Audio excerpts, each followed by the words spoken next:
everybody to the clubhouse with Ulster Thomas Toys Live. Yay! What are you doing there?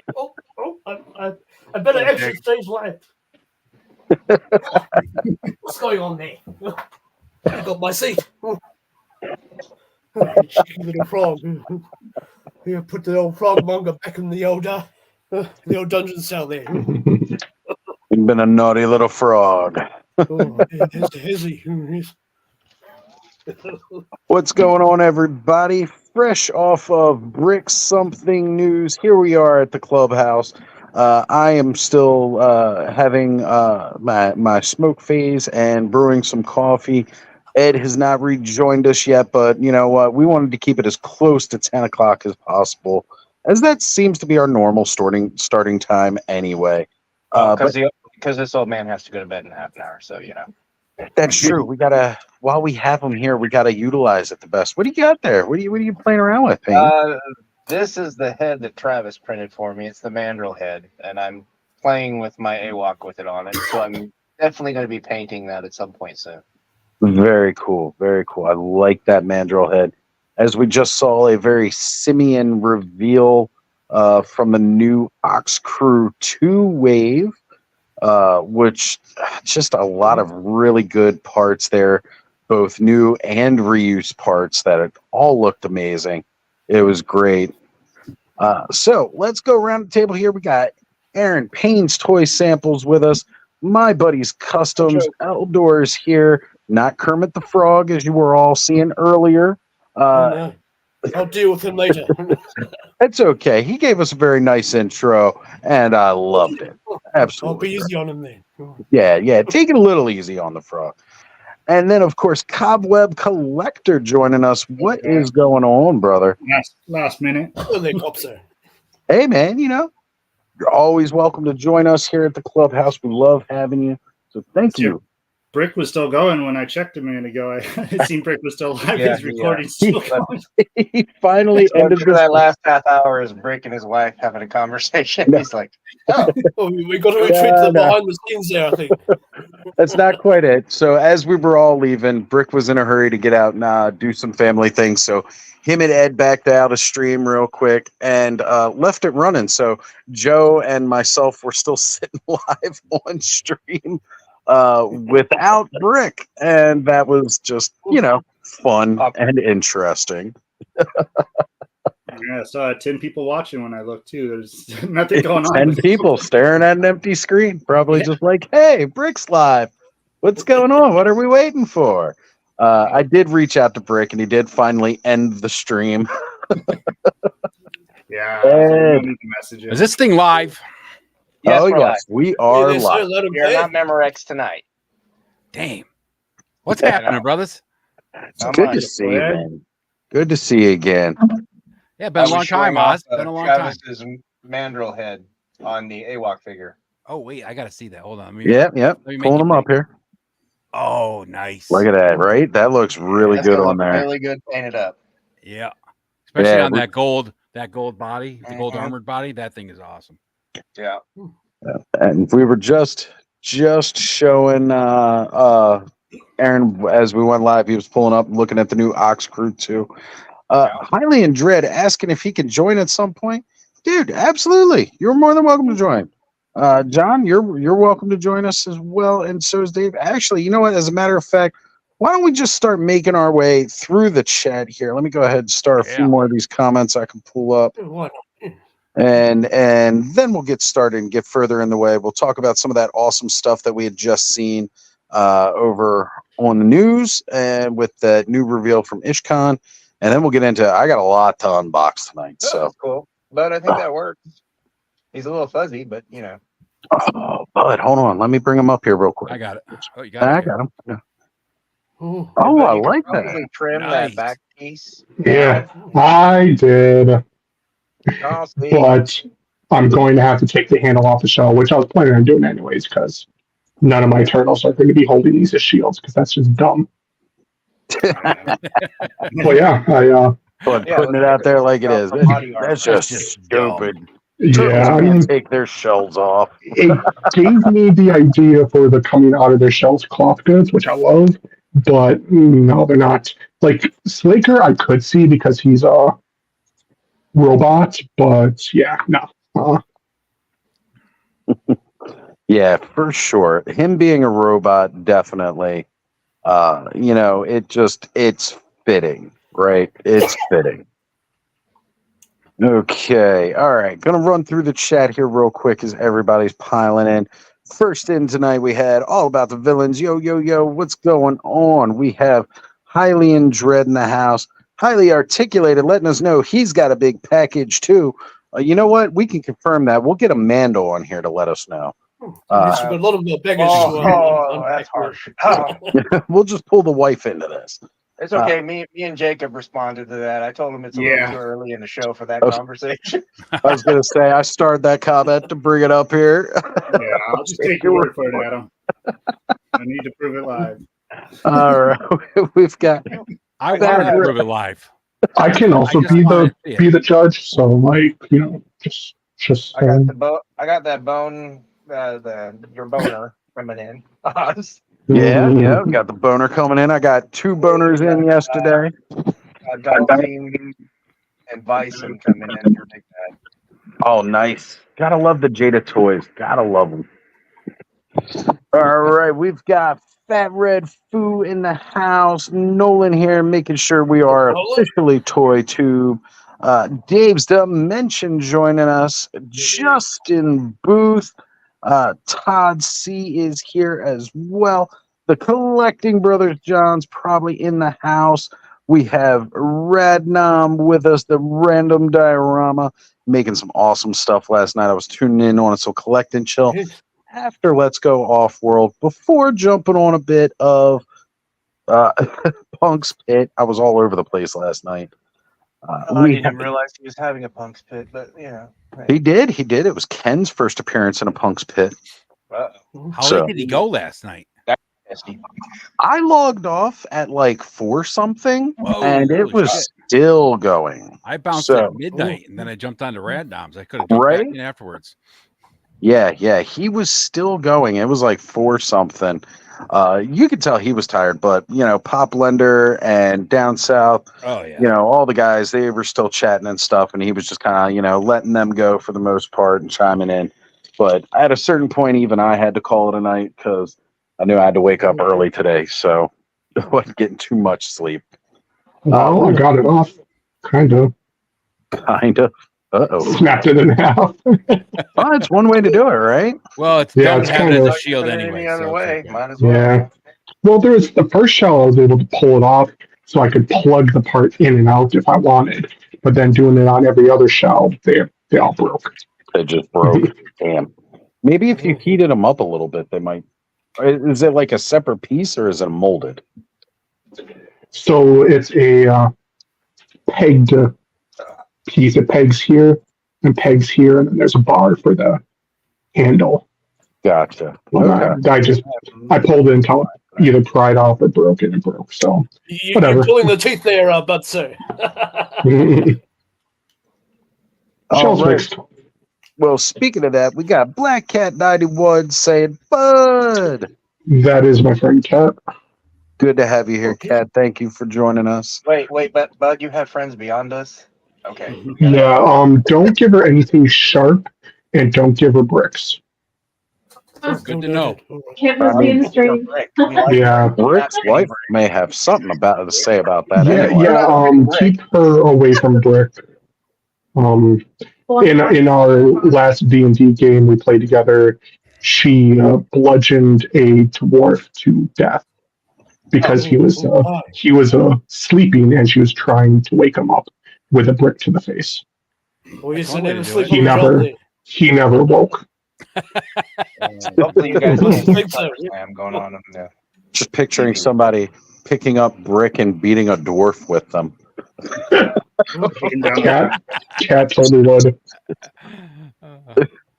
There we go. Now you son of a bitch. No sleeping till work's to be done. Yes. So what you're saying now is we're going to pick up Brick and beat Lawrence up with it. Is that what you're saying? We're going to pick up Brick and we're going to beat Bud up next time he passes out on the live stream. Wake up. I at least have the courtesy to leave before I fall asleep. Bud Bud leaves and then comes back and then falls asleep for Bud us. doesn't pass out here on the stream. He passes out in some alternate reality that he's in. Yes, exactly. AKA my room. I'll be there shortly myself in another reality, so I can't say much. Right. We've got K-Roll in the house joining us. I know she was checking out all the cool stuff over at Brick News. And Joe Gonzalez, as he was also joining us on the news. Joe, if you are still available, we will send you the link, brother. You come hop in and hang out a little bit longer and join us today, as we'd love to see you. Oh, he's saying have a great show, fellas. He might be busy at this point. Well, he's got traveling he was supposed to be doing. Yeah. So. Well, if he pops back up and wants the link, I'll shoot it over to him. Absolutely, for sure. And Todd saying, he says, damn, I'm getting small with all these big packs. Right. See, and Kat says, but bricks and knives are fun. And that's true. They can be. They can be. I cannot argue with that logic. It's all in perspective. So Nolan said he ordered the quarter scale, just the really big, because it's even larger than the 6. Yeah. Quarter scale Beetlejuice for Ray the other day. Can't wait for him to arrive. That's going to be awesome. We need to see some pictures of that, brother. And see, he would. He would be exactly right. He'd be like, as we were beating somebody with brick, he would be apologizing. I'm so sorry for this. And Anryu saying he is multitasking as it is summer. It says Summerland, but SummerSlam. Yeah, SummerSlam. Multitasking myself. Yeah. I've been hearing it's gotten really good lately. So you know what? I quit watching wrestling probably 24 years ago, roughly around 2000. And for whatever reason, I guess, the separation, I had extra time on my hands, so started watching it again. I actually kind of like some people. The old gladiators fighting it out again on Earth there. Man, you make me realize how long it's been since I watched wrestling. You said 24 years. It's pretty close. It must be a divorce thing, Aaron, because I started watching WWE after I got divorced, too. Yeah, it must be. It must be. I've thought about going back and starting watching it again so many times. I just never have. If I could go back to my 17-year-old self, I would keep working out in the gym and get really buff, and then go play wrestling.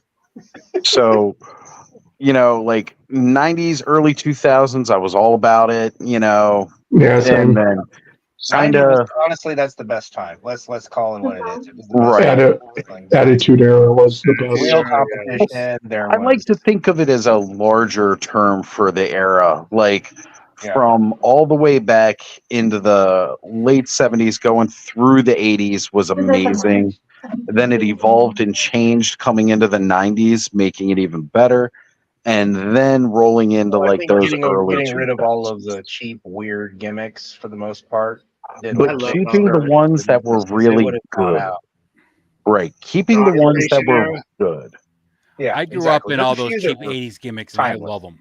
I love it. You know what? Some of those 80s gimmicks, they need to stay in the 80s.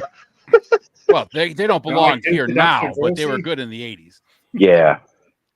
Well, you couldn't get away with The Godfather nowadays. Let's be honest. That's true. Well, you couldn't get away with it then either. That's why I switched over with the right to censor. Yep, The Good Father. You got away with it. He was the Good Father. And before that, it was Papa Shango, which probably also couldn't go today. I think it was the Broken Skull sessions. Yeah. And Steve was asking Undertaker about that moment with The Godfather where he almost got him to break. He got him really close. And you can see the moment that he's like, oh, hell no, I'm not going to break. So he goes after him. Well, just that, the spin-a-rooney as well, like when they were trying to get him to do the spin-a-rooney. Yeah. And it was, the best thing about it, too, was because they were doing that stuff to him when he was the Undertaker as like the very serious dead man Undertaker. And then when he became the American Badass, they were still doing it, and you would think he would break, but he was too much of a badass and still wouldn't. It just never ended. Undertaker to me is like he will remain my all-time favorite. For the work that he did throughout his years and the time that building up Kane and everything, like it was such a good run. I've loved everything he's done. Well, and he made, you know, a lot of people quite, you know, he used to say, I'll make you famous, but he really did put a lot of stars over to, you know, pass on the legacy of the business. He did. He really helped build a lot of the locker room up that we see today. And, you know, I'd like to say that, like, most of the stuff that I did not care for, at least over the last 20 years or so, was mostly just due to Vince. Yeah. You know, and I mean, Vince, he built the business to what it was and everything like that. And this, aside from what we all know that he was all about and we highly suspected for years, it was just like, you know, there were certain things that he would try to push that just would not work, and then he would keep trying to push them. Yeah, and even when people didn't want him, like the second Diesel and those kind of things. It was so stupid. If he kept that up, he would have. I mean, it ended up being, you know, second Diesel's Kane, but right, same thing. Before that, he was Ivan Yankum DDS. I mean, some of those 80s gimmicks are just freaking awful. Then they rebuilt him as Kane, and it worked, and it was great. Yeah, you know, and he went on to have an amazing career because of all of that.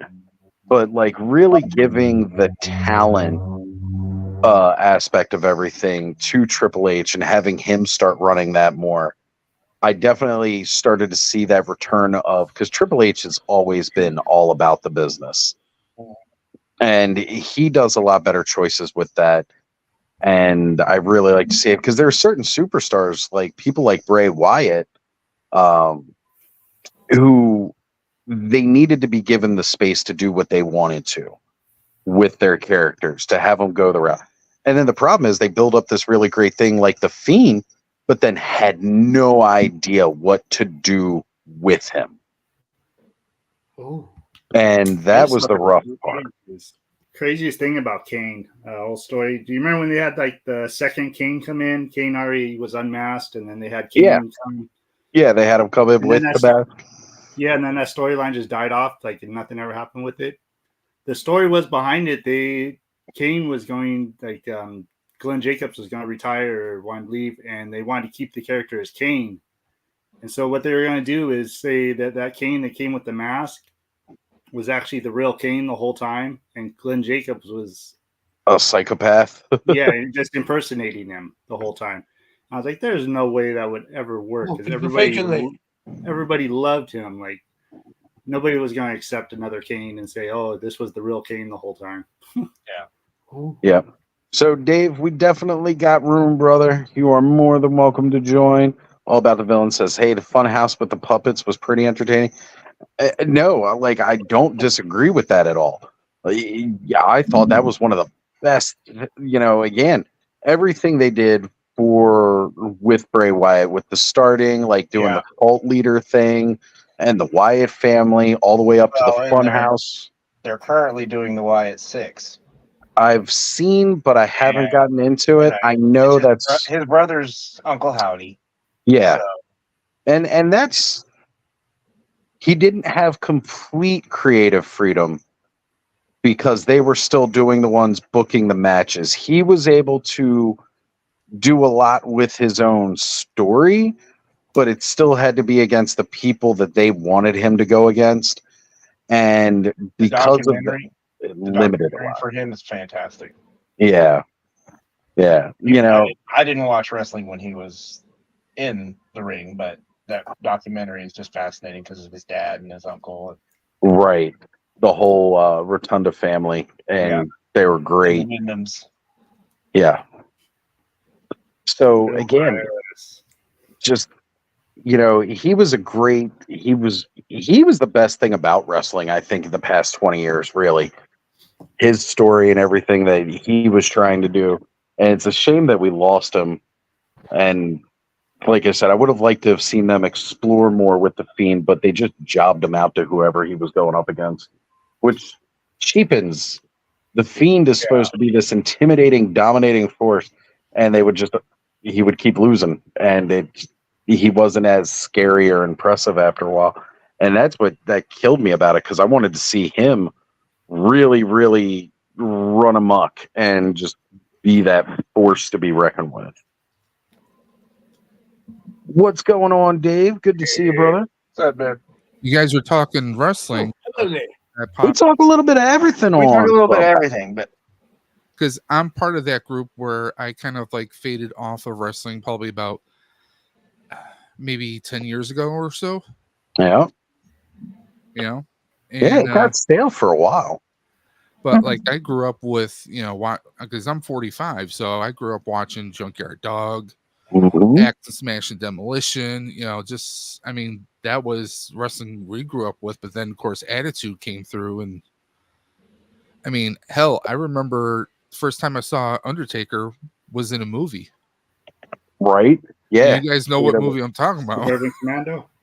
Well, either that or Critters. man, Ramsey. That and Critters. He was in both. He was a bounty hunter in both. Oh, wasn't he? Oh, yeah. So, you know, again, it's just, you know, like that era, to have grown up watching the stuff through the 80s, coming into the 90s and the Attitude Era, where it took on a whole different feel.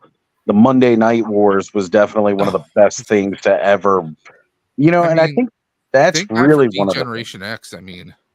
Yeah, just because, again, they broke the mold, right? It was, this is how wrestling's done, this is how it should be.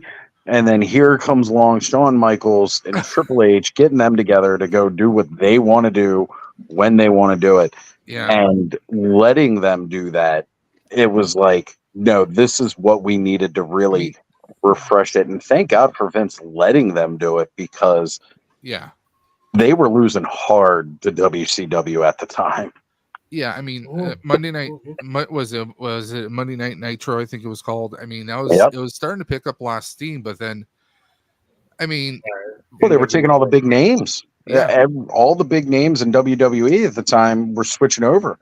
By the end of it, after everybody had left, the biggest name in WWE at the time was The Undertaker, because The Rock wasn't The Rock yet. Stone Cold was not Stone Cold yet. Yeah, I think, was he still Handsome Steve, or was he with ECW at the time? He was the Ringmaster. Probably the Ringmaster, because that was 94, 95, I think. Yeah. Well, he was. I saw him at WrestleMania. He was still Ringmaster. I think that was one, like, right before he became Stone Cold. Right. And then it was, you know, like, just they were losing hardcore, and you know, they were still relying a lot on gimmicks though too. That were exactly. Yeah, but I mean, that was one stroke of genius that we can actually give to Vince McMahon. Yes, because weren't they like riding a tank at one point? I know they rode a Jeep once. Yeah. Yep.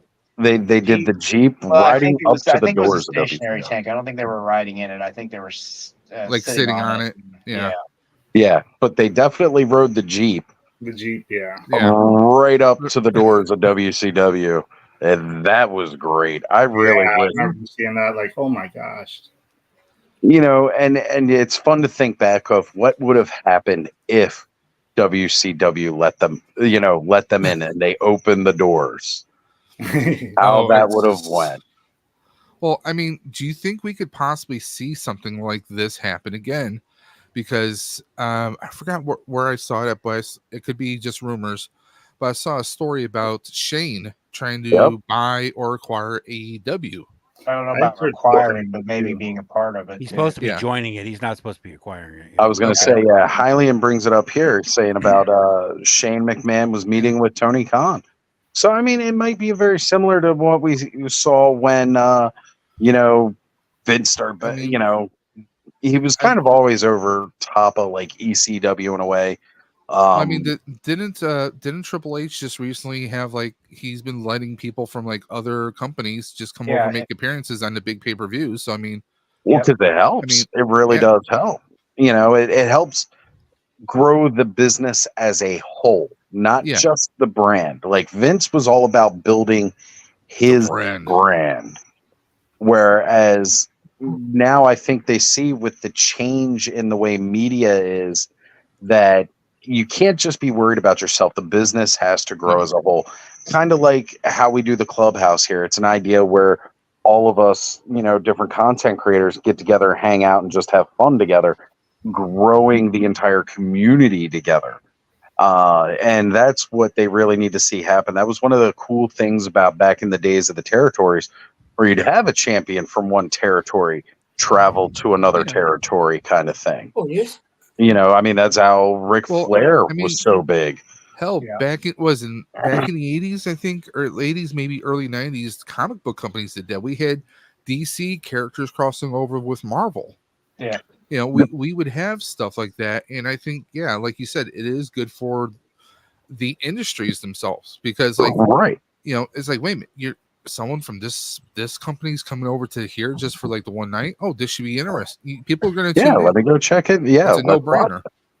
Yeah, exactly. You're going to get both audiences tuning in. And if it's a storyline that you keep going that's going to carry over into the other show, people are going to want to see that, right? I do want to shout out a couple more people coming in here into the chat. We got Duffman Diorama saying, "What's up, fellas?" And Collect saying, "Monday Night Era is king. It will never be that good again, in my opinion." You're right, because they were changing the business as a whole. My last channel wore out, back and forth, hitting last channel. Right. Especially when Mankind won the championship. The best thing was nice because TNT would replay their whole show after, so you could record Raw and then record, Nitro next, and then you have both of them. You might miss, a few seconds, but yeah, exactly. Yeah, did you guys ever watch ECW at all? Oh yeah. Oh man. I had the honor of actually attending it, because they would do shows in Buffalo, like almost on the regular.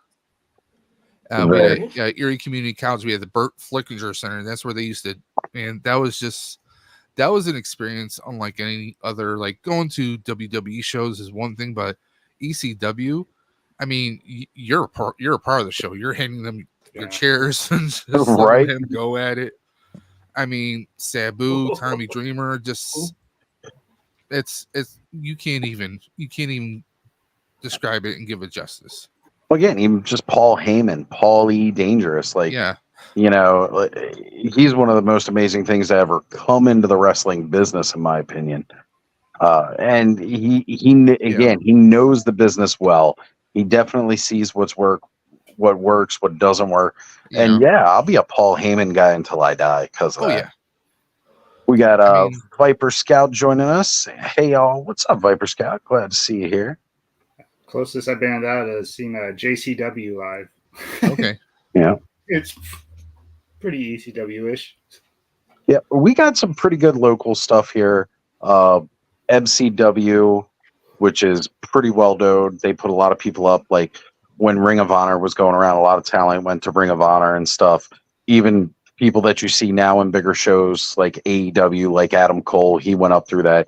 Started off in a little local federation, EWA, and then worked up into MCW and then into Ring of Honor. And now he's on AEW, was in NXT. That's my problem. I don't have cable anymore. Oh, these are all local shows you got to go to. You can't see them on TV. No, as far as following the storylines. Oh, yeah. I don't have cable. I just have I have Peacock, so I can catch the pay-per-views for WWE, but that's about it.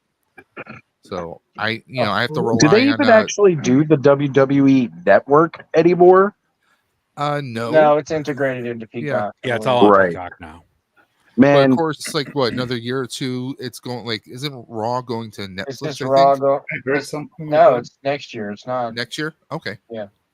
That was so crazy. I remember when they first announced the WWE Network. Because, see, my buddy, he would always just have everybody come over and we'd all pay a couple bucks and he'd buy the pay-per-view. So then, that's how you used to do it back in the day. Or you had an uncle of mine had the old wood panel cable box that was rigged. I will talk to you. I had that too. Later, Bane. All right, guys. And WWF pay-per-views. Take care, bro. Later. See you guys. Thank you for being here. But we had that too, the legal box. And WWE Network, it was wait, I could pay $10 a month. and I'll get every pay-per-view. That was a steal. The history of the Nah. pay-per-views too, so you can just go back and watch the classics. I went back and I was watching the entire run from 96 up. Like, because they were finally getting all the older content and popping those on, and then, you know, just watching the pay-per-views in between. I could like fully see the stories develop from watching everything. What's all this pay-per-view about? Do you sit there with the newspaper and watch it through the newspaper there? How does that work? It's basically just paid programming, Eldor. Like if I charged everybody to show up to watch our stream tonight, which I do you watch not. you watch it on your tellies there. Is it? Yes, sir. Okay. Yep. Oh, I was rather confused there for a moment. Viper Scout saying he never really appreciated Paul Heyman until recently. Brother, man, he is so good. Like you just don't know. Speaking Moistly joining us this evening. Thank you for being here. We got Frankie Rivera showing up. What's up, Frankie? Glad to have you here. Vine Juggle Figure Factory. He is in Florida tonight, watching from the hotel. Well, thank you for putting us on while you are. There, sir. And hey, paying $5 for Peacock. Well, that's not a bad price. Yeah, it's not. Yeah, It's Peacock. not. And they have a lot of good stuff, and some of their shows will they will have some exclusive movies and stuff directly for Peacock. Like Twisted Metal was awesome, and I can't wait for season 2. Crazy to think they made a series out of that. Ed, do you mind shooting the highlight of that link real quick? Working on it right now.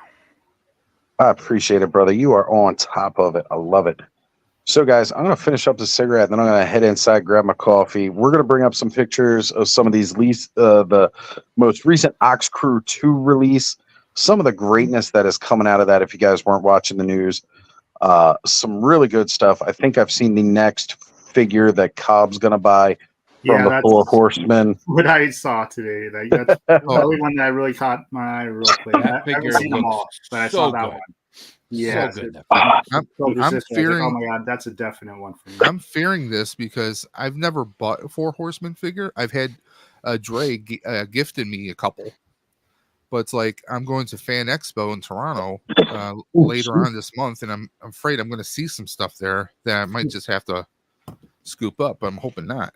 All right. Well, we'll have a mini Legions class while we're here tonight. Hylian, thank you for joining us, brother. Good to have you here. Second week in a row on Clubhouse. Feels good to have you. All right. So, guys, I'm going to back off this real quick. Ed, you're in charge. Keep the conversation going. We got I will see you all in a moment. I won't put us in the ditch yet. Take your time there, sir.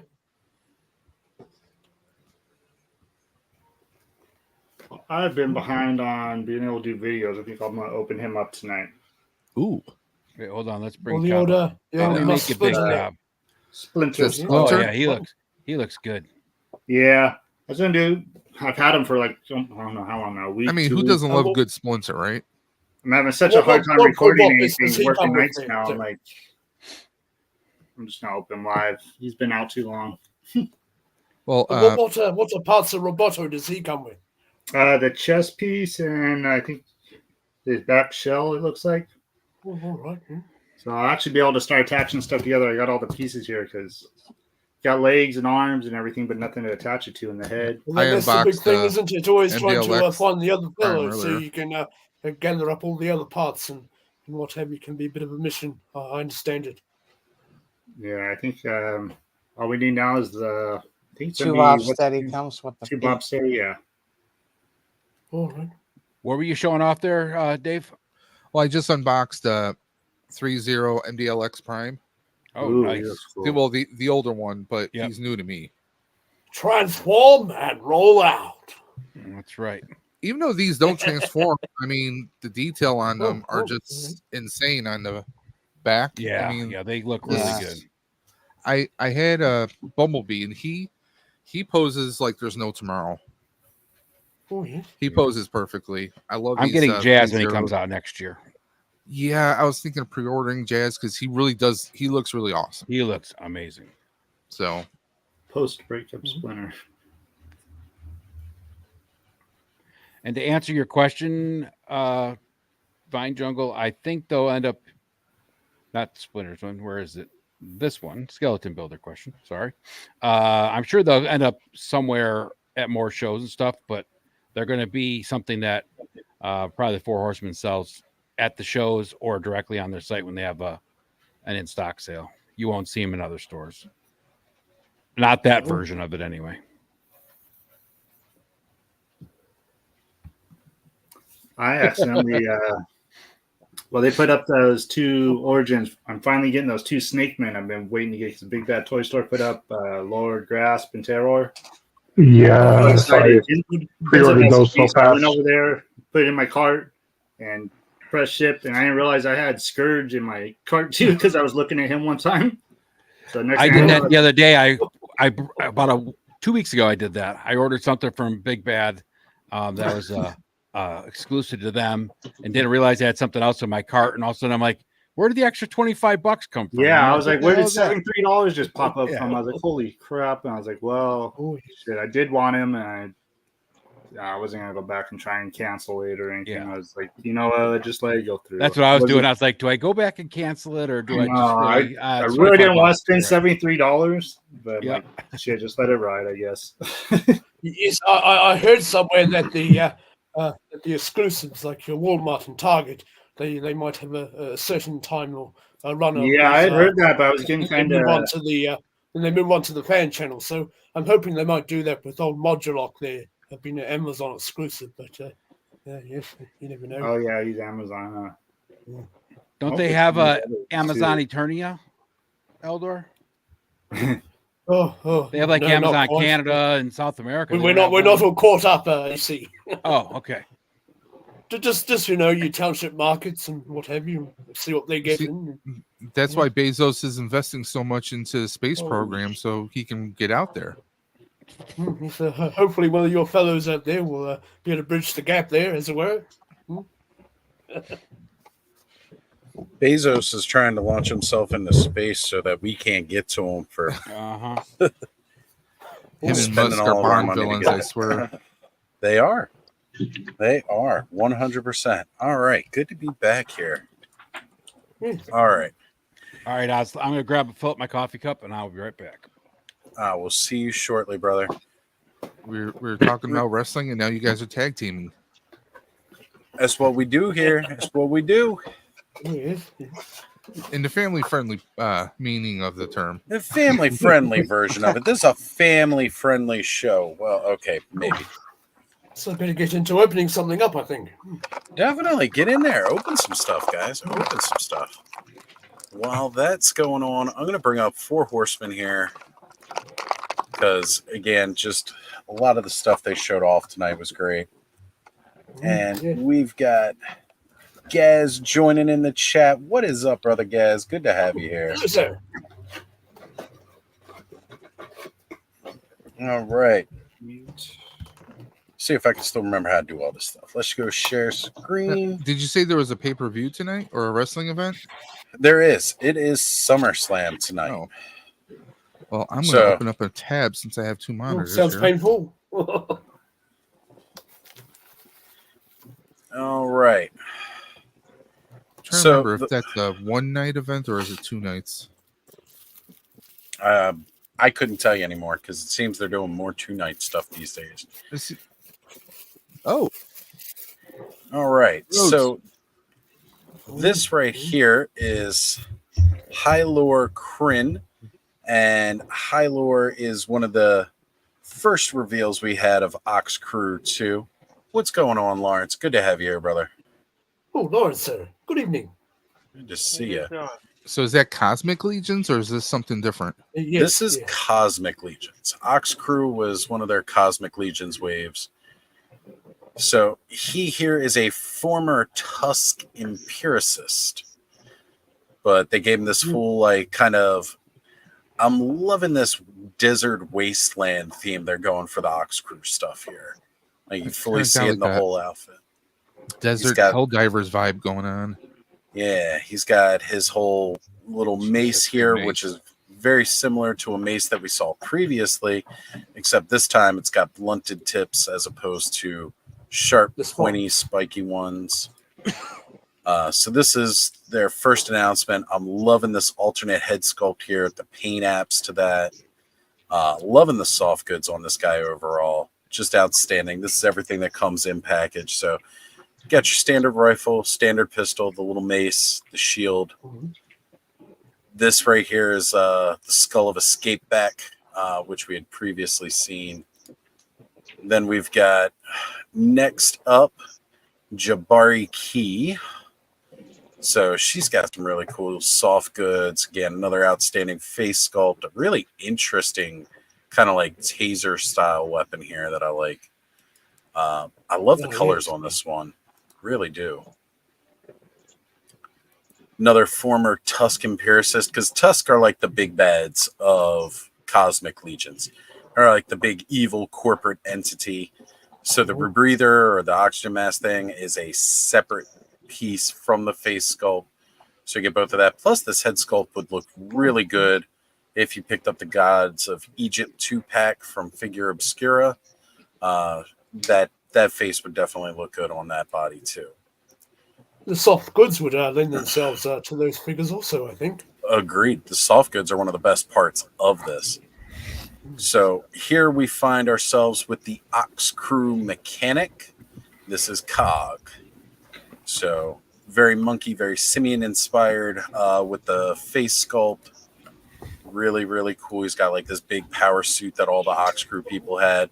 Again, already reusing the Sun Wukong wired tail with this guy here.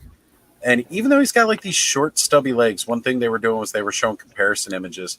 This guy's just as big, or if not bigger, than the other Ox Crew members, which again is really funny. So the goggles are a separate piece, so you can have them with or without the goggles, which is a really cool thing. And he's got a tool belt on that you can see with a little pouch here. Well, all the tools are separate pieces. So, like, you can actually put the tools in there. He's got the bolt cutters, as Joe was calling them, the master key. And the new head sculpt piece here just alone, that is really wild looking. I can't wait to see them reuse that with some other stuff. That head sculpt is almost like a monkey and a minotaur mixed together. Right? Yeah, I'd love to see them reuse it. Monkator? Something like that. I like that name, Monkator. Or a minky. All right. So here we have the Wasteland Survival Kit. So some more world building accessories, another little crate, little box. You got some binoculars, little antenna that ports in on the sides of these. You got a little wire that can port into the side, and then it'll port into the back of the flashlight here. Again, just a real cool set. It's only $25. So even if you're not into like using this necessarily for Cosmic Legions, you could use this for any number. I wish every toy manufacturer sold accessory kits.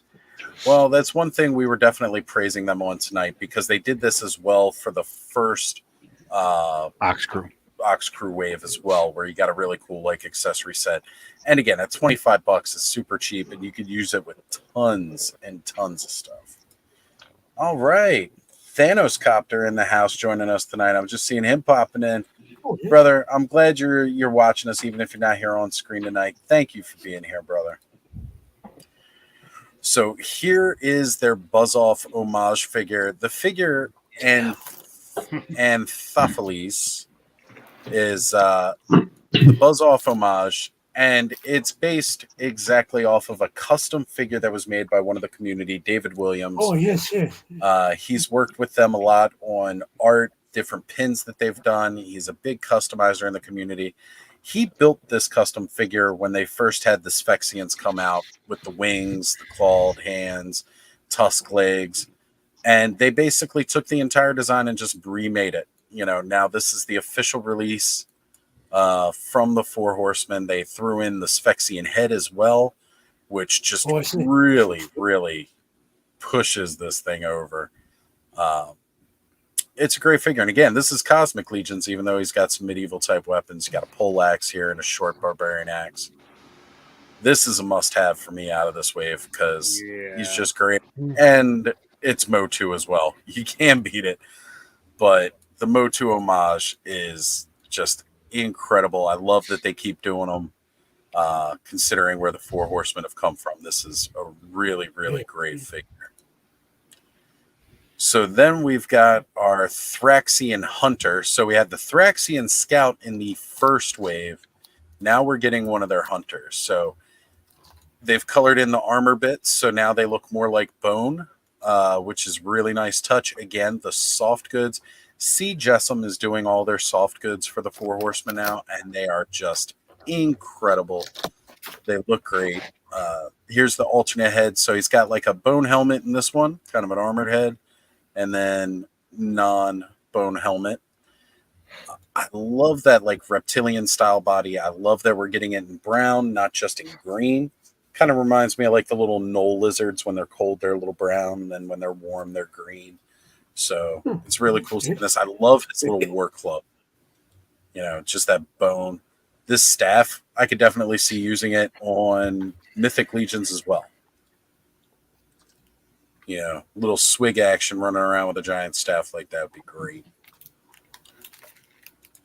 And the first Thraxian came with a bone club also. So yeah, he had like that kind of like bone spear kind of thing going on. Like bone looking thing, yeah. Yeah, it was great. It's great. That was like one of my favorite figures from that wave, and this one's just another one. So we're getting more creatures, more critters. So in the first wave, we had the Highland Scapeback. Well, now we've got the Mountain Scapeback. And not only that, this one is actually a mount. As you can see, it's got a saddle going up here. They did change the feet. You know, they'd announced that these ones are more pachyderm style, so like your rhino or your elephant style feet. He's less spiky, the mountain variety. They've got more of the rhino horn and elephant style tusks. Different coloration entirely. I love the fact that we get a bedroll on the back. And we'll come back to this bedroll in a bit here. But you can see it's like actually tied onto the creature itself. So that's, again, a really cool use of those soft good, or, you know, just implying other things. You can't really call rope soft goods, I would say. But this, it's just a freaking awesome looking creature. You guys know I love my critters, and this is right up there with that. So he's got a mount, but who's riding him? This little guy right here. Oh, how quick! Here, yeah, we've got Ugcha. So they did announce this alien breed, however they call them, the Zeblians. In the first wave, we had like this kind of yellowish colored Zeblians.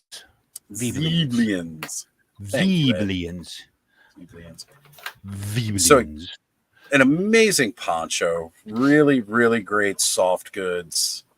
And just the overall look at this guy here, like we were talking about it earlier, it looks kind of like a hammerhead, like that blue coloration with the white underneath. Looks great. We made some jokes about these short little stubby legs being on a armored up dwarf with no pants on, just running into battle, distracting everybody. Comes with some really cool kit, and love the little helmeted head too. Really neat. And honestly, that little canister is pretty cool looking that it comes with. Oh, he's having a sleep day. Yep. So they showed on the back that bedroll that was rolled up. And yes, the bedroll you can take down. It's soft goods. And it rolls out. So yes, you can fit the figure in the bedroll. Which again, it's great. Now we're getting sleeping bags. And this is, again, something you kind of use. Now, it does sound like the bedroll is only available with the mountain scapeback. So you may have to buy a couple of those scapebacks if you want to get a couple of bags for your different figures. But he is really cool. And again, this guy's only $48, so he's cheaper than their usual horse. I hit the wrong button again. But I think he looks really cool anyway. Find a bunch of different uses for him. I could see Beastman controlling one of these guys. So that was really it for the new wave. It is available up now for pre-order, and they still got some in-stock stuff up for sale as well. If anybody's interested, you can head over to the store Horseman. You can place your pre-order. All in on this guy, $299.99, so it's significantly cheaper than your average all-in from Four Horsemen. And there's a lot of great stuff in there. Oh, and Dave, I did want to show you because we were talking about it. I did want to bring up that accessory pack from the first one. We can show that off real quick too, because again, the second one kind of goes right in with that last one. Share screen again here now that I got it up. There we go. So like this was the first Ox Crew wave. You can see that yellow version of a Zeblian, the green Thraxian.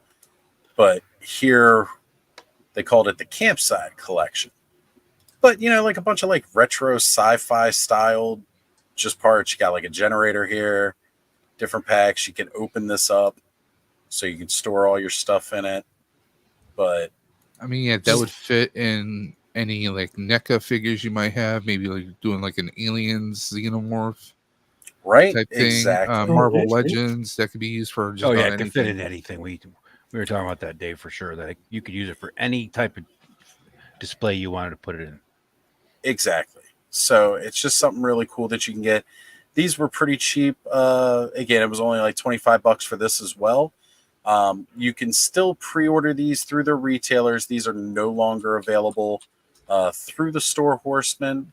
Right now, it's just their current products. And one of the cool things, Oz, we didn't mention about that set is that the actual printout or readout on those screens is legit. It's like actually words or letters and stuff. It's not just like just like letters or just like scribble or whatever, right? It's actually like looks like actual text. Yep. So this is what they still have up for in stock as well as pre-order. So all the stuff right down here, this is all pre-order from the new wave. Then, of course, more of their in-stock stuff. Both versions of Waltor the Mad still available. Vorgus Vermilion, one of the best figures available. Vampire Phalanx, another really good, awesome figure that I like. I mean, I like all their figures. But here you go, bud. I know you're a big fan of using turtle shells for shields. Here you go, buddy. Oh, yeah. I totally forgot about the accessories. You know, one of the cool things is it may have been Emil Wickman, I think, was the one who did it. Custom Mythic Ninja Turtles using orcs and these shields. I saw that, yeah. That was cool. Oh, all right. Just cool. How you doing tonight, Punk? You've been awfully quiet. You're in the middle of talking, so. I appreciate it. Out. I got to do some stuff for my show because we have to be at Sergeant Red's pretty much all day tomorrow. So. Oh man, big day at Sergeant Red's. Now, someone is filming the Hardy Boys and Lex Luger, so. Ooh, actually, that's really cool. Yeah, so it's sad seeing Lex these days, though. Yeah, I saw him. So many good what we had to show. He did not look good. No, I have to keep my mouth shut because I don't like either. I don't really care for all three of those people. But my son he knows nothing about wrestling, so we've actually been watching wrestling. Oh, okay. Because I'm like, you need to watch them just so you can ask people questions, right? The people that are there. And then he wanted to watch other stuff. So we've been watching like Shawn Michaels and showing like WrestleMania 3, and he actually enjoyed it. Nice. Whoa. He actually enjoyed watching actual like professional wrestling, like Shawn Michaels and Kurt Angle. Very cool. Time, like you could have liked something, but guess what? We can't watch it together on Monday. Just so you know. Well, that time is come and gone. You got more important things to do on Monday now. So yeah, I have that. So we have that tomorrow, and then Monday, because he was supposed. His mom and sister went up on vacation. He was supposed to go, but he had committed to doing this, not realizing that they were going to be gone. So he's like, well, I can't. He's like, I can't go back on it because I already told him.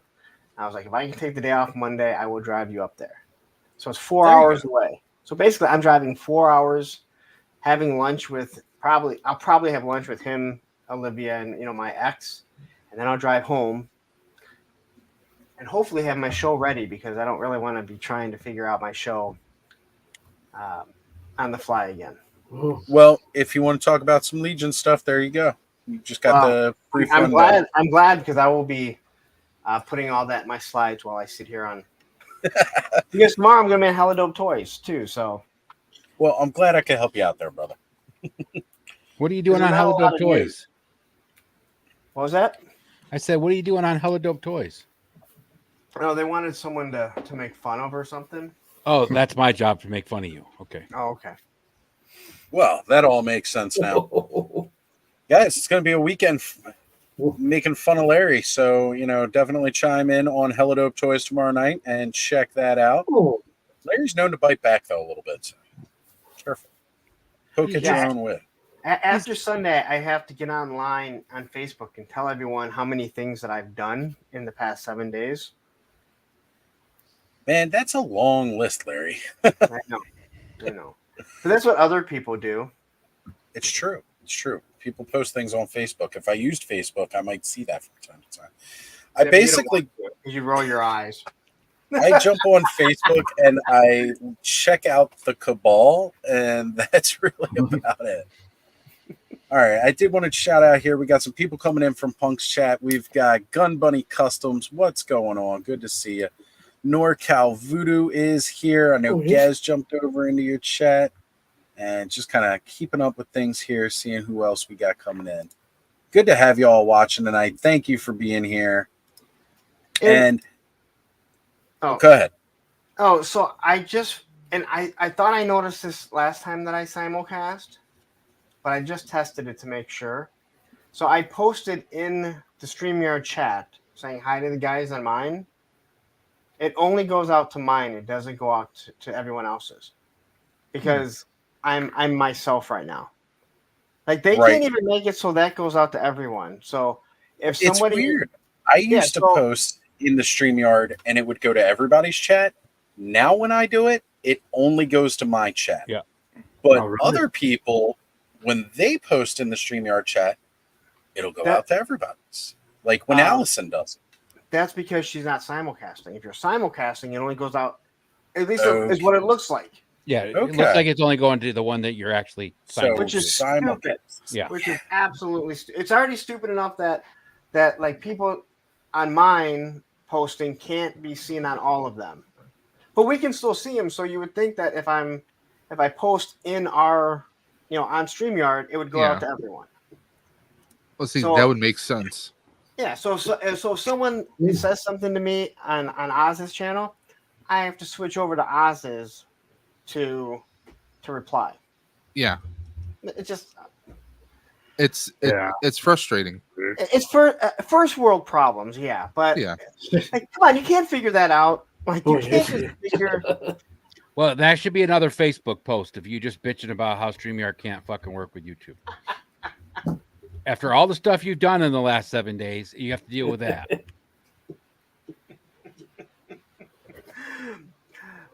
Shaking my motherfucking head. So, anyway, I don't know why I'm on Hella Dope Toys. Something about something. Either way, whatever. It's great. Good to have more of you. What time did your pit end last night? Or should I say this morning? Dude, I was telling Ed, I clocked out at 4, and you guys were still going. Was it 4:20? Like so it wasn't too much. Well, 4:20 would be perfect for. No. It was 3, like 3:18. Because we started at 10, we went over 5 hours. It was after 4 because I logged off at 4 something. Are you sure you weren't looking at it? Are you sure it wasn't 5? Were you Central Time? No. Maybe that's why. No, you're East Time. So yeah, it was like 4 something. I thought the stream went like 5 hours. I don't think did it go 6? Dude. It was definitely. I don't know. Don't ask me about getting streams right because I can't even realize that 24-hour stream ain't gonna post full 24 hours. So I got to sit through 12. I got to split a stream 2 parts, 12 hours. I've still got to go through the whole 24 hours. Look for the clips so that we make the clips. Yeah, you must have looked at the time wrong because the stream only went 5 hours and 27 minutes. Only.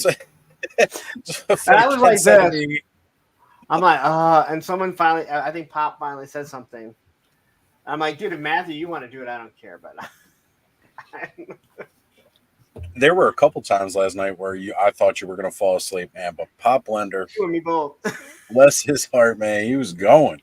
He was going. He is a machine. He is. Machine, I got to tell you, people used to call me the busiest guy on ToyTube because I was popping up all over the place, streaming everywhere. And like Pop Blender's pretty much following that same exact career path. Ed's been pretty damn busy too lately. I think I can just take a step back. I did it for my first year, and I was like, you'll probably agree with this. It catches up to you.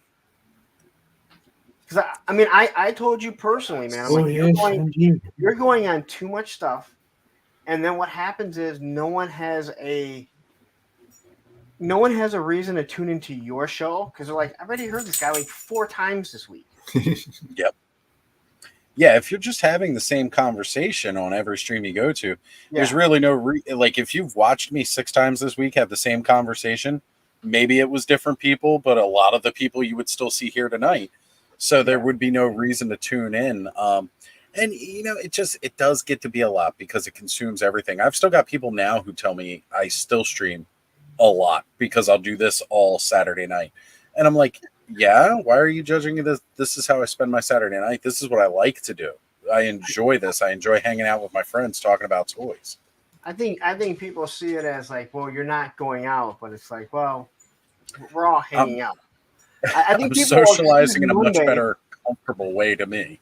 I think technically, I'm going out of my room into this room to hang out with you guys, so I am going out. But I think people will excuse on Mondays because it's like, well, no one's doing anything on Mondays anyway. Yeah. But Saturday night, we're all supposed to be. But I'm fucking 48 years old. All right. I mean, I can't go out all the time. Yeah, I'm fucking 51. I can't go out ever, man.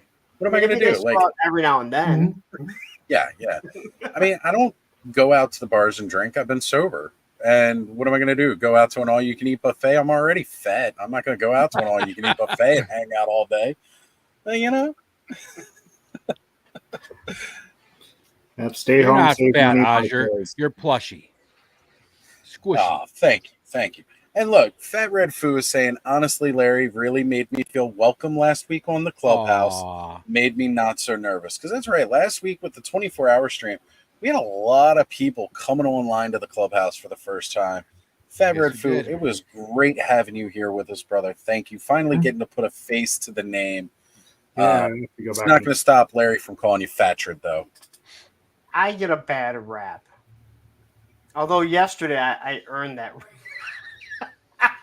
There's been a couple times we've earned that rap. Yesterday I earned that rap. Don't buy subs. I'm just going to tell you guys. Don't buy views. If I find out you're buying subs, I'm probably going to fucking expose you somewhere or another. Just don't do it. Okay, I admit it. I was at Subway. Okay. That's not nearly as bad as the subs we're talking about. Some subs are okay to buy, I suppose. Yeah. Although Jersey Mike's. Yep. It did earn a great comment today, so it was all worth it. Good. Hold that up again, Hylian. What you got? Yeah, right. Wax Robin. Oh, sorry. I popped him just down. Robin? Bringing in Red now. Look at that. Paint covered disaster. I think that's the Robin that what's he holding there? I think It looks like It's a paintbrush. that's the Robin that Yojo Java had below him. What is it? What's up? You're gonna bring up his name again? Oh no. I'm sorry, dude. You just showed me Jizz Robin and Oh, here we go. Ooh, Batman there. Space Bat. It's in outer space. Suit. It's actually a different color than the regular suit that he wears.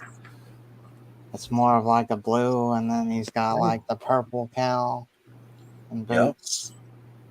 What's he need that bubble on his head for? He doesn't have like some spray for that? That's in space. But he doesn't have like a spray can for like, oxygen or something like this. He uses the spray Get can. space balls, Petri air cans.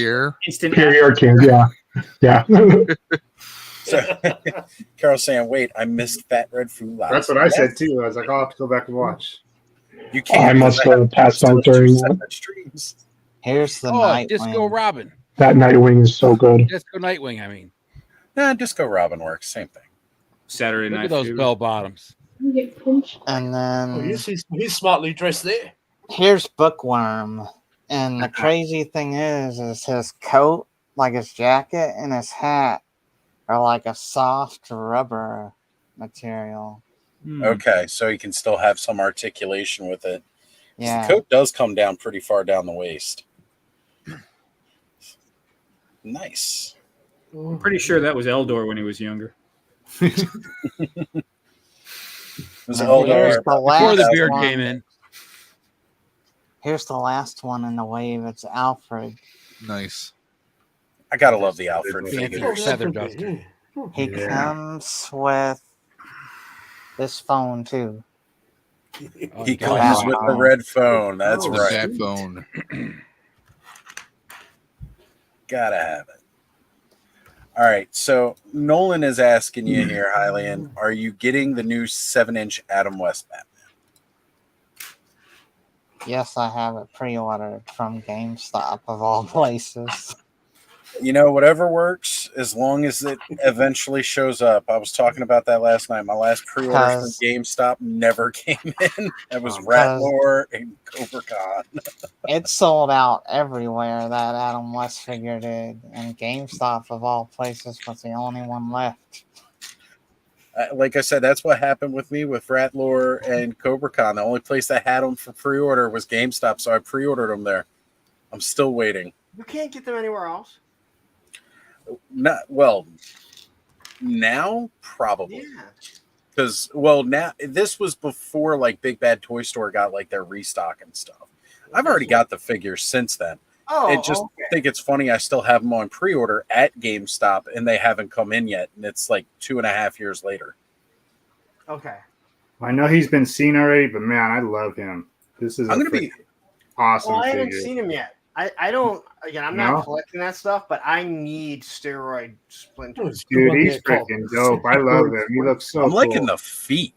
I like the feet. Yeah, on I know that. that. Who was I it? want those feet for a beast man. Uncle? Yeah, said he's gonna get a couple of them. But man, it's so cool. I'm I seeing. feel Yeah, I like think he's one of my favorite figures. I'm seeing maybe what's that He-Man that when he's in disguise with the hood. We're getting like these little things where he has that maroon color outfit on and then the hood. I can see that coming pretty soon with all the other hoods and stuff they have with those turtles and everybody. Like the He-Man that has a hood. I feel like they're gonna use those feet for a Castle Grayskull werewolf. I'd be okay with it. Yeah, werewolf stuff. Yeah, buds with the I sweet don't know if I would goods. have a werewolf creeping about there. These amazing the swords. set of robes. Yeah, I just had these swords constantly sitting off the side of my desk. And I was like, well, since the story is he's kind of here spiritually, why not add these like spectral swords? Yeah. Yeah. Just having them there on the sides. You already picked up some eyebrows on them and stuff? Yes, I did. Where'd you get them from? I pre-ordered mine Target. Oh, okay. Yeah, Target. It's not a Target exclusive, is it? Yeah. Yes. Yeah. Oh, okay. Yeah, anything that comes with those, they're all coming with those deluxe parts to make that metal figures. box though. Oh, Yeah. Well, I checked out on the head for a second. I thought you had to press down on it. I was like, man, mine don't work. I didn't realize it's just like Roboto. When you The do thing that. about Have you pulled up the chest yet? Let's see that front piece. No, I haven't. Comes off. Do it. Is Yeah, there? it does. Holy crap! I wouldn't. Yeah. That took me a while to figure You'd be out. surprised here, is it? Holy shit! Yeah. the thing about the Target Turtles of Grayskull years pre-orders is as soon as the street date hits, they're yes, on the usually bottom, available and easy to get.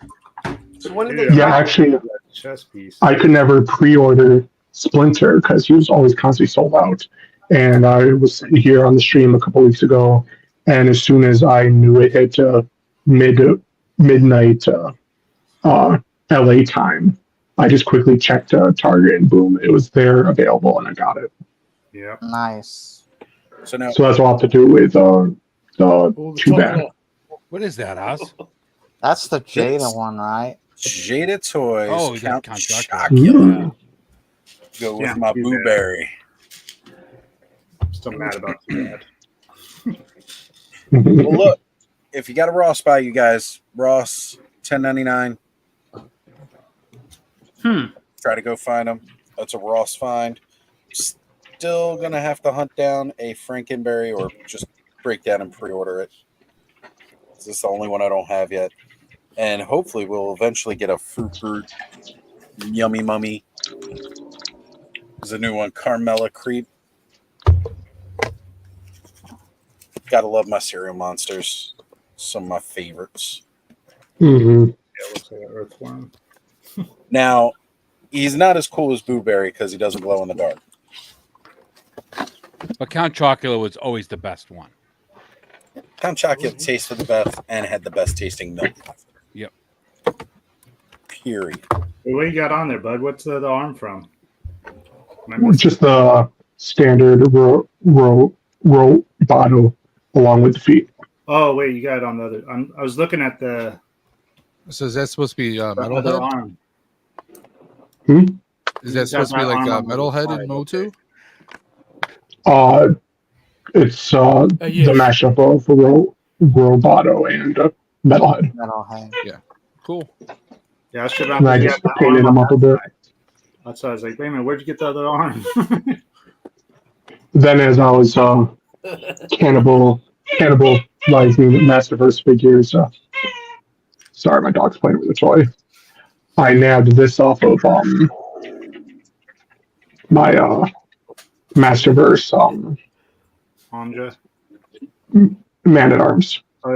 Yeah. So I played it on Anja. That's why I was thinking it was hers. Oh yeah. Exclusive Ripster. Nice. Those Street Shark. Yeah, those are another ones that Yes, it I'm was a gonna good have to set get. here, the Shark Among Us. Yeah. Yeah, those look great. So I gotta say, with the Count Chocula, the cape and collar is like. And then there we go, old Debon. Because he's weirdly proportionate with the giant head and then like the skinny limbs. He feels a little loose in the joints, but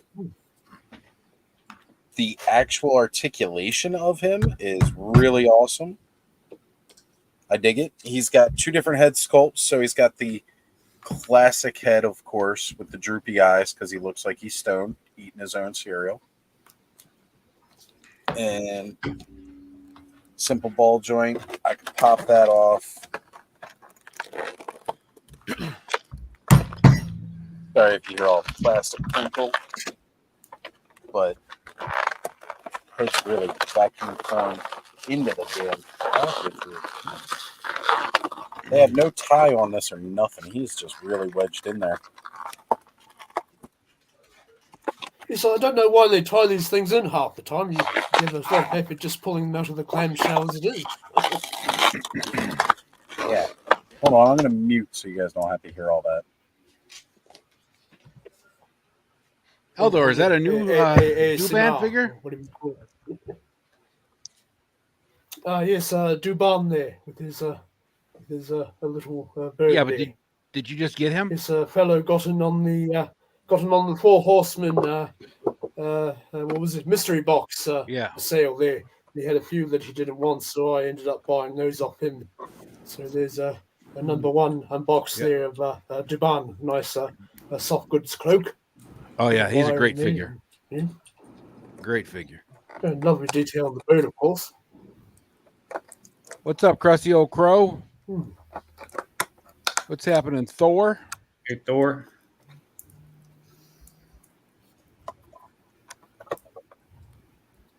Where he is.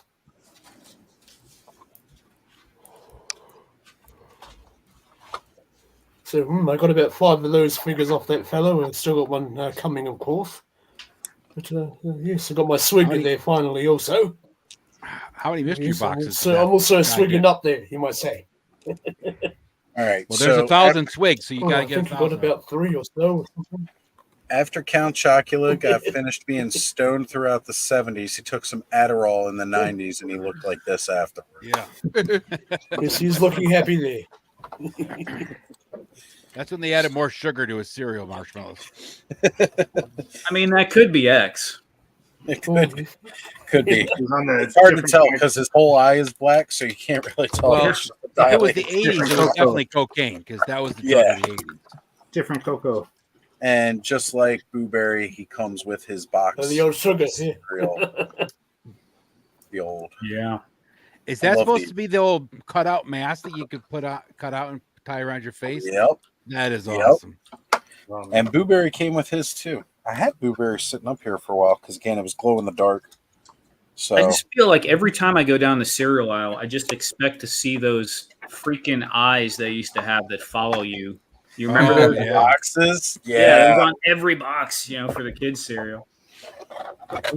It's because they wanted them to look at you. Because if they were, then you were looking back. Well, flashy packaging really draws your attention. Did they? The hologram packaging of the 80s when they were doing that. Oh man! Look at what they do with toothpaste, like Colgate or one of those. It's like holographic, like jumps out at you, and the no frills. You don't even notice it sitting there. It's kind of crazy. That was my first toy of the evening. I could Do they still pop the old figurines in your old cereal there? What kind of toothpaste are you buying?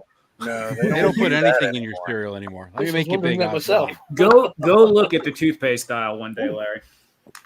So there you go, folks. Blueberry and Count Chocula. Awesome. Yeah, you definitely need to get Blueberry or Frankenberry. Frankenberry. Yeah, he is next up on that list.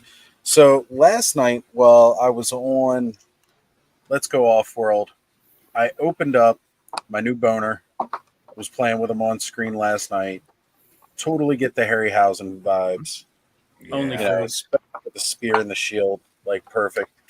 I'll be opening up another one of these guys tonight. We're gonna pop some of the different hands on for him so you can see those different looks. Because he's got a pointing hand. As nothing is creepier than a skeleton pointing at you. So is that from the sale they just had? Yep. Unfortunately, the plain skeletons are no longer available. Ishcon today, they had several available on the table, so there's going to still be some hope that anybody going to the conventions might still be able to pick some up. But as far as their in-stock allotment to sell on their website, they're done. They don't have only any be available. Yeah, I was just wondering because last week was the first time I ordered from them. I was wondering how long it takes them to ship them out. But what did you order? Was it just skeletons or was it skeletons? It was what's his name? I forget his name now. I showed him to you last week. I don't know their names. Which homage figure is starts it? with a V. It wasn't a Motu one. Gorgas Vermilion? I think so, yeah. The vampire in the red armor? Yeah. Okay. Yeah, he's still in stock right now. They're shipping all of their skeleton orders first. Okay, that's what I was figured something like that. It was like shipping out all the skeletons. Waiting to get that notification. Yeah. Then after that is when they'll start shipping out the rest. And yeah, honestly, I almost kind of wanted another one of those too. Because I'm not gonna lie, I literally have the Store Horseman page open and I'm just staring at that Mistress. Oh, he's so pretty. Yeah, the only problem is it doesn't come with this con exclusive translucent green. Yeah. But he does still come with all of his other cool accessories. He still comes with the bone, the skull head. And that head does look really cool. Yeah. Well, he's kind of got glowing green eyes, which I like. Plus, they painted the runes on his big sword. Like those are painted details on the sword. So that's kind of cool too. Like his sword's like imbued with magical power. Yeah. I was almost thinking of I have some green fluorescent paint and maybe try to dry brush some of it onto the skull so it can still kind of glow. It kind of looks greenish. Yeah. You can still get their deluxe skeleton legion builder. But that's not the bare naked skeleton. That's their standard armored skeleton figure. And he still comes with some really cool accessories and weapons and stuff. Mm-hmm. Like they still got some really good stuff available. Nice. I'm already at it over here. Yeah, go. Oh, him on Beastman. That's actually it's actually kind of cool. And Templar fans, they still got Templars up.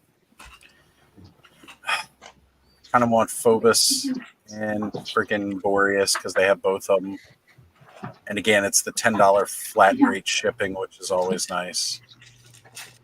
So it's 10 no matter how many you order, or is it 10 each? Single order. Like, so if you order Dismetros, right, that's $10. Yeah. If you Dismetros, if you order another Goblin Builder, if you order a Gold Knight, like you put all that together in an order, $10 flat rate.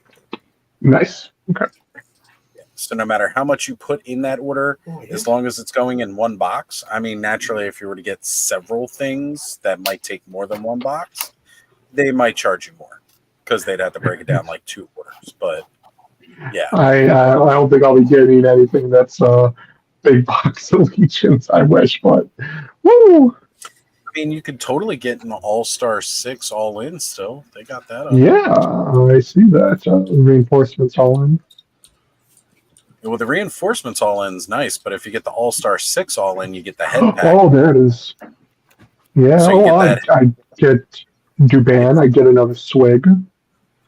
You get that Hellfire Goblin repaint head. Yeah, 2 Motu. Ketos and Zenithon. That yellow demon, I like the sculpt of it, but I don't know about just that all yellow. That's a lot. So there's this yellow one, of course, from the all-in. What's his name? Azahar. And then there was a blue one in a previous wave. Now, mind you, even him, that's a reprint of the original figure because he's an older figure. But there was Zahazar in one of the previous waves who's blue. Came with different accessories, but it's the same figure, just painted blue. There are 2 halves of Zahazar, the big guy that you got. Oh, okay. 2 of them because I see there's a head that's red. Female you're also in the red. Yeah, the red, but yeah, the blue and the yellow one they are as a Hazard, but they were split, and then so Dragon Ball Z fusion. Yeah, well, no, because it's permanent. Yeah, it's more like Piccolo and Kami. Okay. So they were split apart and 2 different demons. Then they've come back together as a Hazard.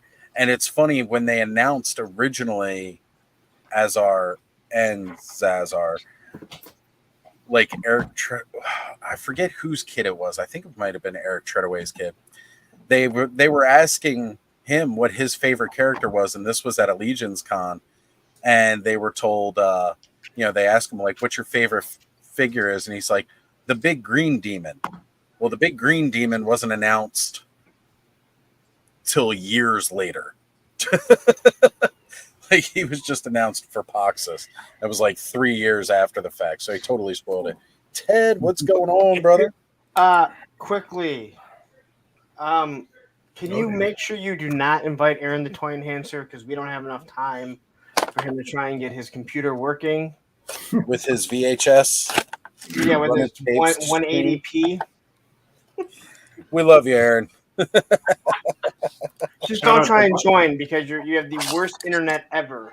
Is he using it's hard when you're running off in net zero still. He's using an acoustic coupler like they did in Hackers. Oh, dude, it was. That's it. Shout out to Vine Jungle. He said he just subbed to everybody on screen, so that's cool. You know what? Thank you for that. And as a matter of fact, folks, please do not forget to like and subscribe. If you're watching, on Punk's channel, hop over, give everybody a like and subscribe. And if for some reason you're not subscribed to Punk, subscribe to him too. He's almost at 5K. I've got to launch his channel to success. I'm taking credit for that. It seems like there's a few people that want to take credit for that. I was only doing it to rib Ken a little bit. I might have to buy some subs just so I can get over that, so no one can hold it over my head. When Punk gets over 5,000, Matthew and I get first dibs on getting credit for that.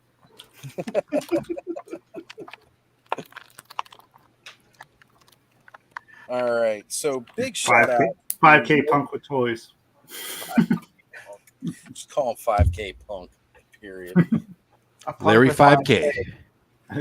I like a punk with Punk 5K. with 5K toys. All shipwreck.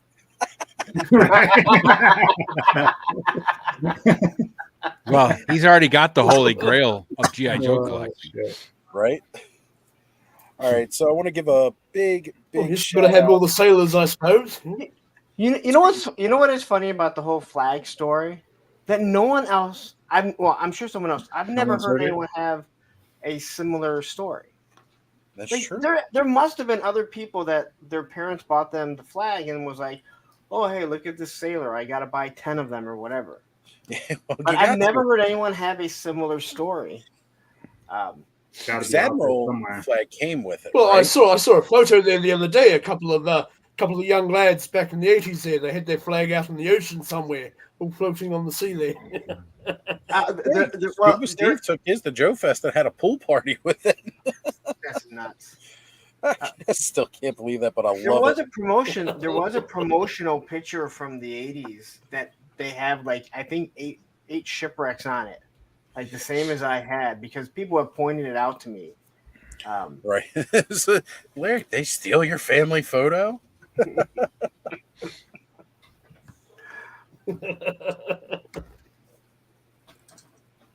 So I just finally received Duplico. I'm opening this guy up, and I wanted to shout out to one of the most generous people within the community, Mo2 Origins. Yes. Did you sell that? Did you sell that Rancor you bought? You can afford the subs. Hey, Aaron, did you get what you said? What you shot me early? What you showed me earlier? But yes, it's somebody that was selling a flag for $500 that was like an hour away. Oh man, how many of the bits was it missing? I don't know because it was all broken apart. But I quickly glanced at it, and Honestly, it looked like the majority of the stuff was there. Even it was yellowed. Well, big whoop. You just put it in a sink with some, soap and take a little hydrogen peroxide, let it sit out in the sun. It'll be fine. Oh yeah. Except that thing's way too. You got to do it. Scrub the deck there, sir. Okay, so in other words, put all the pieces into the bathtub at separate times. Yeah, a stock tank. Yeah. Get the old toothbrush out there. Scrub the deck. But I do want to shout out to Mo2 Origins Cork David. He was able to get me Duplico finally. Nice. Ordered him in Germany, sent him over here. The other last ruler of the sun that I needed to complete the set, so now I have all of the rulers of the sun. Digitino. You do finally have them all? Digitino, okay. I was just gonna say, thought you were missing them. Him and I kept trying to look at like Amazon, but he's just sitting at like $40. Digitino, I've been on the lookout for him too. He's been one of the ones that's just like, he wasn't like. I had Metro Bacon on the old IG there. She sent me out her Duplico, so yes, I got him now. That's good. I thought for sure some of the Sunmen would end up at that warehouse I go to, but I don't think I ever seen any. Well, I seen like just Sunman by himself, but not the other. What's crazy, the newer 3-pack, which was hard to find for the longest time, Amazon has it for like $35. Yeah. Well, we all remember. And it's a $50 set. Yeah. $50 set that went on clearance for like $15-$12. Yeah, Rulers of the Sun, like, those are some damn good figures.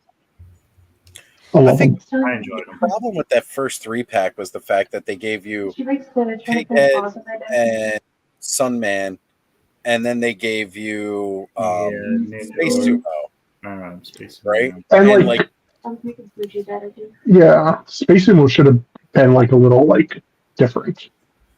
And so the Sunman, maybe it's just like shiny on the blue and the red.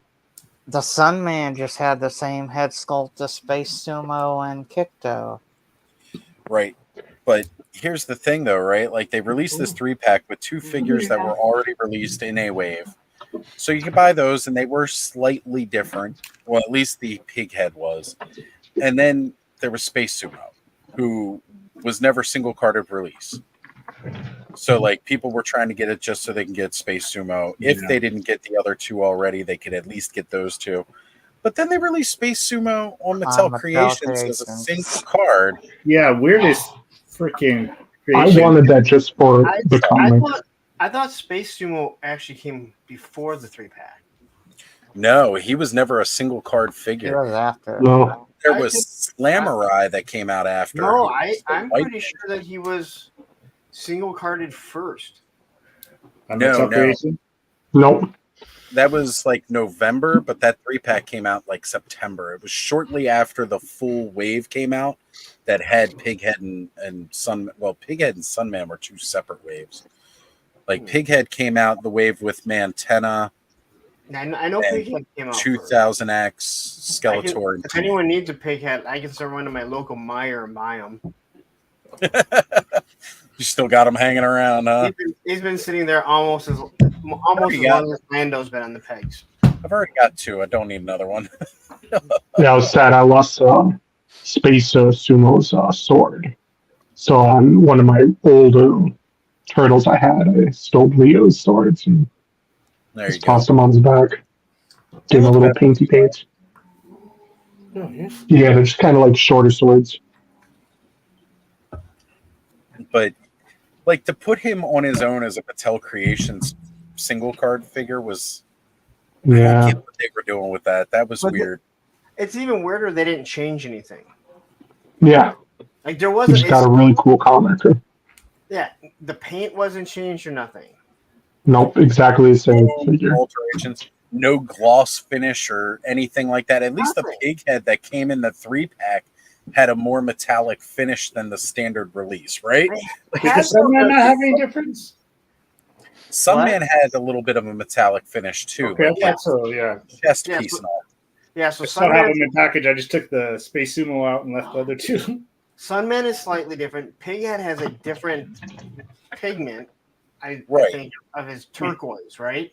Yeah, that's slightly different. He's got like a metallic-y glitter in the blues as well. And that's it, though. That's the only difference. It's so awkward. Mm-hmm.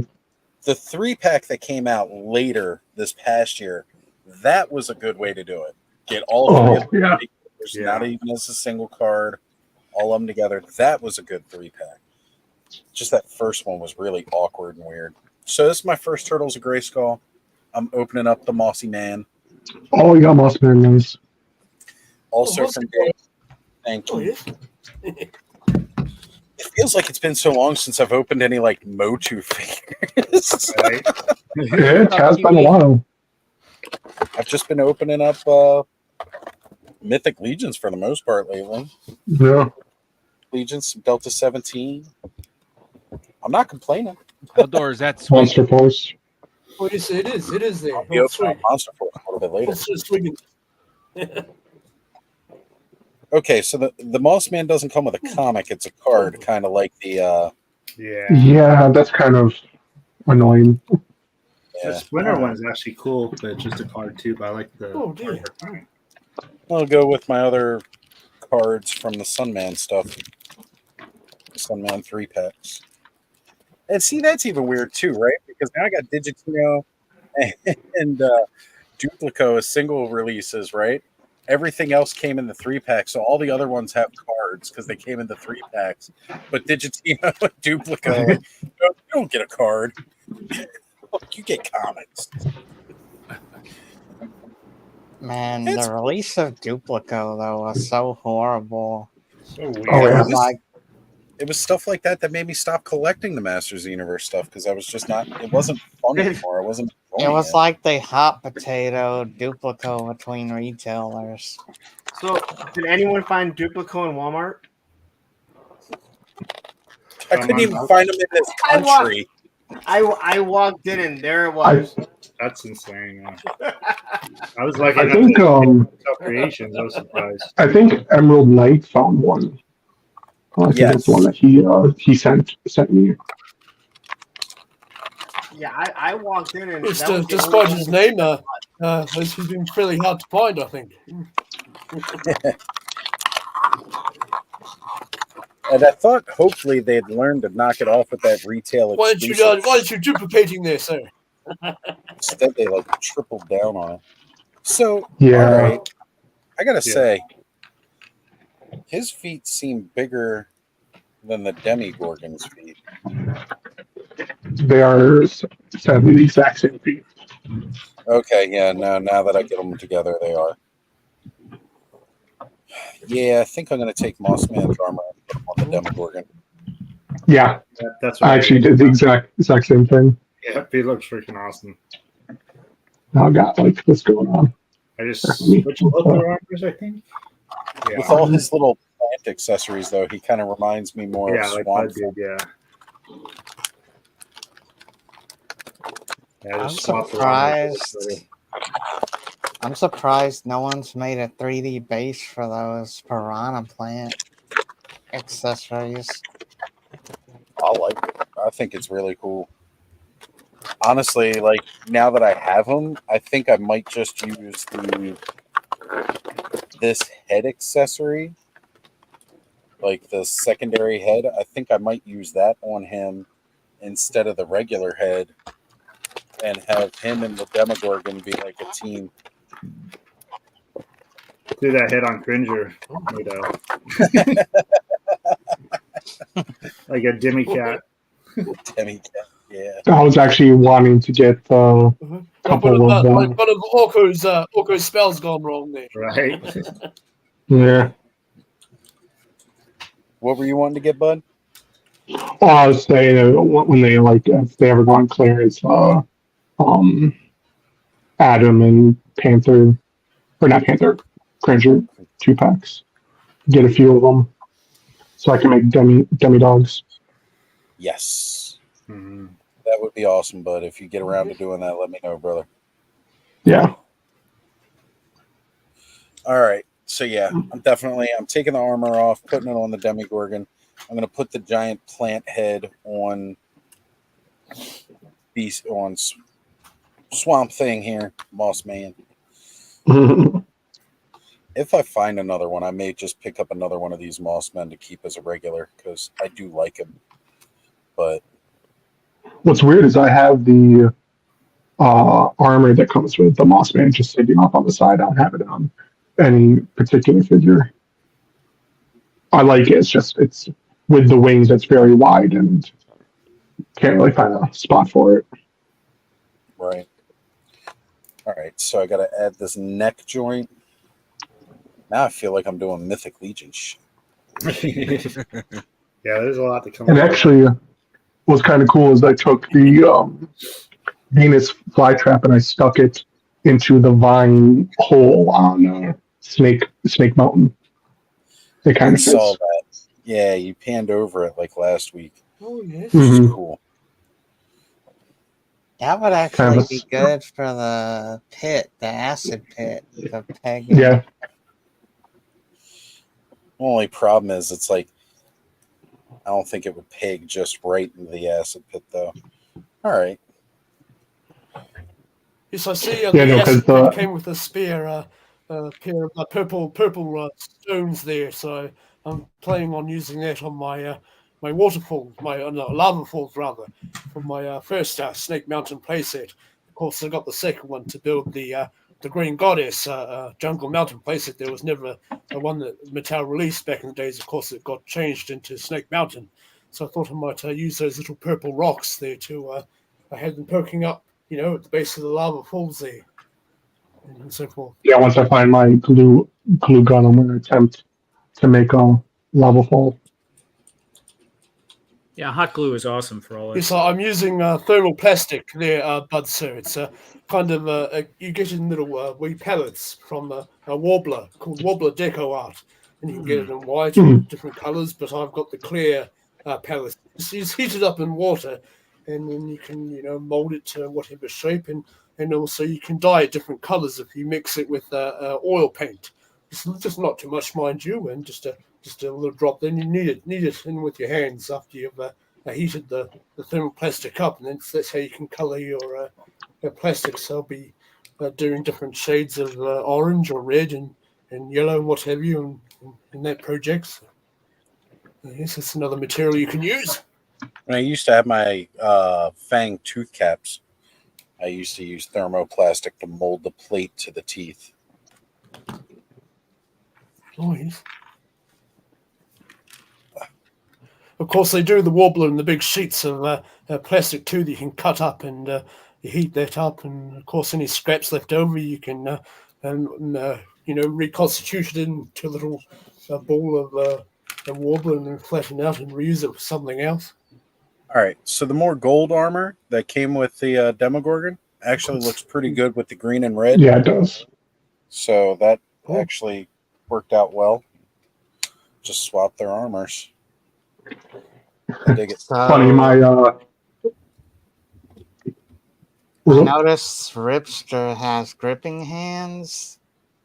So unlike the vintage version, this one will be able to come off the motorcycle. Because the vintage Is one it a soft goods on in there, permanently- sir? His jacket there, is that soft It goods? actually is soft goods, yeah. It's like a soft, leathery type of... It's pleather.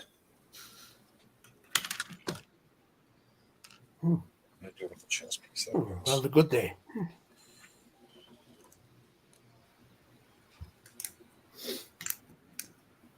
Yeah, this looks a lot better this way.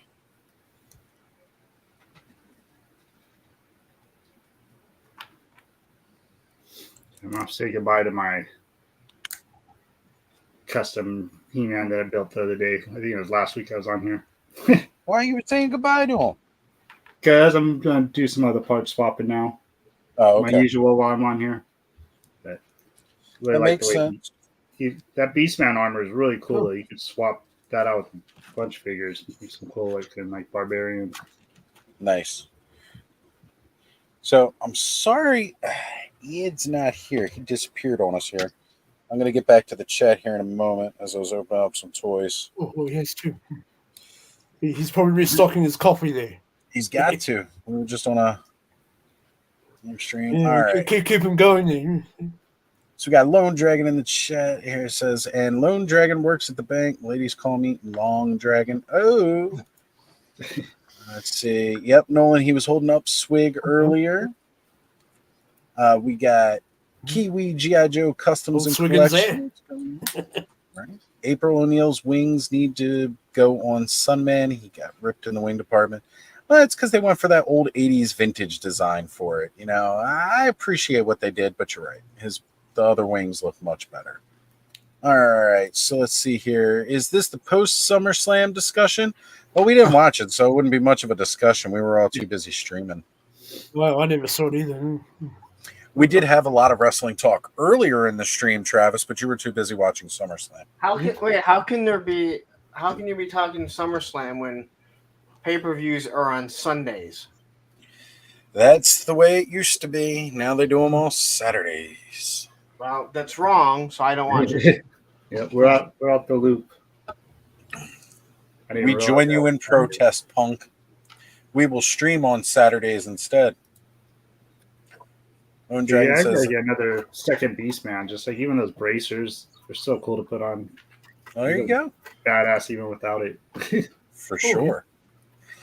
Very So I see old Hebrew was painting his armor up on his Beastman there the other night.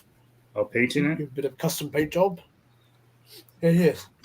Yeah, I think he did a bit of washes over the armor, what have you. Yeah, I was like, they could put a little more detail on it. Just a wash here and there, to bring it in detail. So, Lone Dragon, I will say this, brother. This is a perfect night to do it while we're all sitting here playing with toys, man. Go ahead, open up some toys, unbox, get those dreadnoughts, get them a bath. Let's see, we've got Annie's saying he needs to inspect another Fury planet in a damaged ass box. Ooh. I'm trying to figure out what to unbox right now because I get a bunch of Joes, including the Marauders. Oh, is that? Yeah, there you go. I need to grab that 2-pack. Just for freedom. Good luck on that. Well, well, I mean, you know me. Let me know because I actually have extra sets because of a weird shipping thing with Hasbro. We shall talk because I really just want freedom. I don't. Yeah, I kind of want the whole. That's the thing. So too, many people I've spoken to, they just, that's who they want is just freedom. And it's not, and it's Nile, not freedom. I'm sorry. No, I mean, know. Yeah. But I mean, they changed the color and they gave him a different name. So right, because it's a different eagle entirely. Yeah, which is cool. Spirit, Iron Knife, and Niall with low light. Still badass. Right, like I wouldn't mind getting the other Spirit too, to be honest, because I like that color scheme. But I'm just gonna have it so that he goes up against some NECA Predators. I have the whole Billy versus the Predator fight that nobody saw. Derek Holloman in the chat. What's going on, Derek? Thank you for joining. I don't think Billy saw that fight either. I think it ended pretty quickly. The idiot did throw his gun away. There's a comic book that actually showed the fight a little bit more. He lasted for like half a second. Okay. He didn't go out like a complete bitch. We'll put it that way. I also got 85th anniversary Wolverine. Ooh, nice. That's good. And the Iron Spider, or the Superior Spider-Man. Spider. Yeah. Still waiting for Tigre Nolan. Absolutely. That figure is gorgeous. And now, freaking Frazetta Girls is doing Conan. Oh, man, does it look good. And, of course, our good friend Trevor, he was taking all the photos for Frazetta Girls and just as if the figures didn't look good enough on their own, his pictures really, really help sell it. Anybody that doesn't know who I'm talking about, Trevor Williams does all the photographs for Four Horsemen. He's doing the photographs for, of course, Frazetta Girls, several other of the indie toy guys out there right now. Doing great work, and his shots just really sell the toys. So, all right, yeah, I'm really liking Mutated Moss Man as just a giant plant monster wearing gold Beastman armor. I dig it. That's how he's going to be displayed. Yeah, that's how I got it. And the Demogorgon, my plant cores, the evil plant monsters of Eternia here. Skeletor got a greenhouse, got into gardening. Ed, you're back. You got a screen thumb there. Starting to get worried about you, brother. You all No, right? yeah, I'm good, man. I just had to take a break from the headphones for a couple minutes. Yeah, making the head sweat a little bit. Well, yep. They do tend to squeeze the head a bit there, I noticed. Yeah, especially with this super large brain that I have. And if you're in the hot weather there too. I just dropped that Moss Man head now. When you said your big brain, I started thinking of Napoleon Dynamite. So my brain's too huge. Exactly. All right. So next up for opening pleasure, I think I'm going to end the night with Mythic Legion. So I'm going to hold off on opening those guys. Do I want to do D&D Critters or do I want to do Monster Force Forgotten King? Let's let the chat decide. Who do you want to see me open next? Do a poll. He's How do I do those things? I don't even do these things anymore. That's how he makes his extra money. He's doing the poll. So go. I gotta go to YouTube to do the poll, don't I? Yeah, you gotta do the poll on YouTube. That's what I thought. Yes. So go to YouTube and then you can do it there. Yeah, I did a poll last night to try and decide what I was going to do, and the stream. I told you what to do. Was it you? You were one of the people. I voted.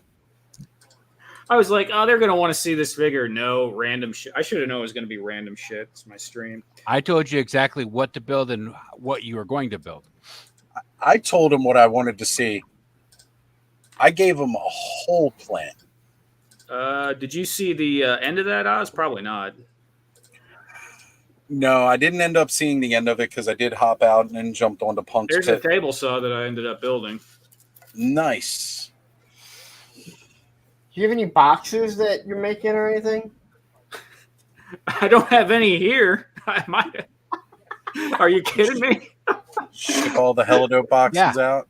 Yeah, dude, they went out. They went out. I have like the prototypes that are like janky and don't look right, but this is the one that you made. Yeah, that's the one that says Ed's paycheck on the inside because it's the smallest one I made.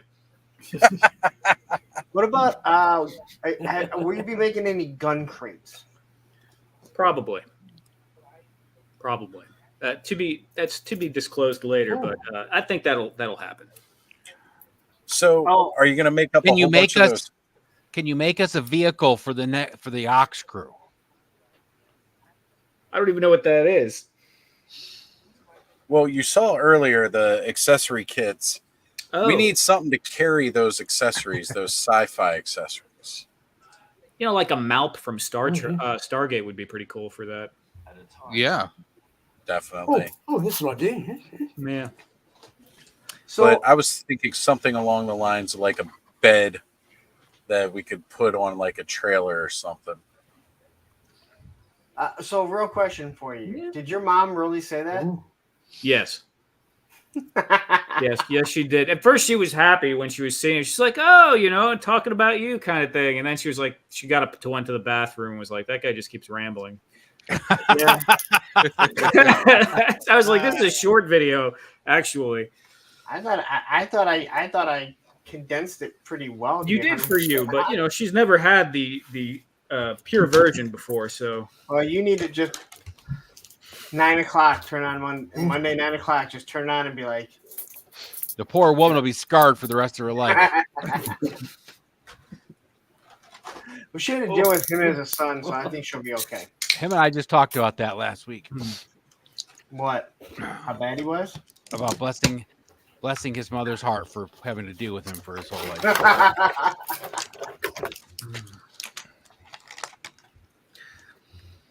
Well, I don't know if you noticed, but this is the more advanced version of that blockhead thing I built last time. We have the block guy here. This is the Dummy 13, which is... Oh, I like that color, dude. Oh, this is... I just cracked this open. So I did make him before out of the red PLA I had, and that's cool. But this is a matte PLA, and the internals on this one is made from a slightly stronger plastic, so the joints won't wear out as quick. PLA kind of they get loose really quick. But, what brand PLA do you use for printing? It's up there indeed, sir. So all different brands. This is like what is it? Sunlu is the red, I think. But That's I'm what I've been using for some prints. I'm using bamboo now. Okay. Yeah. I just recently bought a bamboo A1 mini. Oh, stronger there, I suppose. Okay. I have a P1P, and I just got my AMS working. Very cool. Very cool. I actually I got an X1C, which is crazy because I never would have thought I was going to get one of those, but I just got sponsored by Bamboo, actually. Oh, so that's freaking awesome. Oh, I see. Congrats on the sponsorship. Thank you very much. All right, guys, just drop the poll in the chat. I'm not thinking that's going to show up over on Punk's stream. So if you're over there and you want to participate in the poll, you can jump over. And if you want to jump back and watch from his channel, you absolutely can. That's fine. While you're here, make sure you hit that like and subscribe if you're enjoying yourself tonight. We do try to have fun and just hang out and do fun stuff. And drop things occasionally. Oh, my poor arthritis. Oh, yeah. We try and do fun things here. Unlike my stream where I just want you to send me money. Milk, right? Milk them. I mean, you could send me money too. We could drop the tip jar in the chat. We got the creamery. Well, to each their own. He needs that money to buy subs. I do. I need the money to buy subs. Oh wait, you're talking about Punk. To get over his 5K limit. So I enjoy a good chicken sub myself. Yeah, I'm getting hungry every time someone says subs. Got to go get some Jersey Mike's. Oh, I love Jersey Mike's roast beef never sub. had that. A bit of lettuce and mustard, you know. Wait a minute, Dave. Did you just say you'd never had Jersey Mike's? No. Man, what's wrong with you? Well, here's the thing. I think we have like one that just opened up in Buffalo. But the thing is, with Buffalo, we have so many pizzerias. Well, I know that. I live there, dude. Getting subs from just your local spots. Yeah, so, I know. I get that, right? But I went to Jersey Mike's, and man, it's worth the drive. So what kind of stuff have you been printing with your P1P? I printed just a few little things. Like I'm into Doctor Who, so I actually made like a little stand for one of the sonic screwdrivers. Oh, yes, nice. Doctor Who there. So I did that. And right now I'm printing a prop for a cosplay. Okay. You guys ever hear of anyone who grew up in the 80s? Did you ever watch the cartoon Captain N, the Game Master?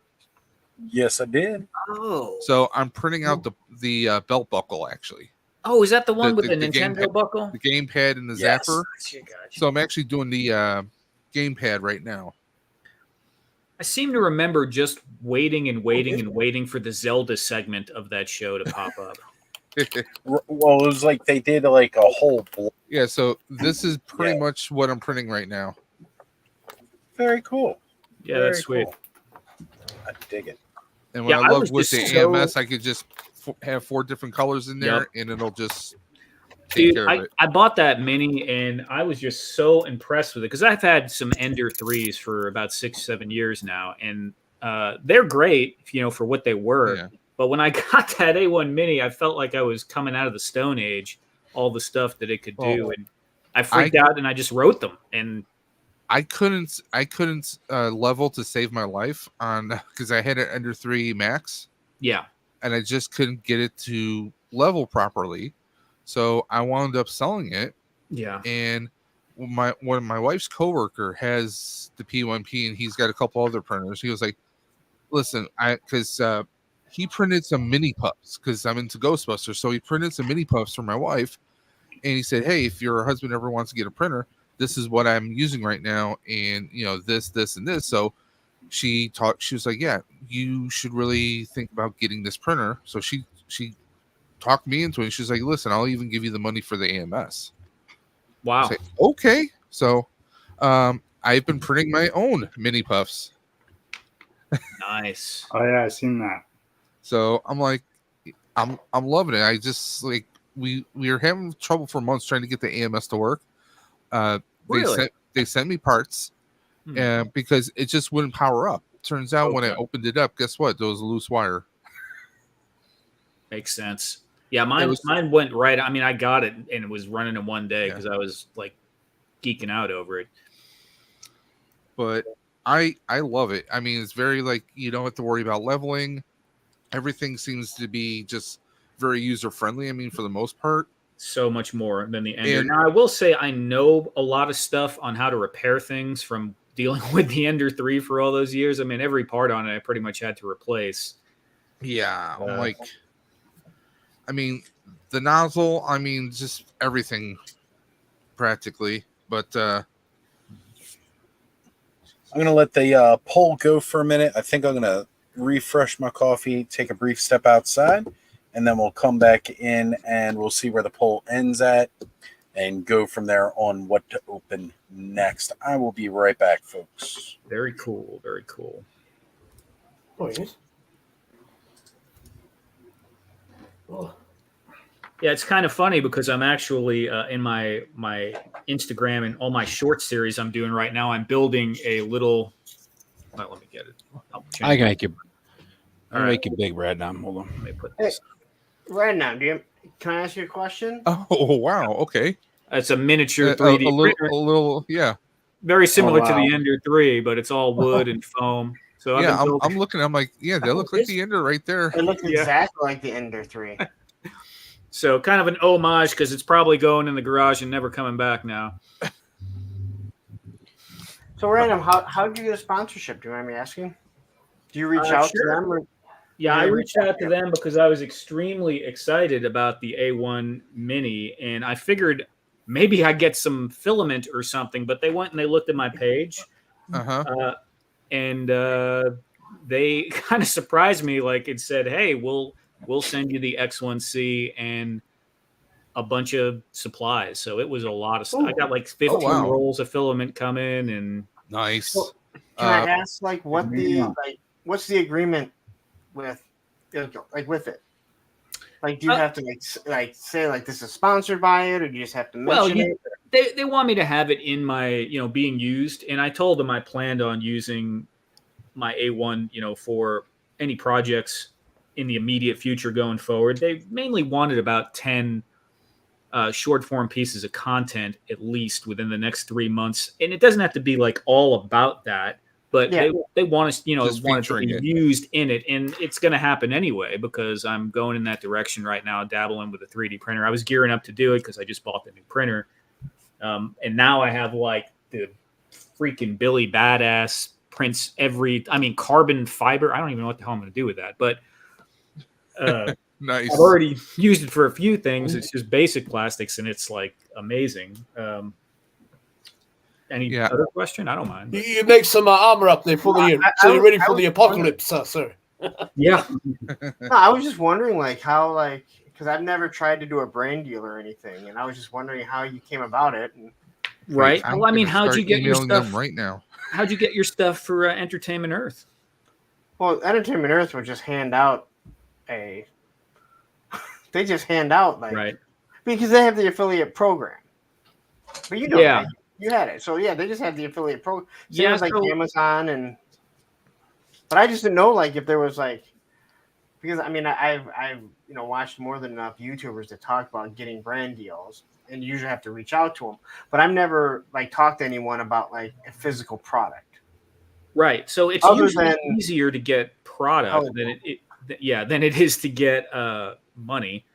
But they're doing. I get a little commission too. They send you a link, the standard thing you get with everyone else. Mm-hmm. But this is probably the first time. Well, maybe this second or third time, but this is really the one I've been most excited about that aligns with what I want to do, and I really love the product because I've had plenty of companies reach out to me because I do videos on Amazon, and a lot of those products. I mean, I'll do a video for Amazon, but it doesn't really cross over to my main, stuff that I work on. I still gotta look into that. It's on the decline. That's awesome. Yeah. Because really been sponsored by like a beard company yet right now. That's what I was going to ask the same thing.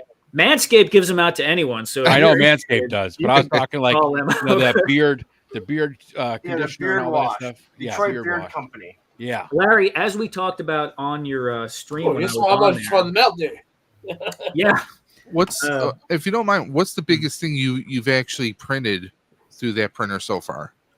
Like, have you done any helmets? Any like? No, man, I've had it one day in 2 days. Okay. Yeah, I made a sign. Okay.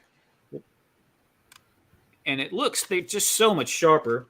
And I've only done 1-2 color print right here. Okay. A little bookmark. Nice. So just some small stuff. And reason why I'm asking is I'm heavy into Ghostbusters. I even do Ghostbusters cosplay. I'm planning on printing some parts to build a couple packs. Because a couple years ago I did a Back to the Future crossover where I did a Back to the Future themed proton pack, and I want to build a 1-to-1 scale version of that. So I'm planning to do like a whole bunch of printing off of this printer. But before that, I have to print up my wife some Deadpool guns for cosplay later this month.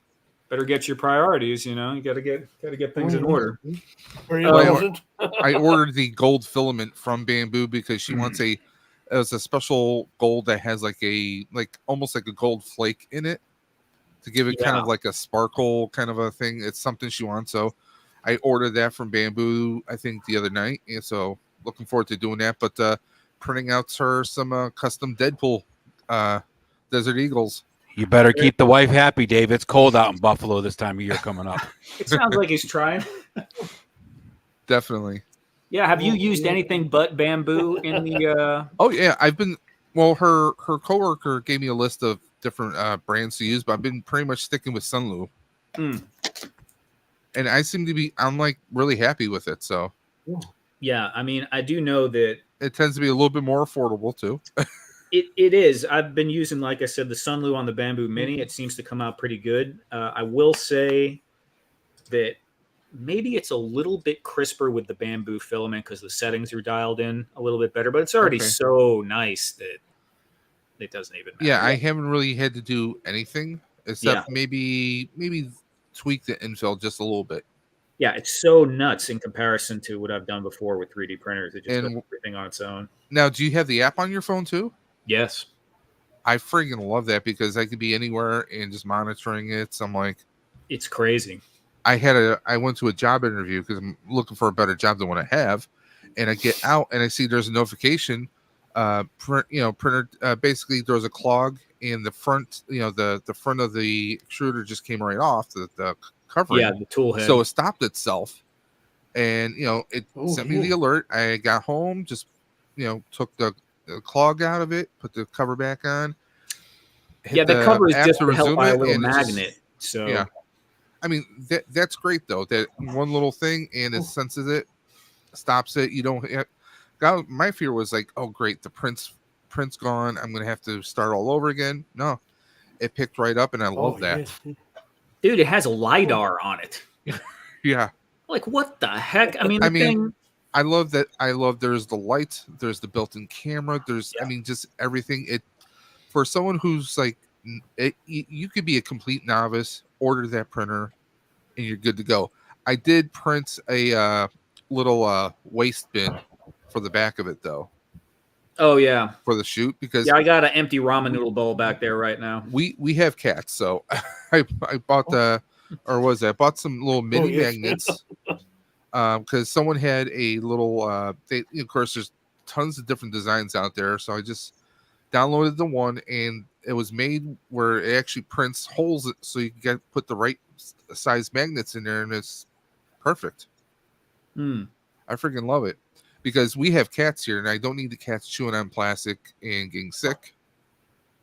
So but I'm looking forward to doing a bunch of printing. But now that you said that, maybe I will send an email to Bamboo saying, hey, I really love your P1P. It's great. I plan to do some Proton packs. I mean, you never know. When I spoke to Larry on his stream, I was going to say before, something that does help. I'm not trying to be, I'm not trying to be 5K Larry over here and brag, but I have like 95,000 followers on Instagram. So okay, yeah, you have the numbers, obviously. Right. It does help. And the experience in doing product videos and stuff like that also. That as well. Yeah. Well, yeah, I mean, I knew you had you have more subs than I do. My YouTube is not nowhere near as active as yours is, though. Larry. Yeah, but you have you have a very large Instagram. But no, I was just wondering, Dave, if you don't mind me asking, you don't have to say where you work, but what do you do for work? I currently am working at as a dispatch for an HVAC company. Previously, before that, I did customer service for technical support customer service for Spectrum for almost 10 years. Yeah, I remember you saying that. That's rough. Well, it honestly, I'm doing that job for that time. I wasn't dealing with the kind of BS I'm dealing with right now, so that's why I'm looking. But what sucks is most jobs out there is like, I actually have 2 potential job offers, but it's like taking a $4 an hour cut, and that's like $8,000 a year. I'm like, I can't justify that. I can't do that right now. Yeah, the job market in Western New York is horrible, dude. Oh yes, I just went through that.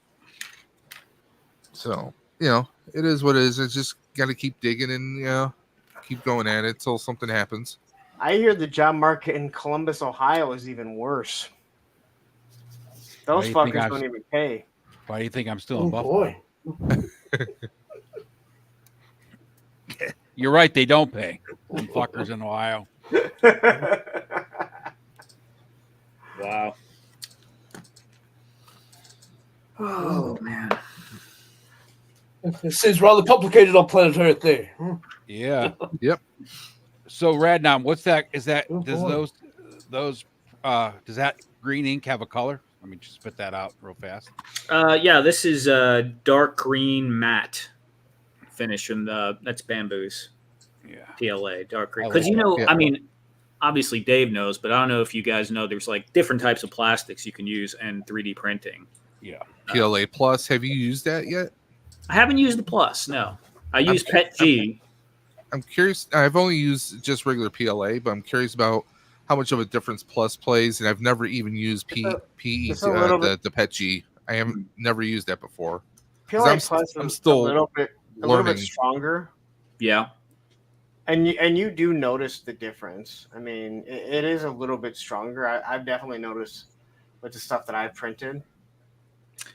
Overall, it just seems a little better.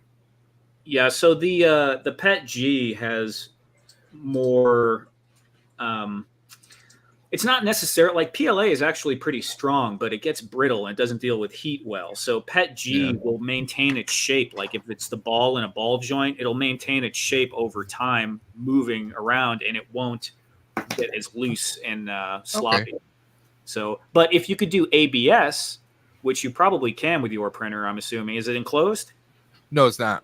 Okay. Well, it's a little hard to do ABS without the enclosure. I know that you can get the panels to upgrade a P1P to get the enclosure, so I know you can do that. But let me see if that's even. Let me see. I'm looking at P1P right now.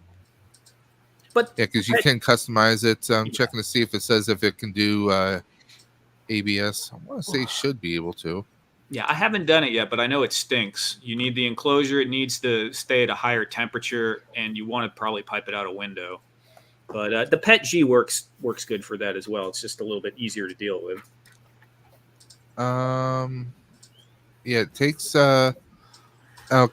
capable of PA, PC, ABS, and ASA. Enclosure required. So yeah, I would just have to get the enclosure for it. But I probably would move it over because I have my computer right here at the window.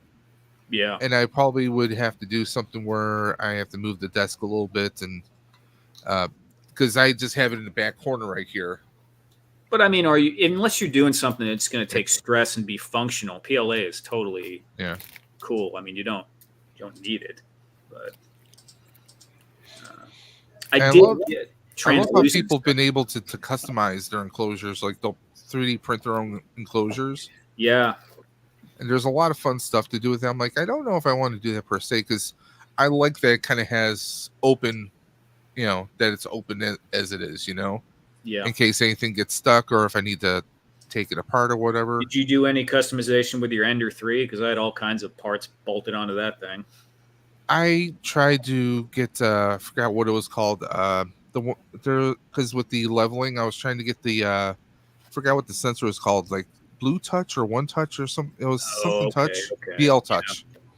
I tried installing that. That made no difference whatsoever. I didn't get that. No, I put like some red aluminum knobs on there that were fancier, a little bit bigger. It seemed the springs were a little bit different. It seemed to hold a little bit better. Yeah. But what do you got, Larry? I know you got a 3D printer. Ender 3. Okay. It was like 150 bucks. Yeah. Had it on sale for like 120 or something. Okay. So, I mean, it makes, I make like little desks and shit like that. Walls. Yeah. But it's a good printer. But I'm going to tell you right now, like even that little bamboo joint, the small one, it is like 5 times faster. It is. Oh, it's wild. My buddy that prints stuff, like he started with the Ender 3.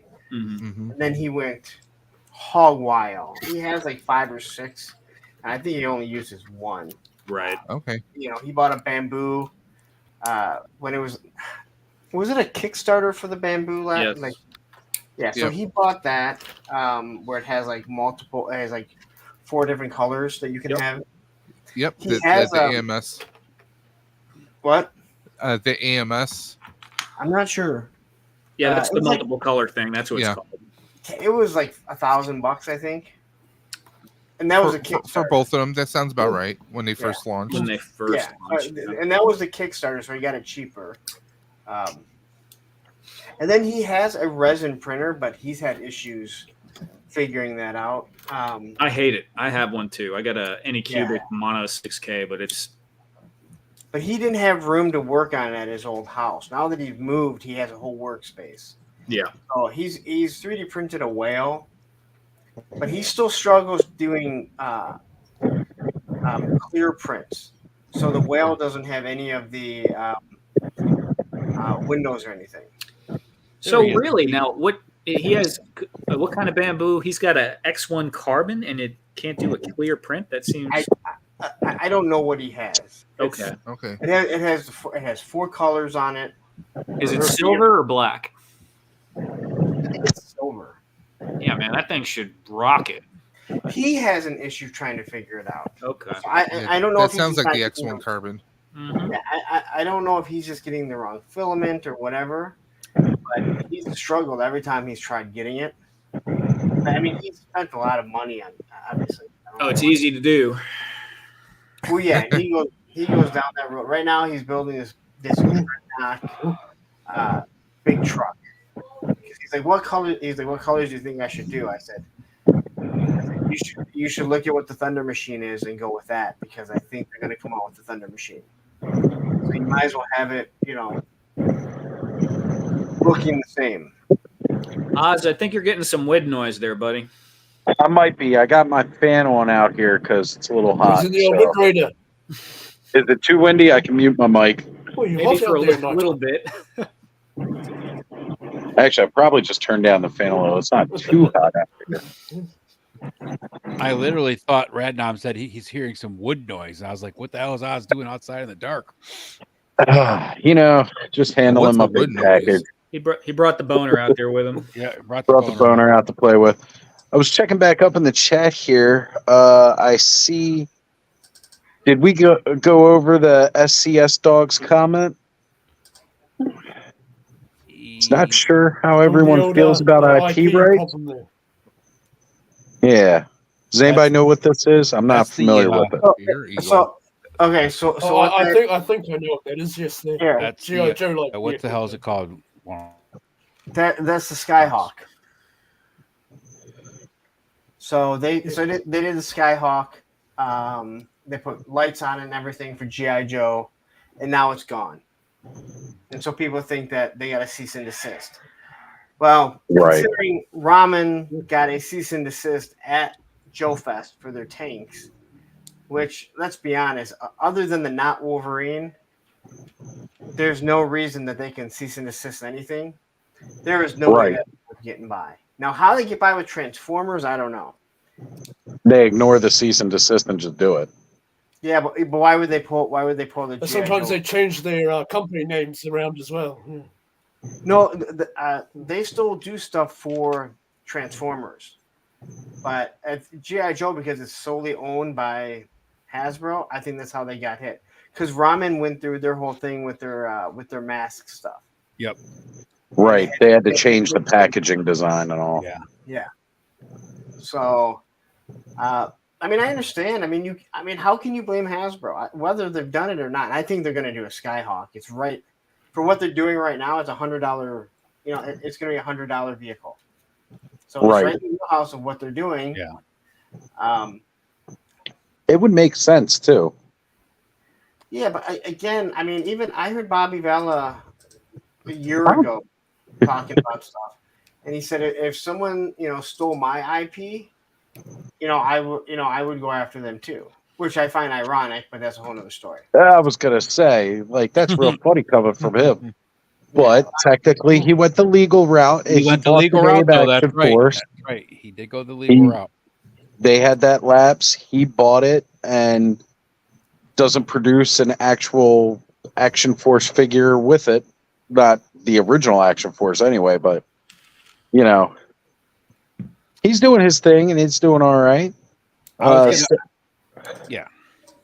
But I can't. I mean, again, you can't. Whether Hasbro has done something or not, if it's their property, right? I would do the exact same thing. When people are like, they just let Ramen do mask. Would you? Well, would you do that? The difference is that Hasbro should let Ramen do mask But Ramen should have to pay to have the license to do the Well, masks, right? He tried to go that route. I know he did, but I'm saying like that's the difference, right? Like Hasbro, people get mad at Hasbro because they sit on so many cool licenses and don't do anything with them, where they could license them out to people like Ace and other.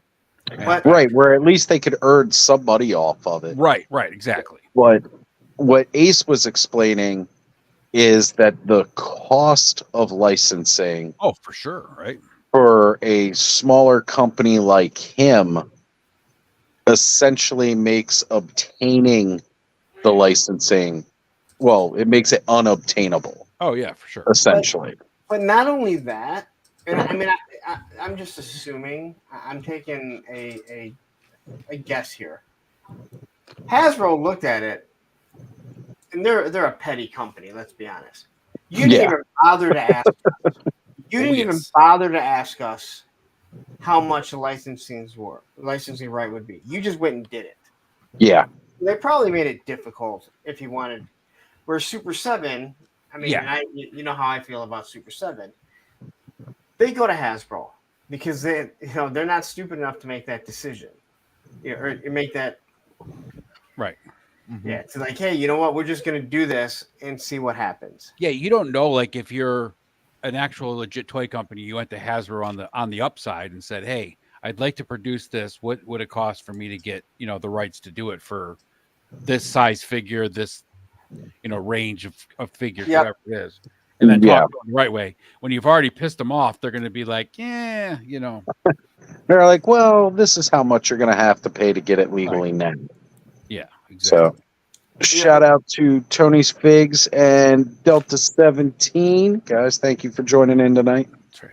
And Hasbro seems petty enough to be like, this is what we would have charged you, but since you went ahead and did it anyway, this is what you're gonna have. We're rolling in our legal fees for the first time and the second time. That's you know what? That's something that you use right there. Well, 100%, yeah. But again, I can't blame anyone. I mean, if I created something and someone stole it, or again, Bobby Vela copies a lot of people, but he makes it different enough that he's trouble. And what's it? You only got to change it like what, 30%? Not even that much, I don't think. And before people say that I'm ripping on Valaverse and stuff, it's not ripping on them because every fucking company takes designs off other people. Look at every full-size truck now. Every single one has tried to do something to make it look like a Dodge Ram. I'm sorry, a Ram. They're no longer Dodge. You can't call it Dodge anymore. They're just Ram. To do that big style. There is very little that's out there in the world today that isn't influenced or a direct imitation of something else, right? I mean, movies, properties, products, all of it is copying off of shit that's been done. We're too far down the friggin', societal path to come up with anything really mind-blowing at this point in time. But I will say it, just like the guys that use steroids. I don't care that you use steroids. Just don't fucking lie to my face and tell me you don't.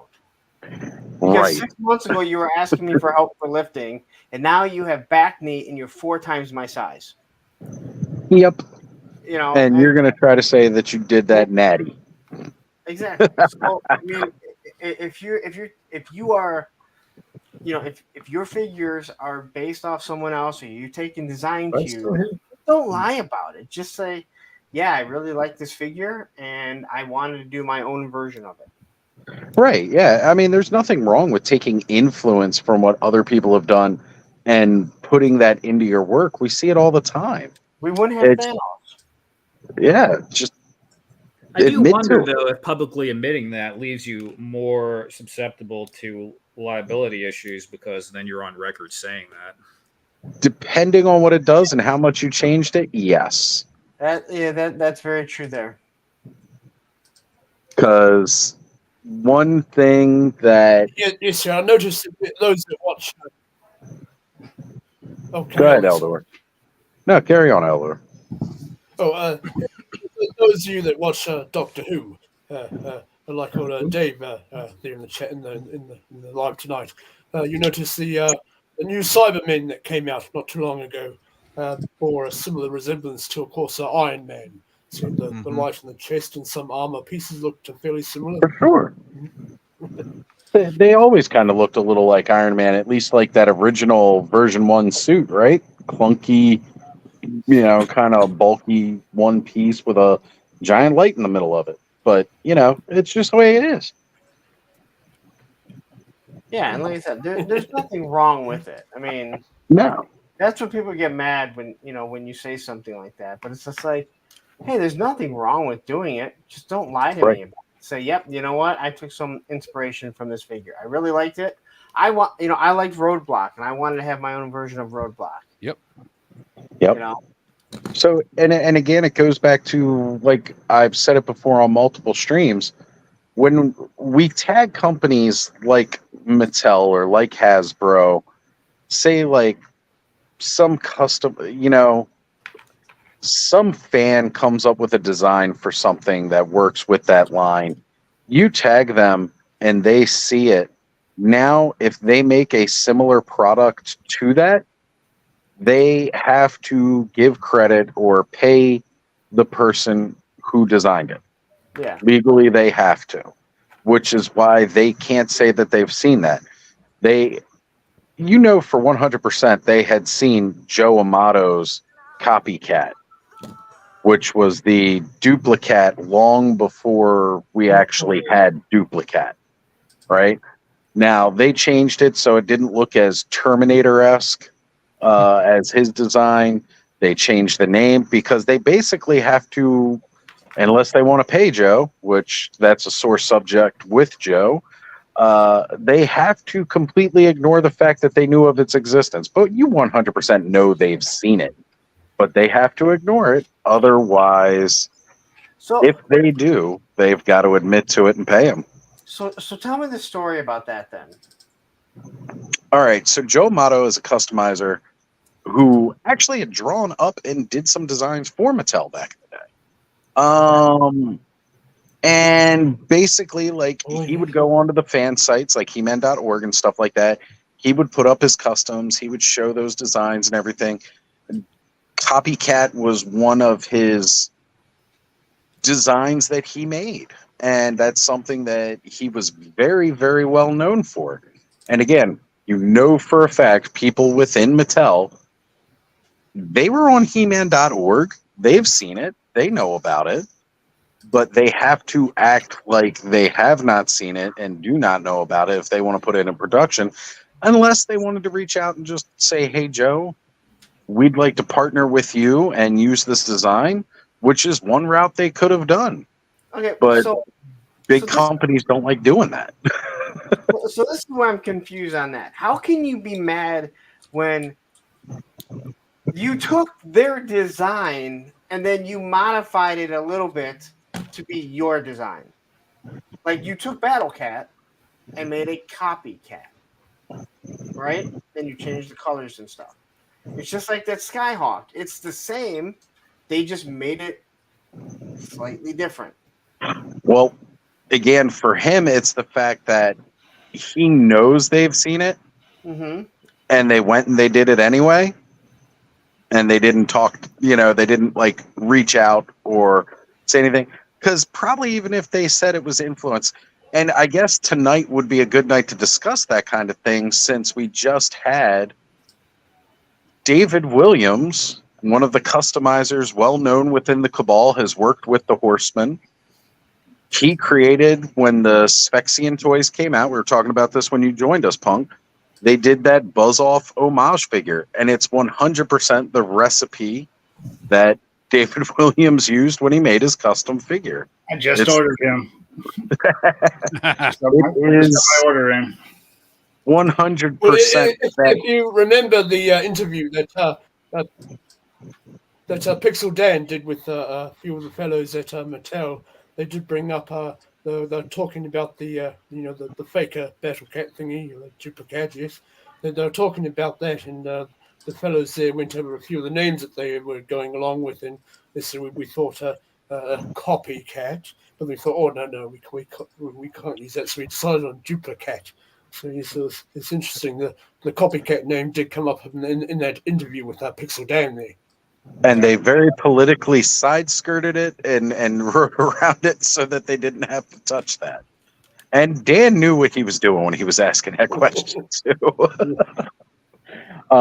But yeah, so they pulled David Williams up when they did the reveal. They had, because he was at IshCon, and they pulled him up onto the panel with them as they did the reveal.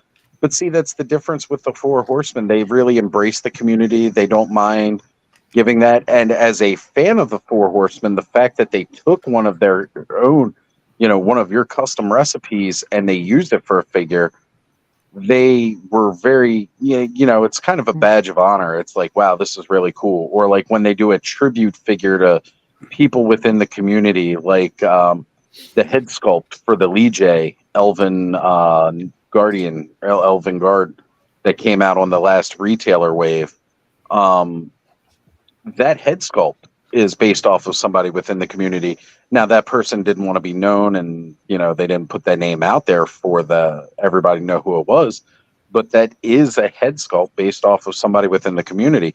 So they really don't mind paying the tribute to the people within the community who help influence what they do. Mind you, Eric Treadaway, he really knows what he's doing. He's the mastermind behind most of it. I mean, those guys, they are so ingrained within the community that supports them. They cater directly to their audience, but that's because they're the people buying the stuff. So they want to keep those people happy. And you can't keep everybody happy, that's for sure. But it's really nice that he can definitely, that some companies are still small enough that they can be on the ground floor with the communities that are supporting them. Much like our very own Steve with Delta 17 being here with us tonight. We're all big fans of Delta 17. He's hanging out right here in the community with the rest of us. He jumps on screen with us whenever he can, just hanging out, passing out life advice even. So it's really cool to be able to be ingrained with some of those. We got same thing when Brick and Adam are here talking up AWOC. It's direct connection to the consumer. Oh, do Brick and Adam like AWOC? I didn't know. If we say it another 2 times, I'm sure one of them will come on and let us know about it. Is that like Beetlejuice? Almost. Oh, it's 100% like that. Oh, it's worse. It's way worse. I'm sure Adam and Brick will probably be on shortly anyway with us because we're approaching that time frame for where they're at. Oh, I know Brick. He was busy with the family, right? He's got a package to show off. Yeah, package. Hey now. Whoa! It's a family show. Hi guys. Hey, what's going on? Fat Red Foo live with us tonight. I'm actually working on stuff over here, so I'm going to be like looking funny. So I decided to come over and say hi. You're in the workshop. Funny. What are you talking about? How often does Rad Dog pick up his head when he's working on a project? Well, I mean, I'm working on. I don't know if I can see it. I'm working on this. So yeah, you've been the city thing you've been building. Am I echoing or is that somebody else? Maybe it's coming from my phone. I don't hear an echo. I'm not hearing an echo. Are you hearing an echo? Oh, you know what it is? It's my fault because I'm still watching the stream. Polo. Are you hearing an echo? Echo better? Everybody's good? You're good. We didn't hear an echo. Am I too loud? No, you're good. No, you're good. Okay. I'm also doing laundry, so I'm like multitasking. Look at you being productive while we stream. Well, it's the way to split the difference, right? I can be down here doing my stuff if I'm doing laundry, so it's like a happy medium for both of us. He's a Renaissance man. Yeah. Speaking of Delta 17, Hello Dope Toys actually got some that landed. So anybody that's got orders or wants to order them up, go on over there. If you want to order some Delta 17, you go through Hello Dope Toys. You can even use Punk's discount code. Yeah. I always fucking forget about that code, Punk. I always forget about that code.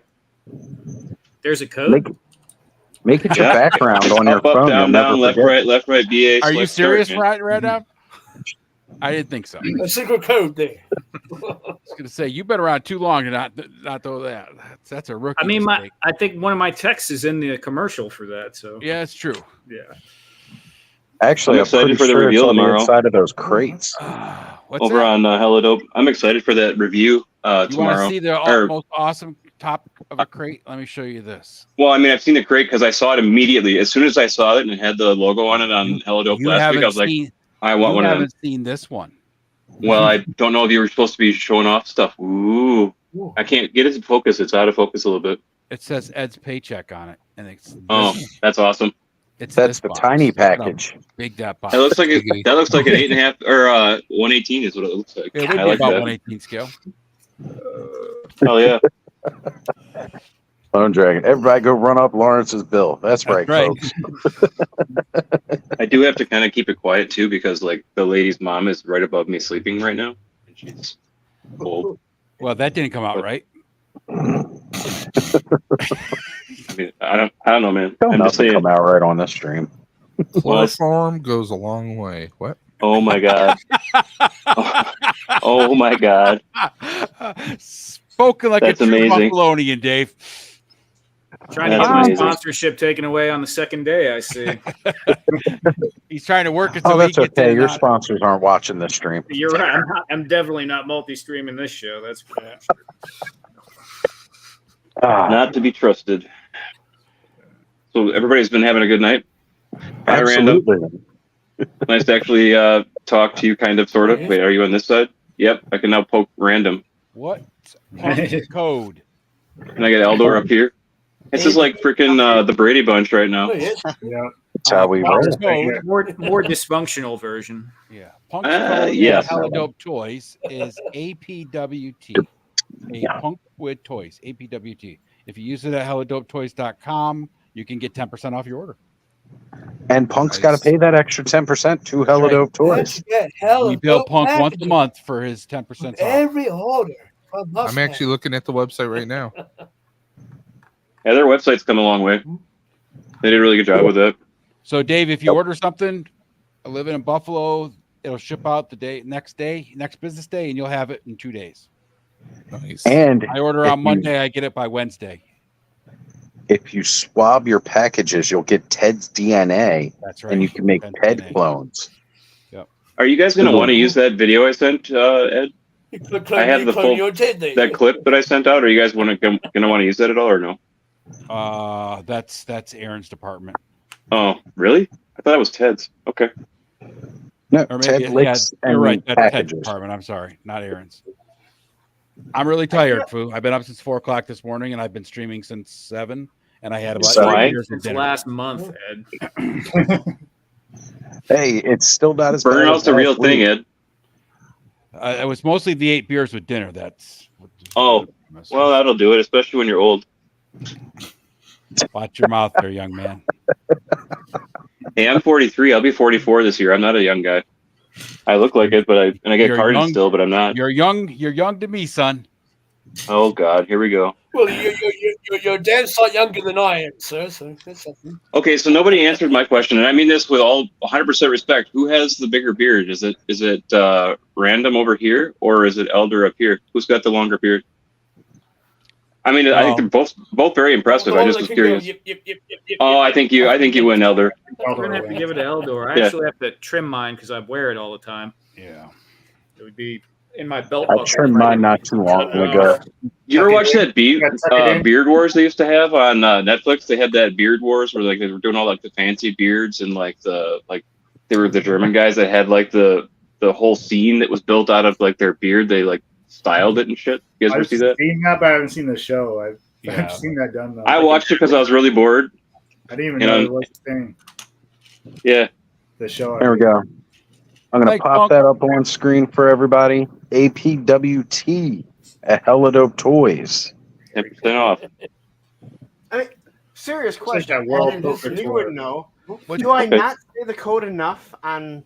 I don't know. I've only heard it like maybe once every 5 minutes on your show. And then you It's like play the the flag Mothman story. commercial. Oh no. If y'all go to hellodopetoys.com and you put in APWT, Right. Well, I mean, Payne no, you said it, definitely say your code enough.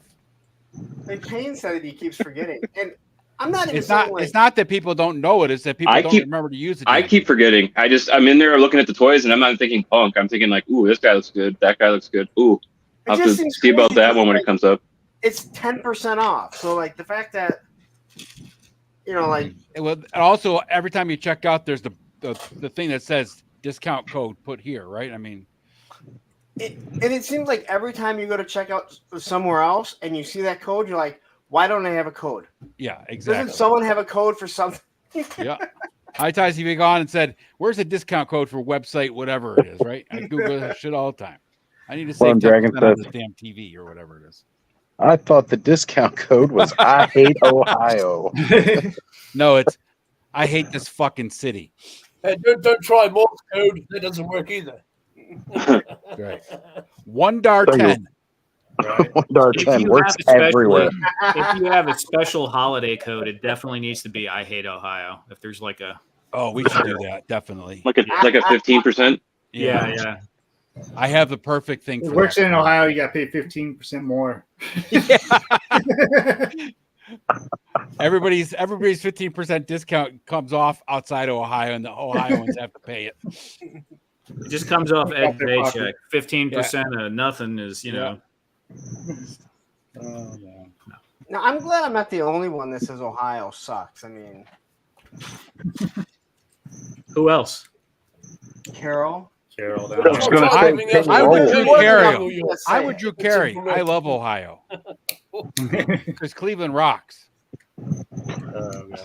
Yeah. Hey, look, you know what? The Ravens came from Cleveland, and they've done much better since they moved to Baltimore. That says something right there. Yeah, that's something right there for sure. They came to this shithole and did better. Like the first year, too.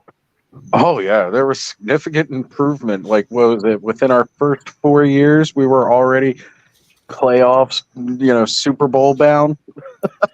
Well, at least you guys have basketball teams. The coach you had didn't, Baltimore doesn't. Not anymore. Well, I mean, there's is the Washington Wizards still a thing? I don't know. Look at how close that color is, Ed. Oh, man, that's good. Awesome. That red. Yeah. Ooh, now imagine. I was actually thinking you had already painted those or pre-painted those, actually.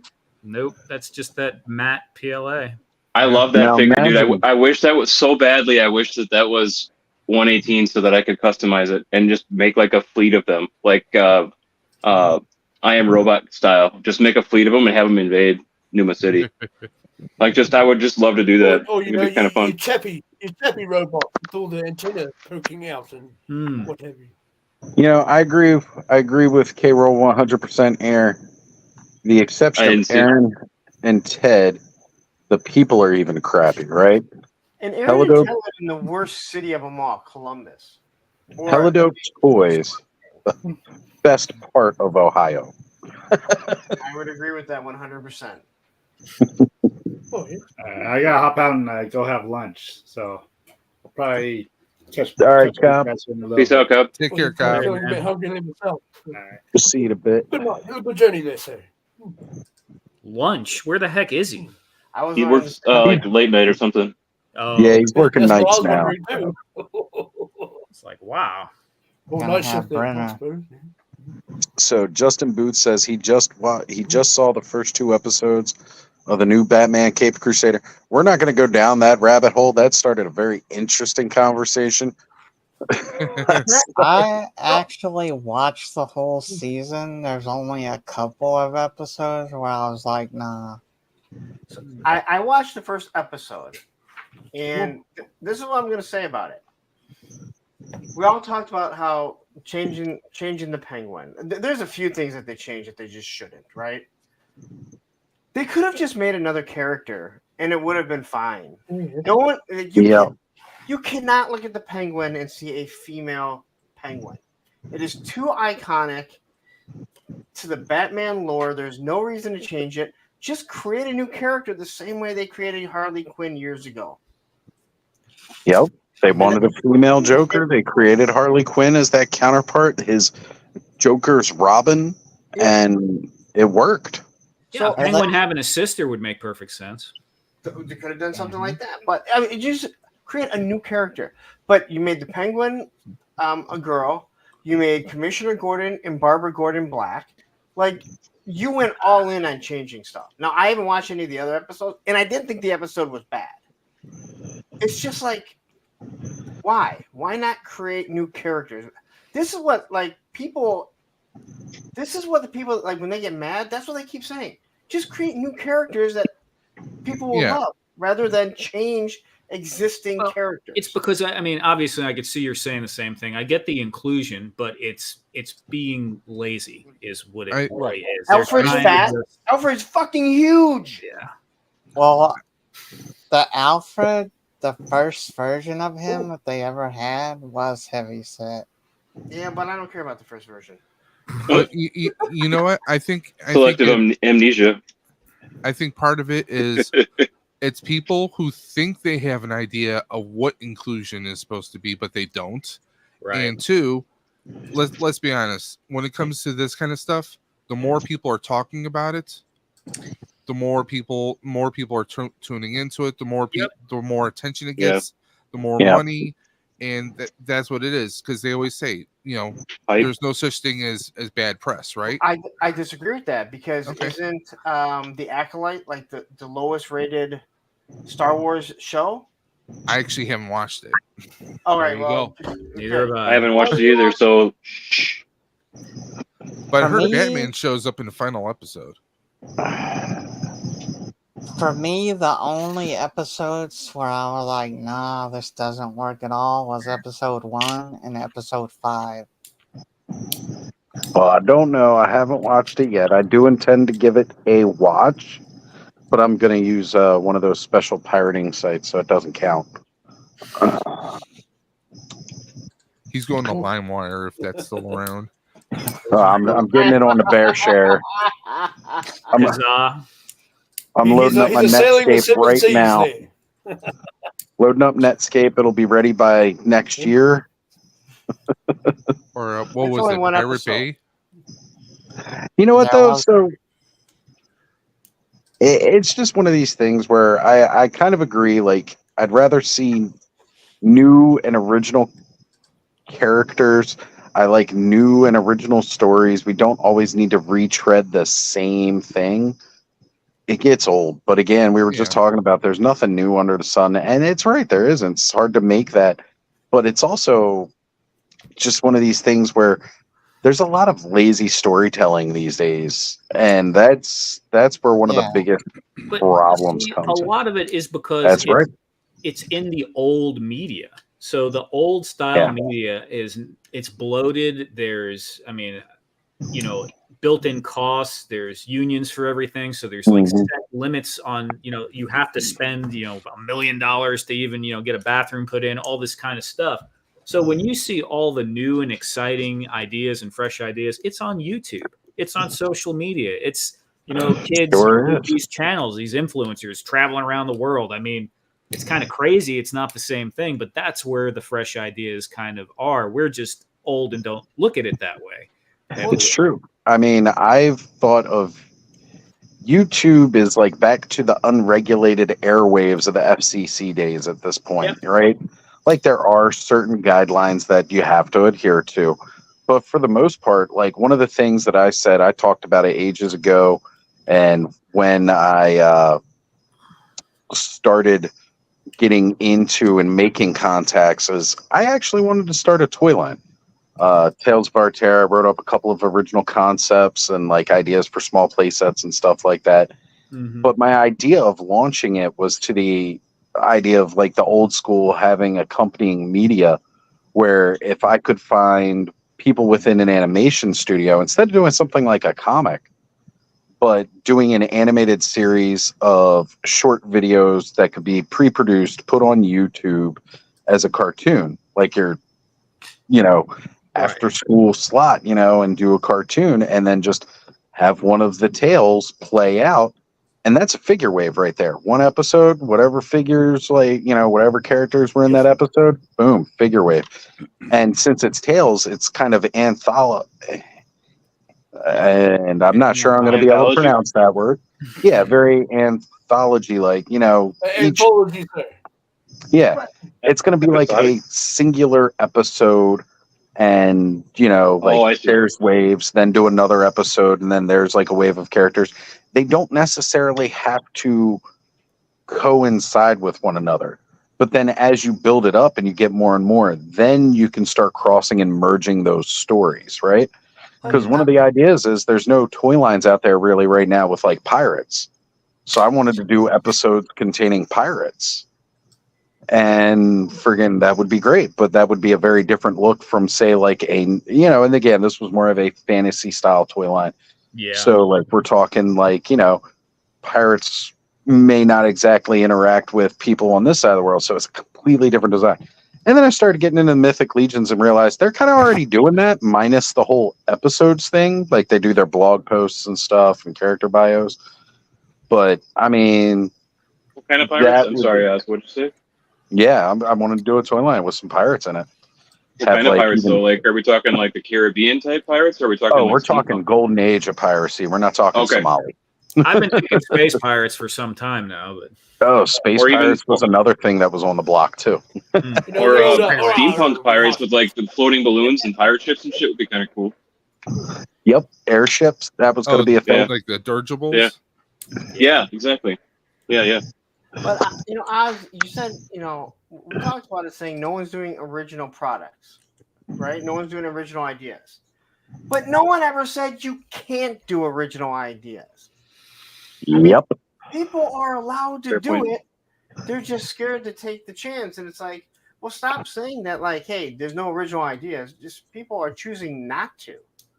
Yeah. Oh yeah, absolutely. And also there's the other side to it too. Like the people who are brave enough to do that chance and do those new ideas. People like Jason for AWOC, right? Like he's somebody who's been able to launch this idea. And although maybe anthropomorphic animal people's not exactly the most original idea, his story is. And he took a chance. He got the support. He's backing it. And there's a lot of steps to that. And fortunately, they've got a lot of backers into that future. It's all about, are you willing to put forth the work and effort to make your dream come true? But that's what I said about Monster Force or Operation Monster Force. It is it's such an original idea with unoriginal characters. Right, and this ties in. What I was going to say ties into what you just said, and that is most things that we consider original are still not really original. It's just an original combination of two other previously unrelated things. You put them together and put a little spin on it, and it's a new way of looking at it, which is exactly what Monster Force is. And the same thing with Jason's stuff is, yes, you had animal-based characters like that, but then he took a very science fiction, fantasy heavy kind of theme and, just mixed it together, and pretty cool stuff. So. Yeah, amazing. And I champion the people that are brave enough to take those steps and bring us that new stuff because it's fresh. It's a breath of fresh air. Because again, as much as I love Masters of the Universe, they're retreading a lot of the same territories. I'm glad they're finally taking some chances with the IP. Turtles of Grayskull was a big risk. And you know what? It's paying off for them in the long run. People were really not into it at first. There's still a lot of people that aren't into it entirely, but there are a lot of people out there who are getting more into it, which is really cool to see because I feel like it's helping the brand grow, right? And with a lot of the work that they put into the new stuff they showed off at SDCC, that just shows how much faith they have in the product now, and probably shows what those numbers are really looking like to them, that they're planning on doing that much more for it. Because I guarantee if it wasn't taken off like they had hoped, they would definitely be like, no, we're not going to do any more with this. Could you imagine a HasLab of a USS Flag that transformed into a life-size person? Oh man, it would have. Dude, you've been looking at all those 3D printings of all the spaceships too much, I think, buddy. A little bit, yeah. Can I say this? A USS Flag that transformed into a life-size person would probably be smaller than the one that I have. I was going to say, I'm actually picturing Lawrence. There are different sized people, Larry. Yeah, not everybody. You may not be aware of it. Turns into Shaq, yeah. I was just picturing Larry walking around with the pieces of the flag taped to him. Hey, Oh Rad, my look what God. I found. Oh, sweet. Oh, Ed, nice. Finally. Yeah. Oh, man! Now I want some ice cream. Coffee ice cream. I've been looking for like months for coffee ice Yeah, cream. I think I mentioned it on It's stream my like 2 favorite 3 months flavor. ago. Longer than months, dude. It's been almost a year, I think, hasn't it? Coffee You guys ice were talking cream. about that for. Yes, the old ice cream's become a bit expensive out in eternity here. Yeah. So, like, I'm just gonna say right now, coffee Headed ice quite a cream mile. tastes the way coffee smells, and that's amazing. Coffee ice cream. Absolutely. Most people Making me hate the hungry way there, son. coffee tastes. I'm kind of jealous now, Ed. I ordered some with a grocery delivery earlier this week, and they didn't have it in stock. So it was the one item they didn't bring me. But you didn't get the when Son you of a got bitch. yours, you didn't get the Walmart brand, right? I got Haagen-Dazs. It was on Haagen-Dazs, sale. yeah. They didn't have anything else other than the great value I, brand. I didn't even know that Walmart carried coffee ice cream. I'm gonna have to stop there and get some. I didn't either, but every time I go into the store, I always look for it because I've been wanting a coffee ice cream and You haven't know what they had don't it. carry? New action figures. What? That's a new one on me. You know what they do carry? That's good, though.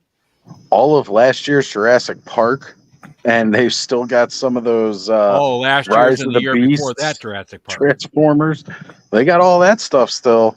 I still got some Lando Calrissians up, that's for sure. They sure do. Beat me to that one. The funny part is like most of the Targets around me now don't have the same Cloud City Lando up anymore, but now they've all got the 40th anniversary Jabba the Hutt card disguise Lando up. Yeah, It's like all they did was they just changed the outfit. Lando's still the only figure they got.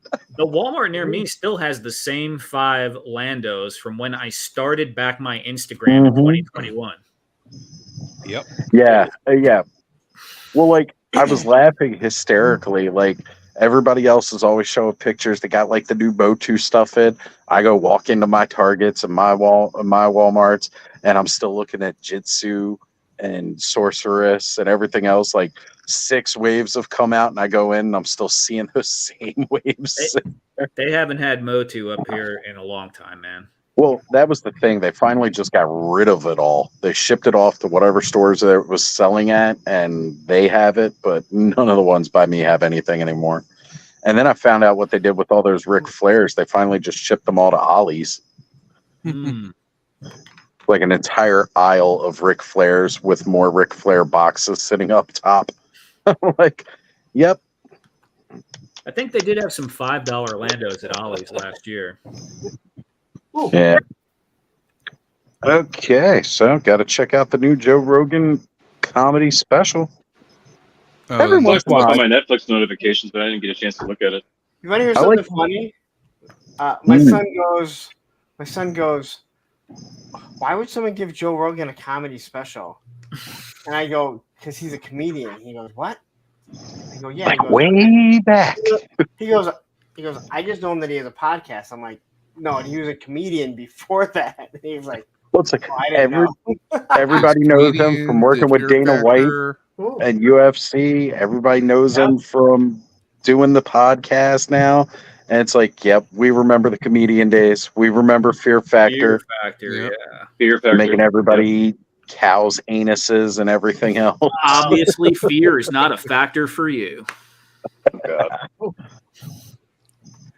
God, I forgot that he was a comedian back in the day. Jesus. Yep. Oh, man. We're old. I remember We're him all on old. Sorry, Lawrence, I didn't mean to cut you off.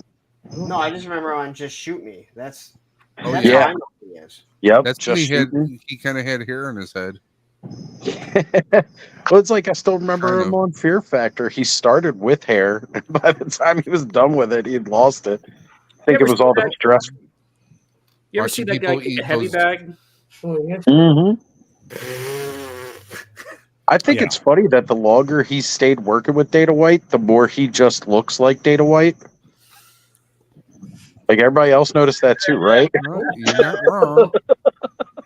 Like if Dana White kicks the bucket, they're just gonna move Joe Rogan up to his position and find the next lookalike. Well, he's going to drop the Rogan, and he's just going to be white. He's going to become, They're going to say he's his long lost twin or something. There you go. Yeah, it'll be a soap opera thing. It'll be cool. It's a format that works. We've seen it. Well, we've heard far worse on wrestling, so yeah. Oh man, they were gonna run what was it? One of the old stories they were gonna run, like Stephanie was pregnant, but it was gonna be like Vince's. Oh man, that was gonna get really weird. I'm glad they shut that one down. That hurts my head even trying to think about it. Well, you know what now. I was gonna say, you know what the awful part about that is now? Yeah. He was probably hoping that storyline might come true. God, I never really cared for Vince as a human. I knew he had to be a shitty human. Oh yeah. But oh God, just Well, Vince now it's a bad apple in every Kratos fruit. Vince is part of the reason Shane left. Yeah. I mean, you can't blame him. Shane's left a couple of times for working with WWE, and I'm sure it's because of his dad. Like, Shane actually seems like there's probably a decent human being there somewhere. I mean, he's definitely one of the hardest working. When he would come in and he would interact in the storylines and he would wrestle, like, you could tell he was learning. He'd been around the business his whole life. But he did stuff that even, like, maybe it was because of his lack of actually knowledge of bumping and everything at first, but some of the stuff that he would try and do and then do after, I'm sure plenty of people said, "Don't do it, kid, don't do it," and he's like, "No, I'm gonna go jump off the jumbotron." All right. Vince wasn't happy about that type of stuff. Yeah, he was definitely crazy. They talk about. No, go ahead. Oh, they talk about the fight that he had with Kurt Angle when he was supposed to go through the plate glass, and someone put the wrong plate glass in, and Kurt Angle had thrown him, I think, 3 times. Yeah. And they talked about it, and they said Vince was flipping out behind there, but Shane wanted to keep going on. Yep. I think they finally broke it, but it was like the 3rd try. But he'd already landed on his head twice. Yeah. But and Shane, like, again, Shane was the one that told him to do it. Yeah, because you get yeah, Legend Series more mad about the glass than Shane. That was probably you hear it. different things about Vince McMahon. You hear, I mean, obviously all the stuff that's come out. Yeah. But like other guys said, he's wonderful. They always had the policy of anyone that ever wrestled for them, if they ever need rehab, they were going to pay for it. They didn't give anyone like health care, but it's nice that they let them after they got addicted to drugs that they try to get them off. Right, all the pain pills that they had to take to cover the health problems. They were like, "We'll get you clean afterwards because it's cheaper." But I got to agree too, like, because even if you've been dropped on your head that many times, I think you would need good health care. Right. But like, even for somebody like Matt Hardy, like, he would come back to the company, he would get cleaned up, they would help him get clean, and then he would break again. They'd be like, "All right, you're out, but when you're ready to get clean, come back and we'll help you get clean again." And they did it time and time again. I would love for Legend Series to jump on here and talk about some of that stuff. Legend Series is more than welcome to jump on here if you want to give him a link. I've seen his channel. I know what he does. He ain't coming on here showing pro laps. He's good. Oh my! Skeletor the whole time. That was Jeff, not Matt. Yep. They both had their You're right. Issues. If I said Matt, I apologize. I definitely meant Jeff, because Matt has had a much better career than Jeff in the sense of he stayed clean longer. He's had longer runs. But I would say recently Jeff's been worse than Matt. Jeff has been through a lot of really bad struggles lately. Like, well, he's always had demons that he's fought, but it was like shortly after he switched over to AEW, and then they were like, "Yeah, we can't put you in the ring anymore," because he was just that doped up. It cost him a dream match with Sting. Also, he kind of got the DUI from drunk driving. Mm-hmm. While he was already on probation.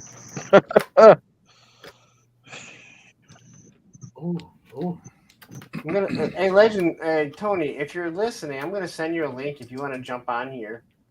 Yeah, for real. Come on now. You know this is open Don't door. tell me you can't stream because you stream almost as much as Pop Blender. Yeah. Almost. You still have a little ways to go because that guy is. Pop Blender's been putting in some crazy work streaming lately. Yes, and he works like crazy. So it's not like he doesn't have a job or, he's on disability. He's working. Nah, he's working and doing all those streams. Like you said, was it? All right, guys. Doing a quick live stream here to let you know I'll be home in 5 minutes. Do a live stream. This is a very accurate depiction of what he's been doing. I get it though; it's fun. Like you kind of get a rush out of it. It's our version of socializing, at least most of us, because again, we don't always get out and do stuff. So this is our way of being able to connect and do that, and it's one of the better ways, in my opinion, because I don't actually have to people. Not saying I wouldn't like meeting all you people. Some of you I have met, but yeah, until Joe Fest again, I won't see anyone again or hang out with anyone. Come on, come to. Why don't you come out to Legion's Con? Why don't you come out to Michigan?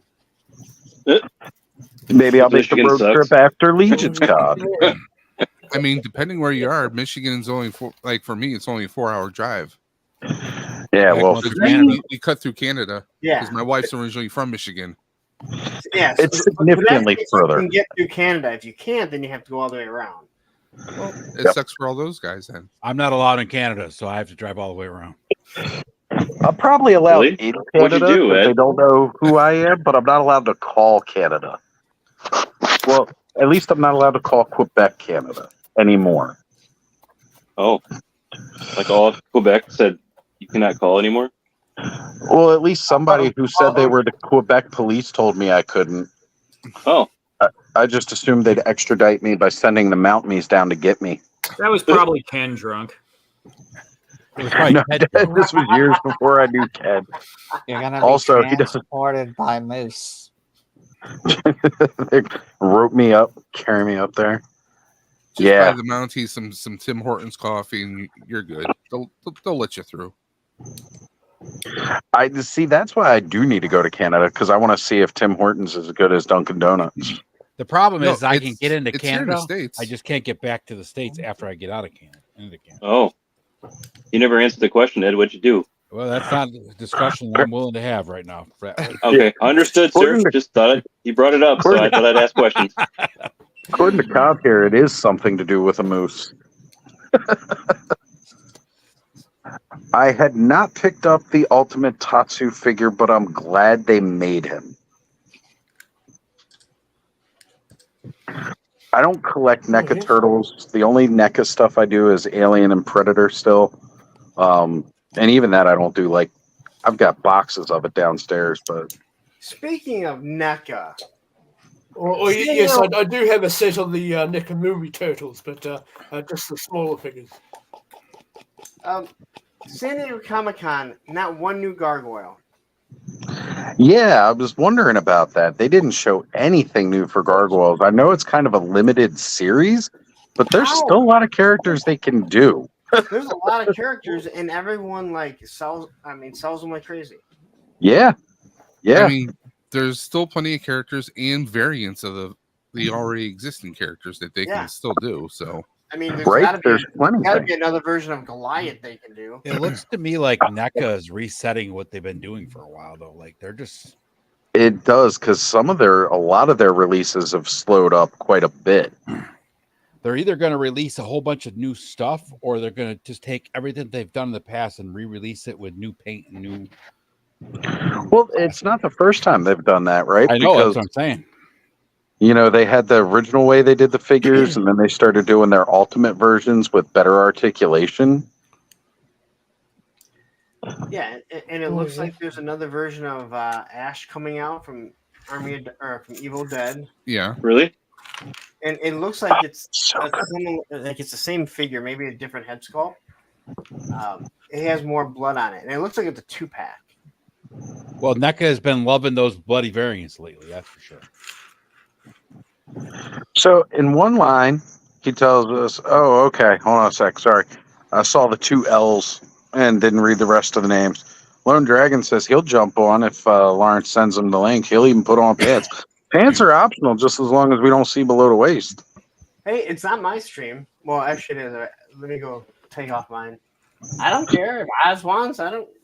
Yeah, Lone Dragon, if you want to jump on, that's fine. It's a little bit of a slower night tonight. On that note, there, sir, I think I better sign off there. The stomach's starting to make the old noises, you know. Uh-oh. It's time for Eldor's lunch break. Energy. See you, Eldor. Nice to meet you, care, brother. Take care, man. Not as young easy, as I Eldor. used to be, you know. All right. Well, thank you for having me there, sir. And, enjoy Always the a rest of the pleasure show. to have you. Good journey, everybody.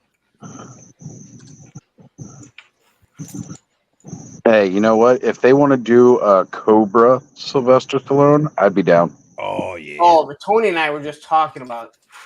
I'd love Unfortunately, you to. can't find that movie for free anywhere.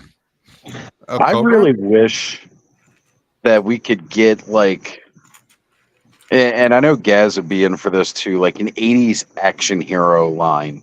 Oh, yeah. Tango and Cash. Right? Tango Yeah, and Tango and Cash. Cash. And Tango like, and Cash. you know, it does not need to be a Expendables toy line. I don't need that. I mean, No. like just a straight up them from their iconic movies. Like Bruce Willis from the first Die Hard. You got Tango Yeah. and Cash. But that's something I would expect NECA to do. Big Trouble in Little China. Big Trouble in Little China. Exactly. Yeah, like that is totally something up NECA's wheelhouse. I mean, heck, they've already got licensing to do Arnold from Predator, and it wouldn't take too much to make a freaking Commando figure from that. No, they've done Commando. Did they do a Commando one? Yeah, it's like I super didn't- expensive. Yeah. I think it was like $150 last time I looked. Wow. Jesus, wow, you're right. Even on Amazon Prime, it's like $3 just to watch Cobra.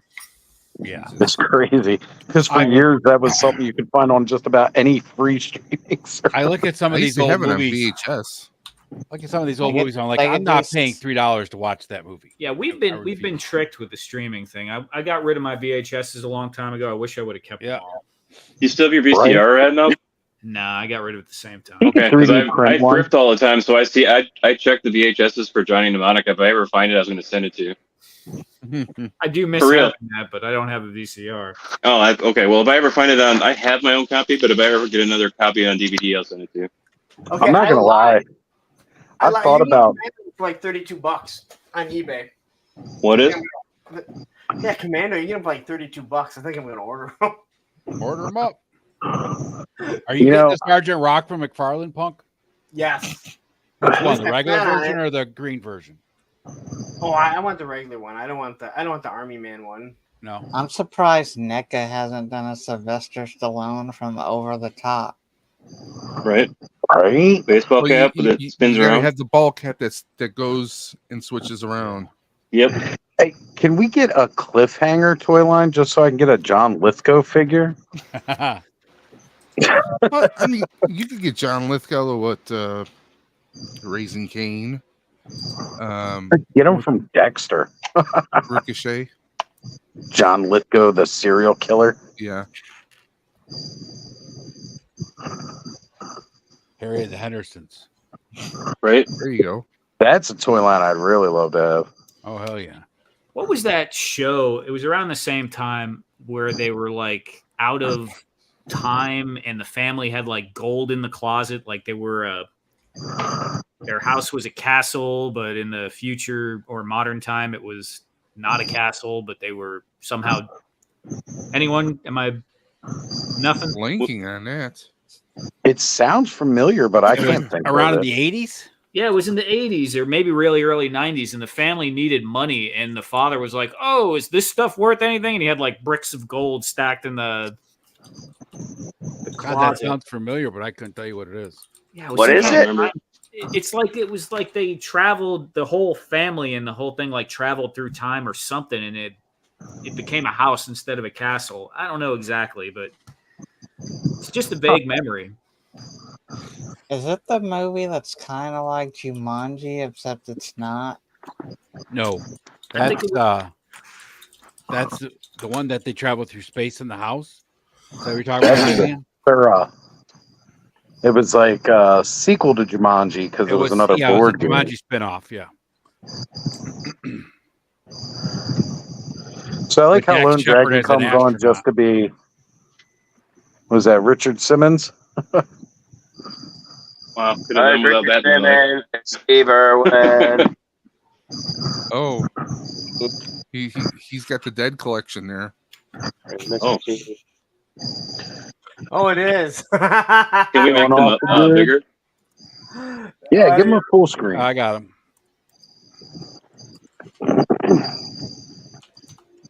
There we go. That's cool.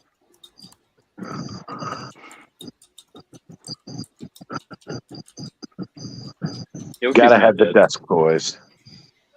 Oh, 2012. I thought you said dead toys. Never mind. Oh, I like the desk toys. Yeah, you got nice Xavier there. Yep. Yep. Just whatever I like at the time, or tends to go on the desk, and some things stay and some things rotate. I got one like that when I thrift a lot, and I have a window. I'm in the basement, and I put right now it's like mostly like animals and like T-Rexes and dinosaurs and shit. But I swapped those out. I like them, but I'm not going to necessarily keep them forever. So Did anybody else's? When you were growing up, like if your mom drank tea, like Lipton used to, was it Lipton? I think they used to put like the little figurines. Anybody else's mom do that? Oh, cats. They had the zebra and like the little cat. Yeah, it was like the little tiny mini ceramic figurines. Yep. Yeah, I used to have a bunch of those up in the windows. And I totally agree, you know, Gaz, Tango and Cash, Sly and Kurt in the minivan, or the SUV with the minigun, rather. Friggin' perfect, man. That'd be great. This is off my mom's knickknack shelf from the 80s. I was going to say, Carol, I know you remember the little figurine. Oh, that's cool. Oh, it's like, it is ceramic. That's pretty cool. No, this is metal. Oh, yeah. That's, I heard the tinkle that's on it. a pretty cool little cauldron right there. Yep. I dig it. That's pretty cool. Nice prop.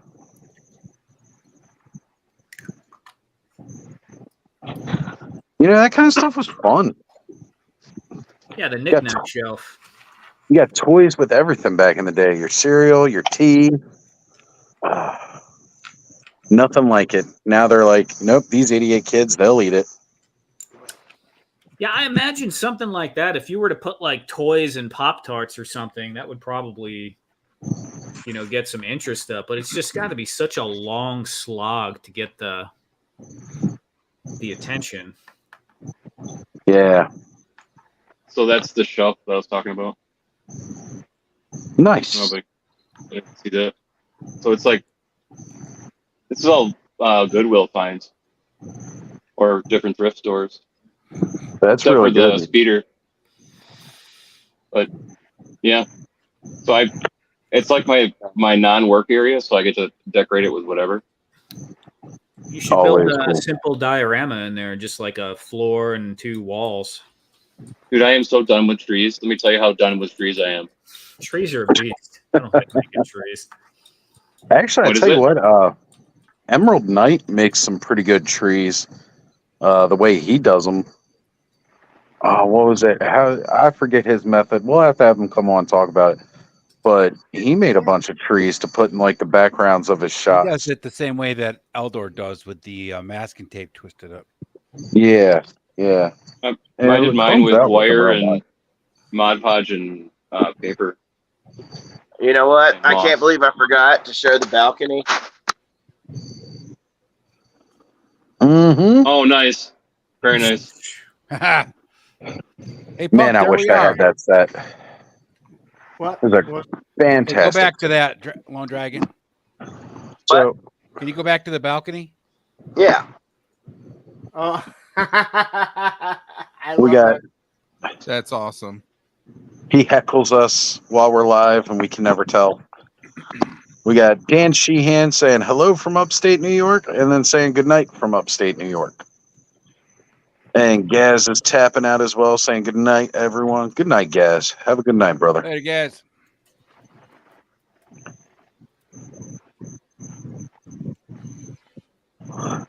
So, what are you guys' takes for the 24-hour stream? I know it was a big learning experience for me. Waiting a day and a half, wondering why it's still uploading, just to find out it needs to be cut into 12-hour segments.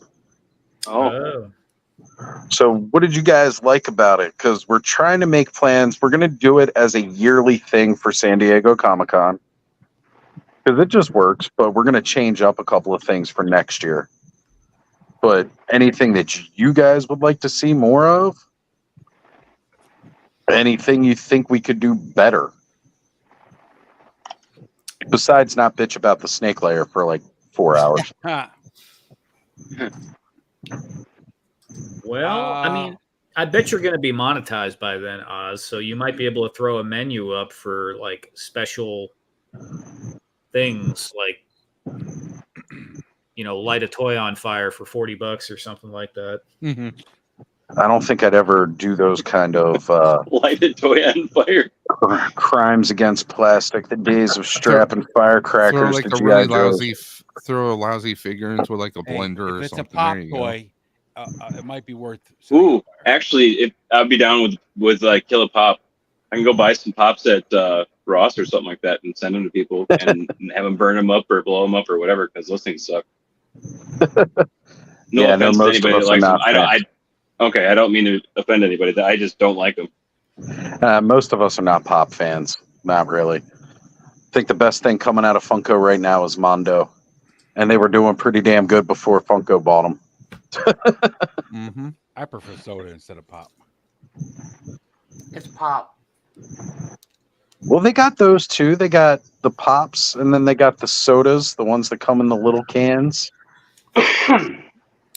So what's up with those? Are those actually like just little figures inside there? You unscrew it or something? Yeah, they're not actual sodas. They're, figures inside of a can. Make Rick and Morty figures. They're not great figures though because they're so thin. It's hard to get them to stand up. Oh. Yeah. They're very tall and thin, big headed. Except for the Pickle Rick, of course. Pickle Rick is the shit. I would totally take a Pickle Rick in 118, and he would just do some stuff. See, Dave's got it. He's a pop collector. Well, I'm not a collector. Sorry, man. I didn't mean to upset you, Dave. No, I occasionally get one, because I have a thing for Nightmare Before Christmas. Usually it has like a Pog inside. Oh wow, that's like cool. Super old school. And milk caps. Cool, kind of cool one. I have like 2 or 3 of these things, but so Dave, they do have chases that you can try and get. Like they advertise, find the chase, like chase variant, like a different color variants or something. Did the pop heads really have the brains inside their heads, like the people were showing? Was that just an inner? That's just like a thing to fake and get viral stuff for. I don't get a lot of the pops, especially like the regular like human ones from like TV shows, because like if you took that out of the packaging and put it on a shelf, a lot of people would look at it and be like, well, "Who's that supposed to be?" Right. I mean, like the superheroes and the monsters, you can tell who those are. Like super distinctive characters. Right. Who's that supposed to be, Punk? No, Stitch. Stitch. Is it Stitch? That's what I thought. Yeah, my daughter's gonna wonder why I stay in my room when she gets back from vacation. See, look at that. There's a distinctive character. He couldn't tell it was supposed to be for sure. Well, he looks kind of like a cat.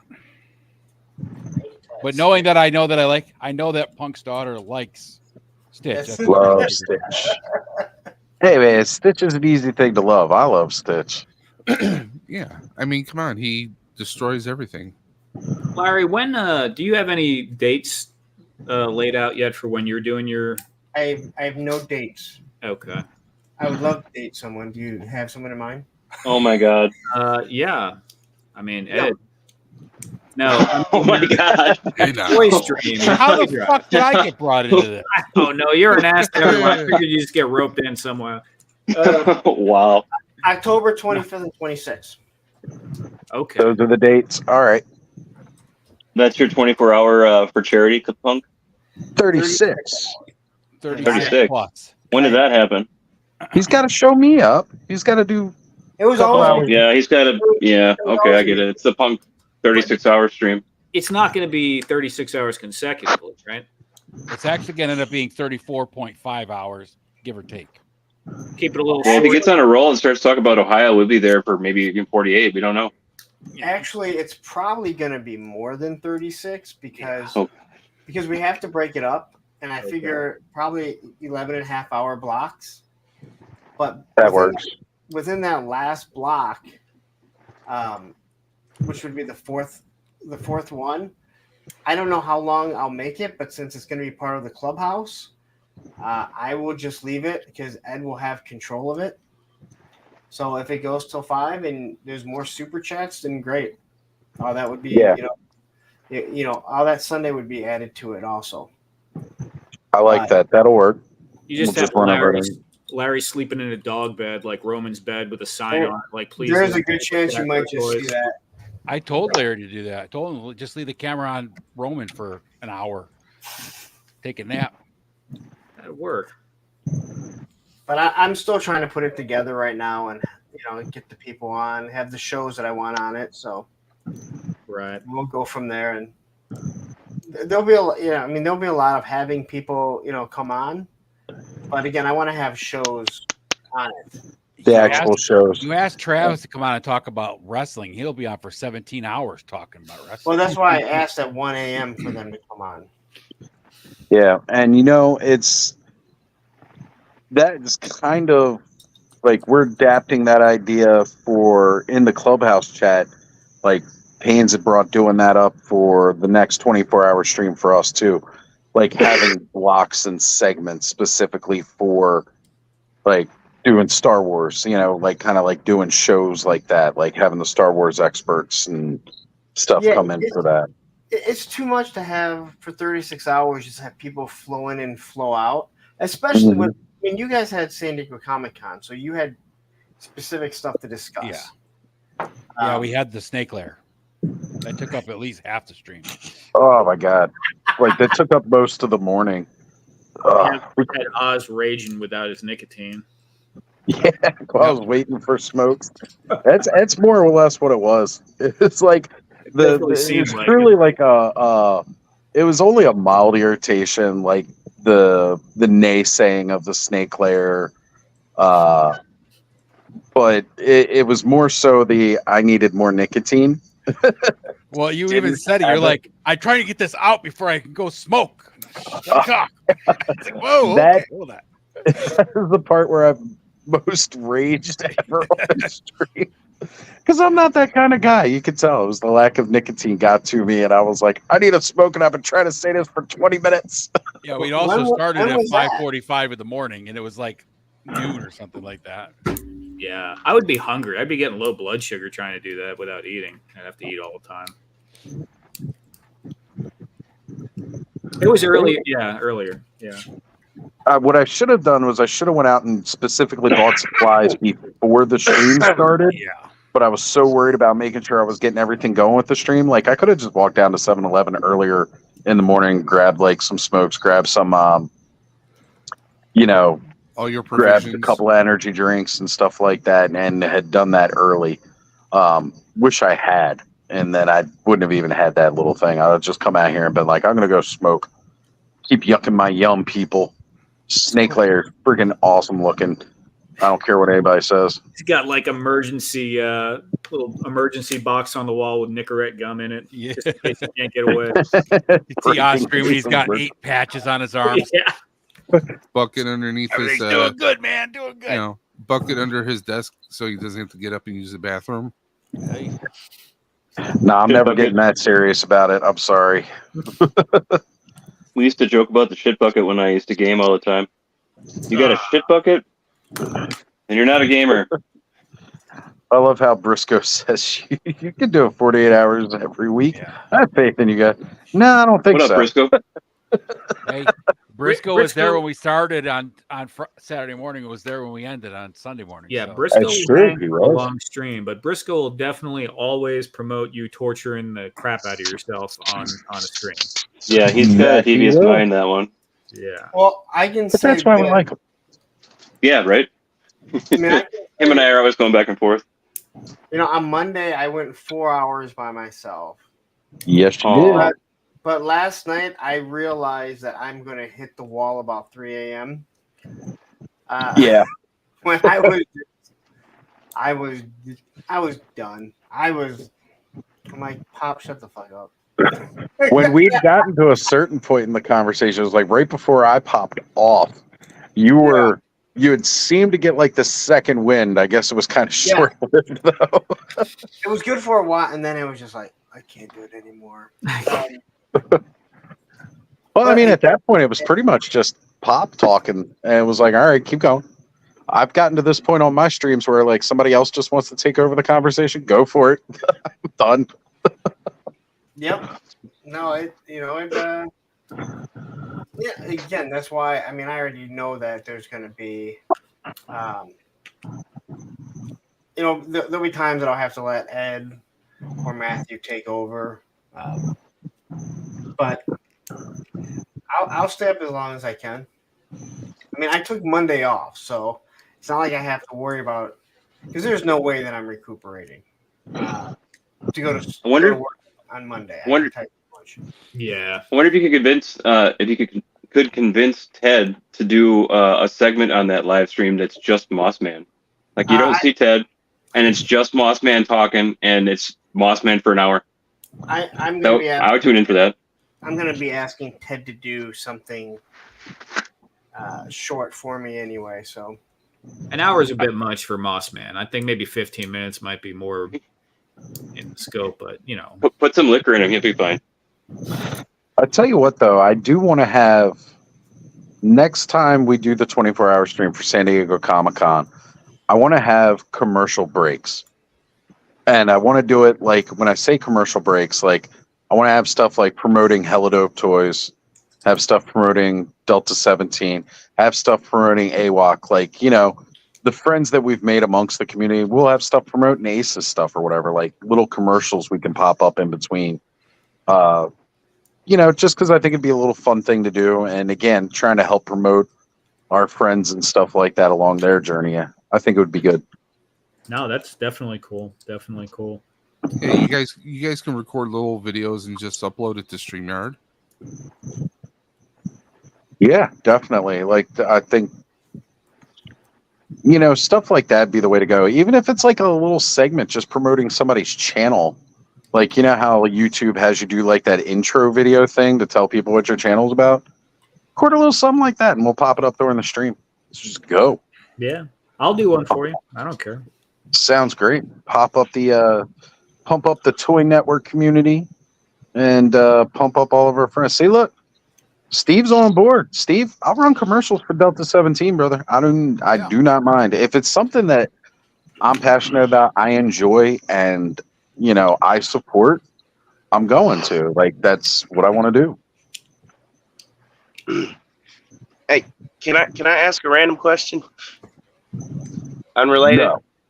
No. Does any? Oh, all right. Totally can. Does anyone order from AliExpress? I know people that have.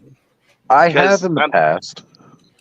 Yeah, I'm thinking about mine being in the past as well, because they never ship in a box, and like half the time you get something like this, but then the other half the time you get this. Sorry, I mean, look at that. Okay. Oof. Big oof.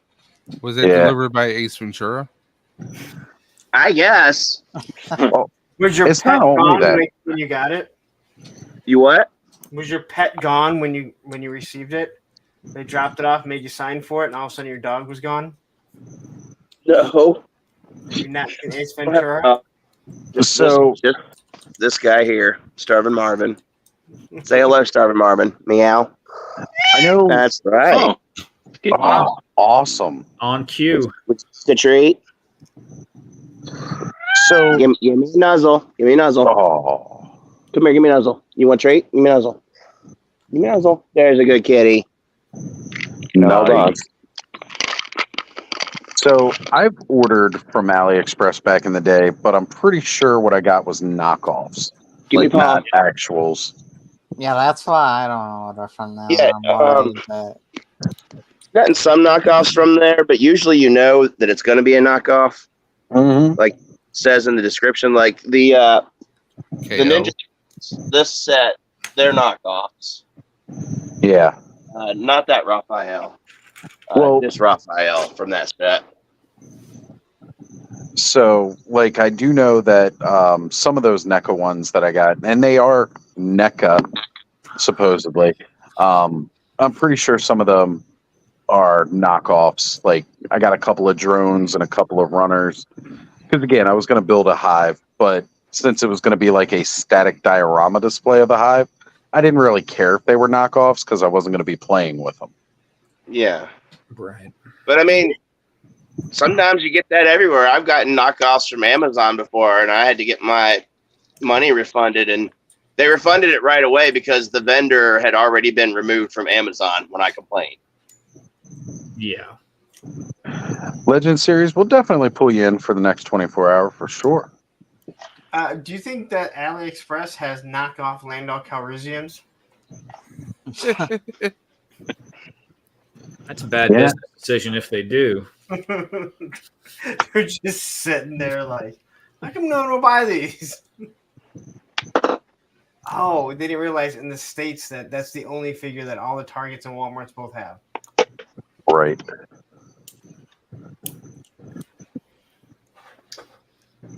I did have an idea actually for something for your toy drive stream, Larry, but we could talk about it later. You can talk about it now, unless you want it to be a secret.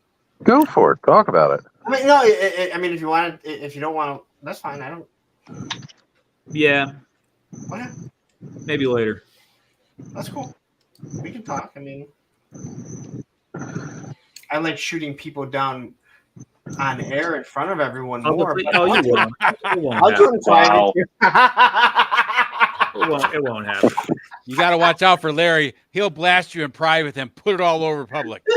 Look at this guy. He's an asshole. Buying subs. Wait till I find out that you bought subs. I bought subs in the past, just not on my channel. Dude, I've been on the line for so long. I played around with all that stuff at one point or another back, 10 years ago plus. So just out of curiosity. It's a learning curve. Well, again, like we were discussing, it's if you're doing like a show kind of thing, I wouldn't even suggest like this, like a live stream show. That's something if you're buying subs to help promote it because it needs that. And it's not even buying subs, it's buying promotion of the episodes. That's perfectly, like again, if you're doing some kind of like animated short thing or whatever like that, that makes perfect sense. You're promoting a movie on YouTube, something like that makes friggin' sense. You're buying marketing. Well, you got to understand also that we're looking at everything from a modern perspective. 10 years ago, when there was no algorithm. It was all organic. Right. So when people saw there might have been more followers on someone's page, like on MySpace, it would just grow like a snowball because that person looked popular and they would get more traction because of that. But that's not how it works now with the algorithm. It's all retention and attention. So, yeah, I mean, that's one of the only reasons I think that Clubhouse does so well. It's regular programming every week, same general time frame, so like, because, we can all see in our analytics, like how people are finding it, how they're watching it, and everything.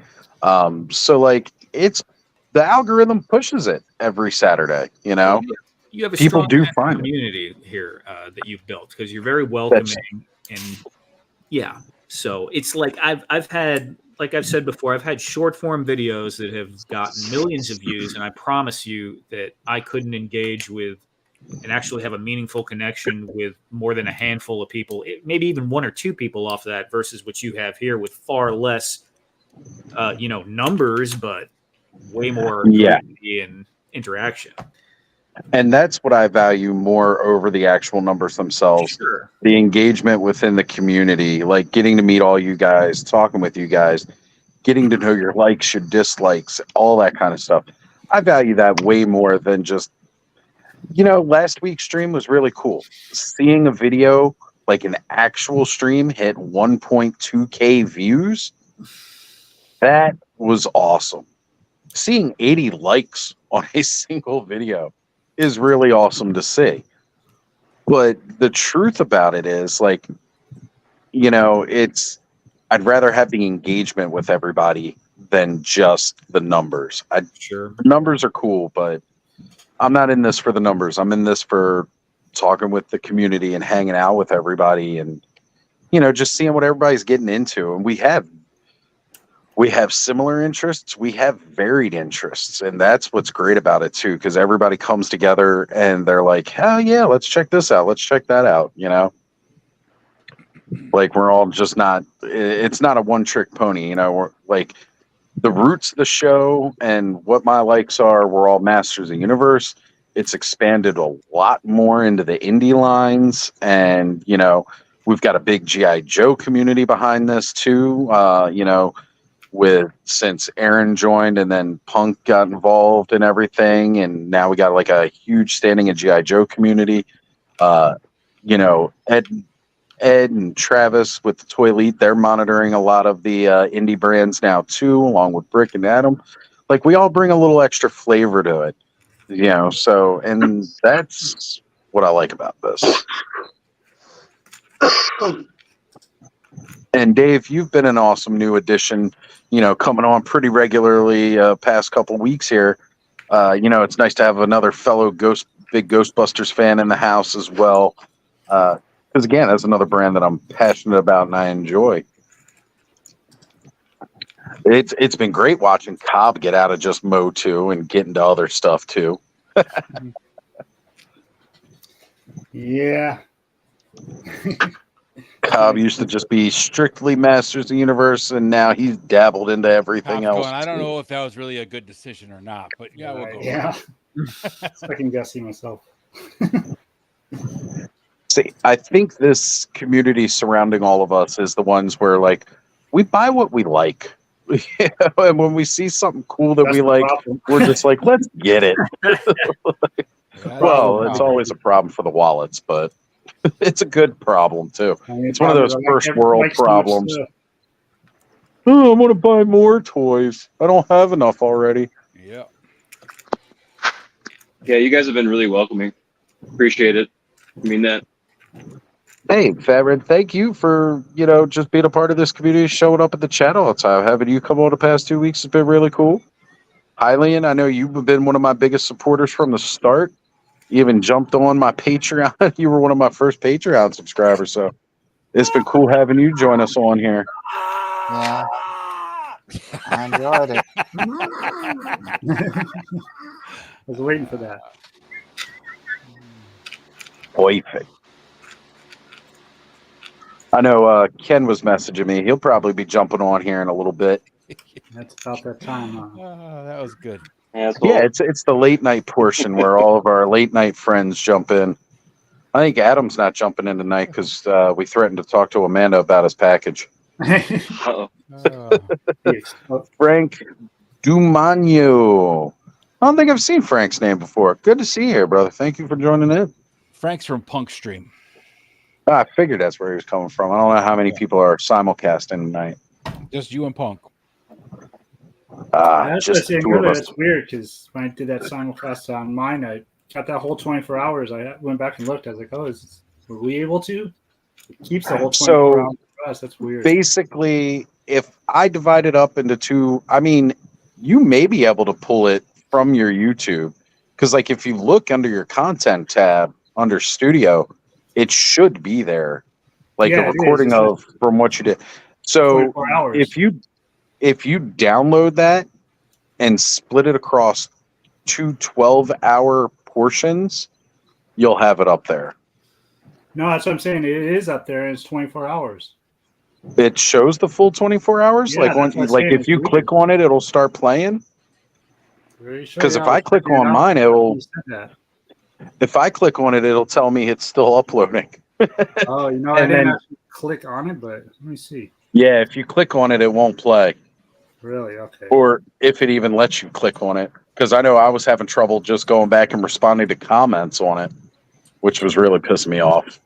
I wonder if there's a workaround, because I feel like I've seen like music streams, like lo-fi chill streams that are 24 hours or 23 hours and 59 minutes long. You know what? That's a good point too. Yeah, there are I've those seen videos that out there. too.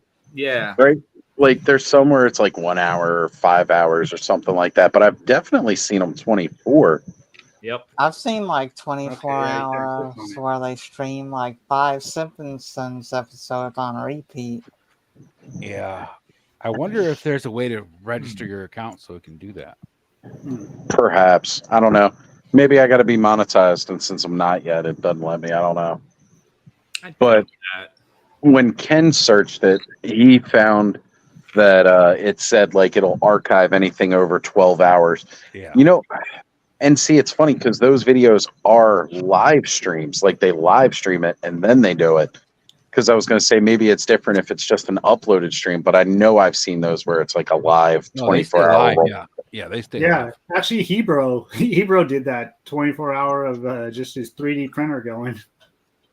Yeah, there's so many little. That's actually a cool idea, but there are so many weird little things with these platforms that you just don't know. Like I never told you, Oz, but for some reason, when you message me on Instagram, I never see it. So even when I try to find you in my message tab, I can't. I have to type in your name, go to your profile, pull up messages, then message you, and have to do all that every time I want to check. You're just like shadow banned from my messaging for some reason. You know what? Yeah, I've had that issue too. Like earlier, I was trying to find Thanos. Now, normally I just talk with Thanos amongst different group chats or whatever like that because it's normally like a group thing. But I wanted to reach out to just him, and like I was looking and scrolling through, and I couldn't find him. And it's weird like that. I mean, not exactly surprising if Thanos is shadow banned on something. But our good friend. Yeah, no, cool guy. But I would understand is all I'm saying. Right. All right, guys, I'm going to switch it up and head back inside, and I'm going to check those results on that poll that I started forever ago. And then we're going to get into the rest of these unboxing. Oh, shit, I forgot about the poll. That was like 3 hours ago, Oz. Yeah, no, I wanted to get some traction because I've never done a poll on my damn channel before. All right, guys, I'll be right back. All right. Yeah, I'm actively procrastinating on the stairs random. I haven't. I only have the ones that I built like before, the ones that I showed you pictures of. But I do have all like the planning and shit. But where's my camera? Right there. I still have I have this one set up. This is like a preview kind of deal. But and then I have these that I sent you the pictures of. But I want to have the wood part go right through the middle here and have it be like one here and then one right here down the middle. So I have to cut all of that out. And I don't know that I have the skill set to make that almost machined quality to make. I have to do like 4 floors at least, or 4 sets because it's 2 floors. And if I split for them. I'm confused as to what wood part you want in the middle. Oh, sorry. Thank you for asking. You want a runner up the middle, right? Yeah, well, so if you're looking at it like this, instead of having this here, and this here, I want to have it run parallel through the middle so that the stairs themselves are hanging off the edge. Yeah, that's my idea. far more complicated, and That's it's also the not gonna be idea. strong. In real life, it wouldn't be either. Well, I'm gonna have a platform that, like you saw on this, like you had said, I have this platform here, like this, but like Yeah. that'll hold. That's what I understood you were talking about when we had that little message back and forth. But like this will hold the platform if it's through the middle here. I'm not on camera. Through here, but it's gonna be a pain in the ass because I have to figure out the math to cut all of this into here and then have it sit in the middle. And that's what I'm procrastinating. That's what I want it to look like. So I don't know that I have the skill set yet for that. So that's why I've been procrastinating. I don't know if you need to do the math or if you can just kind of lay them out. They don't like to stand because the popsicle sticks are warped. Yeah. That's what I ran into the last time. The popsicle sticks are warped, and then because those are Dollar Tree dominoes, they're not like super uniform. So there's a lot of flubbing the numbers, but I thought I would do the math so I had like an idea. But it's simple math, but it's just frustrating. Stairs on average are a 7-inch tread and a 7-inch rise in real life. Yeah, but what angle would you have to cut the groove into that?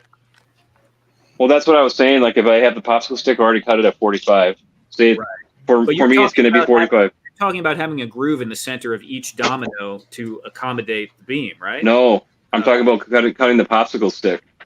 Yeah. To have a groove in it and then multiplying that, so I have 4 sets or 2 sets of these that are the way I want it designed. So I have 2 risers or like ledges here. So this would be 1 floor. And then I have another floor. So it's just 2 floors, but I still think it's going to be a pain in the ass to do. Yeah. Because I already have it, right? So hold on. I already have the stairs I need to do what I need to do or want to do. I just don't like the way they look. And so that's why I want to redo the whole thing and then mount it inside that mesh thing on this thing I'm working on. But anyway, that's what I've been working on and just going like, I don't want to do this, but that's going to look cool if I do it. There you go. Right on. Well, you have some extra stairs then. All right, guys. Poll finished, and I'm glad I let it go for a while because when I went outside, we only had like 9 votes. So now we got a total of 30 votes, and Monster Force Forgotten King is the winner. So I know a bunch of people got these back at Joe Fest. I'm just getting mine now, and we're going to pop this bad boy open. It's real convenient packaging because it's baggies. All right, I'm going to bolt so I can get some sleep for tomorrow. All right, brother. Well, thank you for joining us tonight. Always a pleasure. Take it easy, Larry. If I get any Good super luck tomorrow. chats, if I get any super chats, Dave, does your chair spin? My chair? Yeah. Yep. It does. Yep. Okay. If I get any super chats, you have to spin and say we. Okay. We need a practice one. Let's go, Dave. Practice. Dave, you're being way too agreeable right now. No, don't give into them. They'll take advantage. Hey, zip it, foo. Zip it. We got a job for Dave to do. He's doing a job. He's getting paid for it. Just like you're getting paid by Hella Dope, right? We see. That's so easy. Perfect. There you go. Dave's on. Hey, I'm a team player. We right, appreciate man. it, Dave. Look, man, All right, I sit guys. here and do spins, but actually tonight I can't spin because normally I have a tray table on this side of me. Tonight it's over here, so that way I could eat pizza while we were streaming. Because it was supposed to be a pizza party and nobody else had pizza but me. I had a New York strip steak.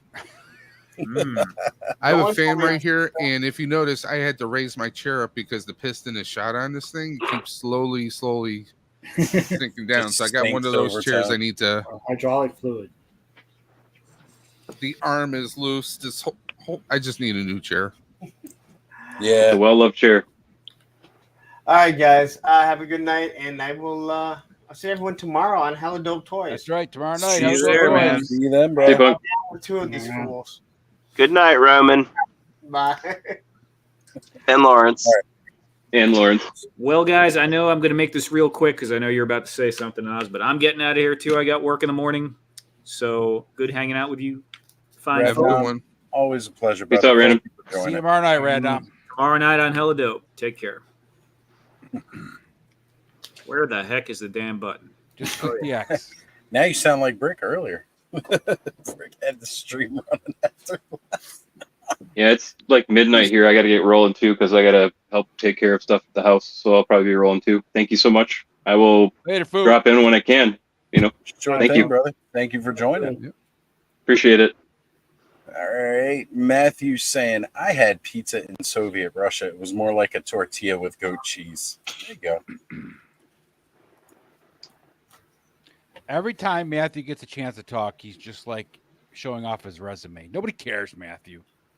Who cares? You know what, Matthew? Why don't you jump on? You want to jump on and regale us with tales of tortilla and goat cheese pizza? I mean, if it was in Russia, would it be frozen pizza? It was 100% frozen pizza, even after he warmed up his or nuked. One of the two. Duh. Chernobyl.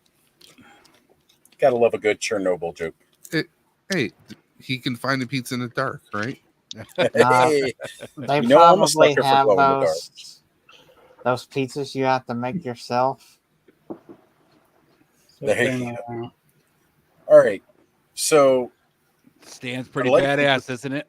Yeah, I'm digging that, but it goes like that, right? Yeah, it can be used either way, but yeah, it's for standing. And Yeah. Well, I'm definitely going to have to heat him up a little bit. He's going to need a bath. I can tell his joints are, a little stiff, and with him being that translucent plastic, it's a little bit softer. Yeah. I don't want to take a chance of bending his joints and having him snap. Once you break them free, they're smooth as shit. But you got to break them free for sure. Well, that's what I figured. I'm not worried about it. I'm not new to the toy game here. I'm liking the little spell effects. I like the hands. Definitely going to have to keep this bag around, or I'm going to lose all this stuff. Have you seen the pictures of how well that thing glows? It's insane. Yes. Oh, because at first I was like, oh no, I didn't get one, and then Terrence helped me out. I was like, yay! Didn't miss. So I was definitely excited, and thank you again, Terrence, for helping me acquire all of this great awesomeness. Now I'm kind of sad I didn't ask him to give me the Ishkan heavy gunner, but that's okay. I don't do as much Cosmic Legions because I like retro sci-fi, and I definitely get a retro sci-fi feel out of most of their stuff. But yeah, definitely. Dude, even this little staff is freaking awesome. Yeah, the details they have is just crazy. Yeah. Shout out to Terrence and to Joe G for getting me a skeleton for on today. Man, so excited. I felt so bad when I saw that they were like, there is no more. We're not going to have any more. And I'm like, oh man, not even at their tables. And then, seeing them on the table. Yeah. These guys are fantastic. Really, really good. Yeah. You know what? 3 stars just saying he got his skeleton today. Darren, why don't you come on and join us, brother? Yeah, Darren. I'll send him the link. Yeah. Guys, if I tried to send out the link to everybody preemptively, we'd have everybody jumping on at the same exact damn time, and we can only do up to 10. If you guys want to join, shoot a message out and just be like, hey, we'll shoot you the link. You can jump on. And I see Ray Black has entered the chat saying, sorry, she is late, but she is here. Ray, we are always glad to see you. Thank you for being here. Appreciate it. It's funny. Most people don't know this. Nolan's been on Clubhouse and joined in. But one of my very first live streams I did was with Ray.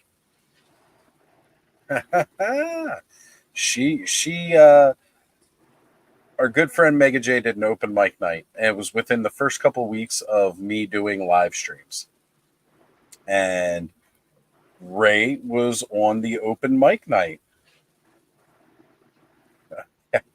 Here we go. All right. Hylian, thank you for looking this up, brother.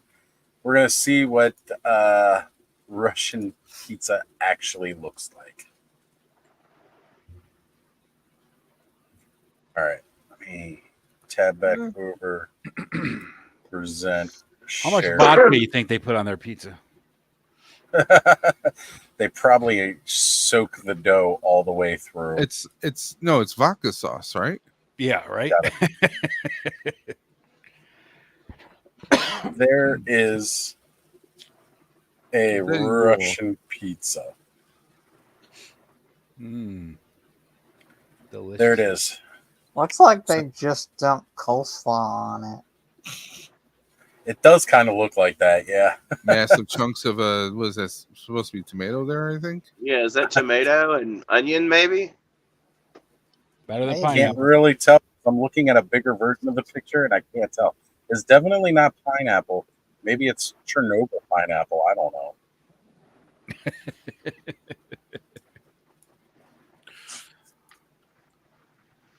There we go, folks. Russian pizza for everybody. Matthew says, that looks better than what I got. Was it DiGiorno? Definitely not DiGiorno. All right. It's Jay Gonzo saying, what's going on in here tonight, gentlemen? We're just opening up toys, hanging out at the clubhouse like usual, brother. You know how it is. That stream tonight, Oz, has me so excited for Cosmic Legions again. It's not even funny.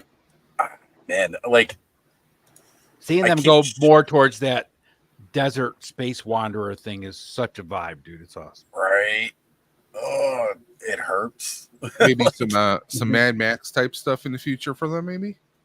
The way that Trevor took a lot of those pictures. Yeah, they could do like a Mad Max, more futuristic space vibe to it, but it still fit into that Mad Max. Yeah. Yeah. All right, feel, I'll share anyway. screen again here just for everybody to see. For those of you who weren't here earlier tonight, what we're talking about, new wave of Cosmic Legions. They did their reveal tonight, and although they had some technical issues, it was still amazing to go see.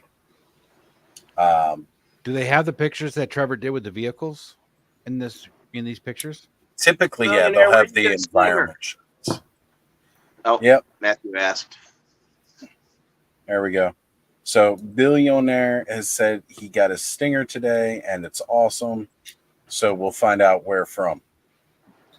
Yeah, I love the blast effects. So if you're wondering about like that vehicle we're talking about here, this, there we go. Open image, new tab, so we can actually see this a little bit better in all of its glory. Oh, share this tab instead.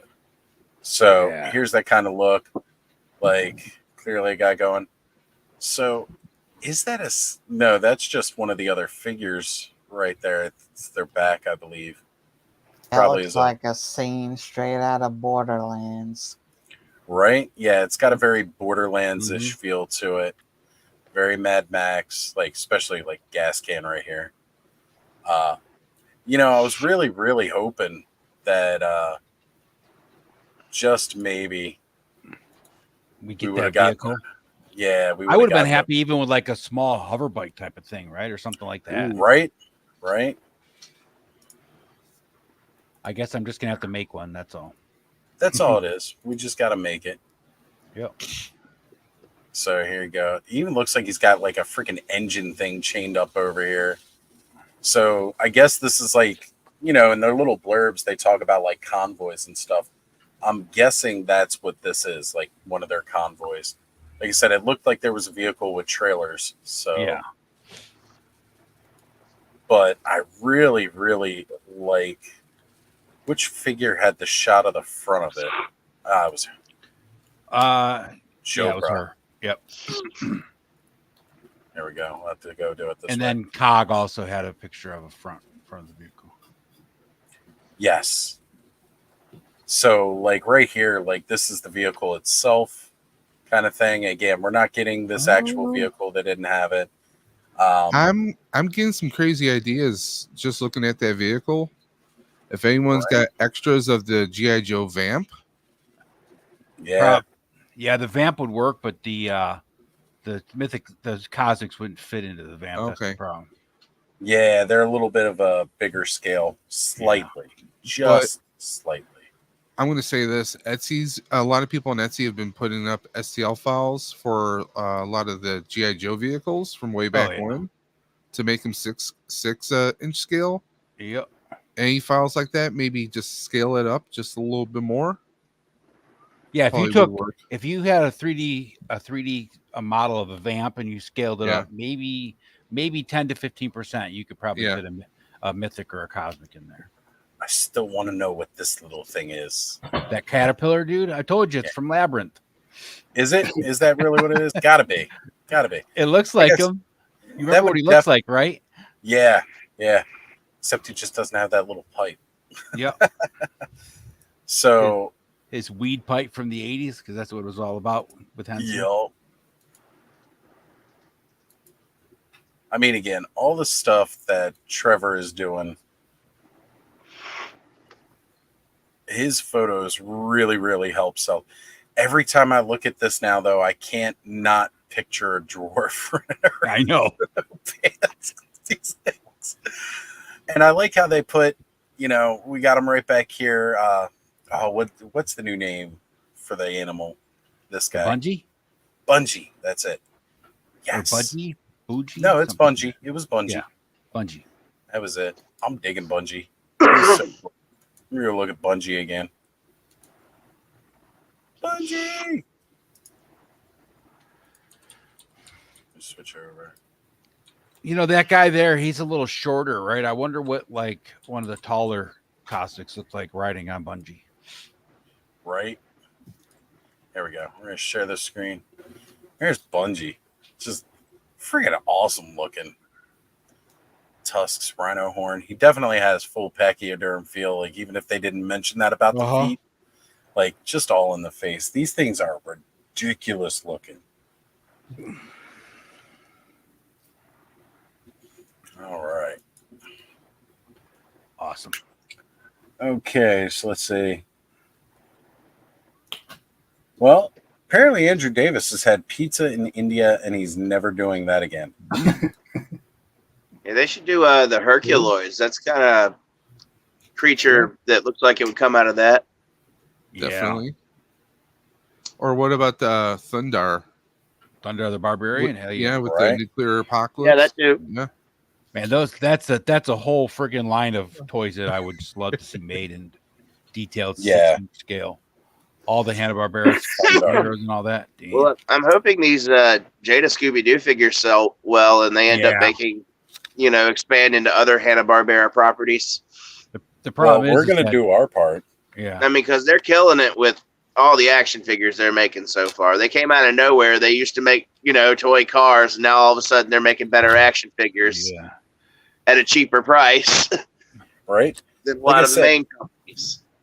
The joints on this one are a little bit looser than typically what I like, but that's more due to the size of the ginormous head and then the smaller body. Like, that makes it.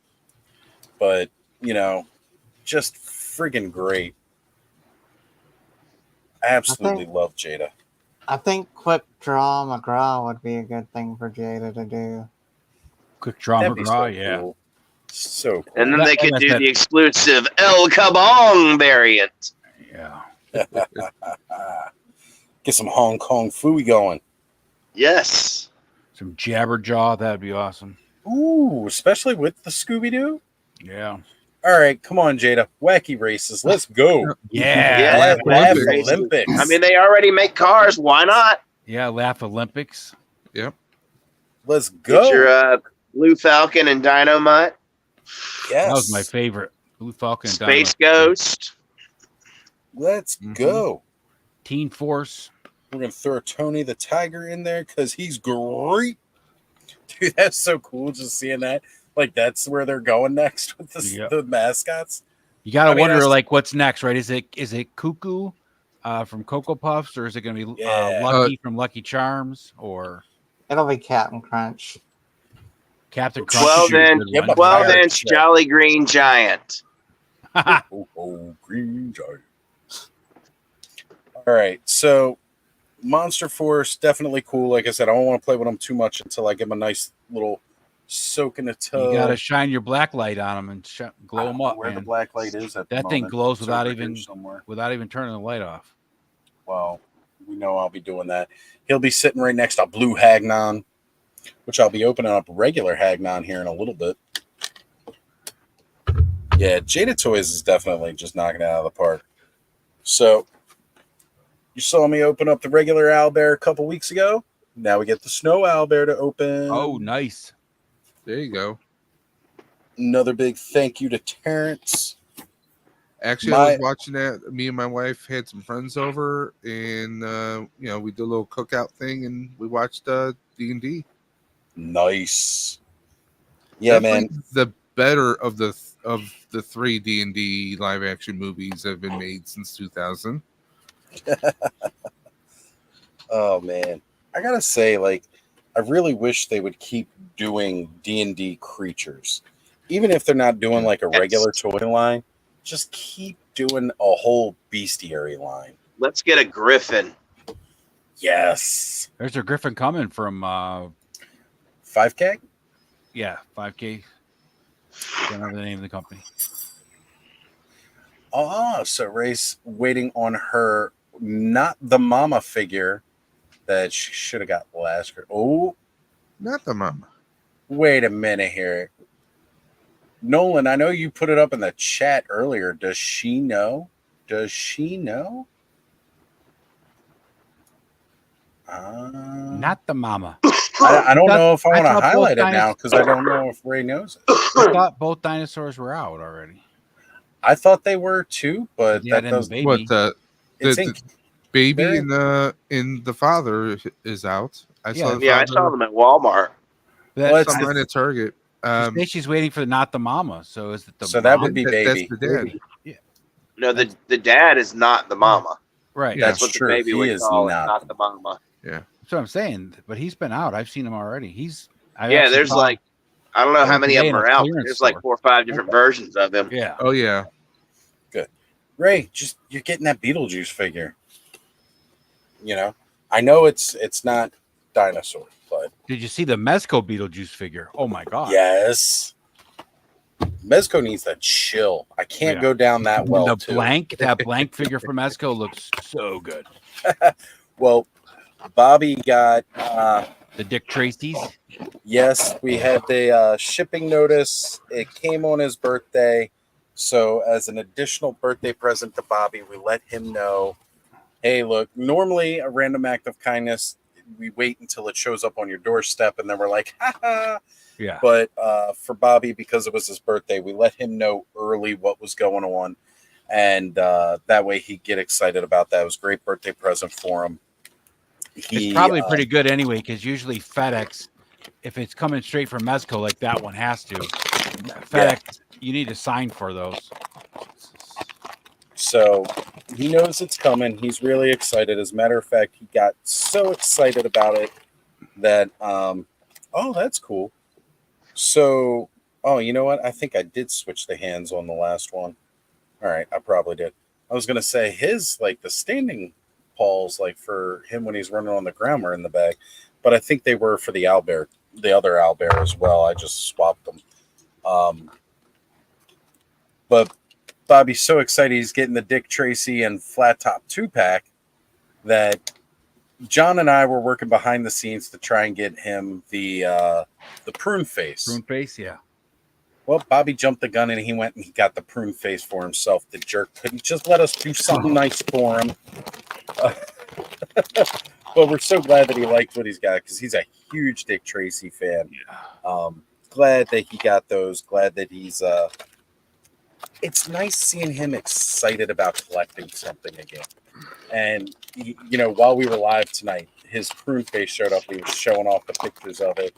And you know what? I like the stands that Mezco is doing for those. I didn't realize the stands were all individual for the figure. Like, the Dick Tracy and the blank and Flat Top, they all have like the little cartoon image of the character on the stand itself. I didn't realize they were all individual like that. And Bobby was showing it off. I was like, damn, that looks really good. So tonight it was showing it, and it had the prune face one, and I'm like, man, this is cool. Masco makes some good shit, man. That's why it costs $100 and some. Yeah, they cost, but they're, you know, in a lot of these brands, the you know, yeah, they may cost a lot, but they're worth it. It's just, where are you getting the most value for your buck? And with me, that's Mythic Legions, because they're not that crazy pricey. Yep. But I feel like they're as good. They may not be as articulated. I know that's always the big go-to gripe for everybody. They got that whole articulation. They got a really great system, and they're well articulated enough.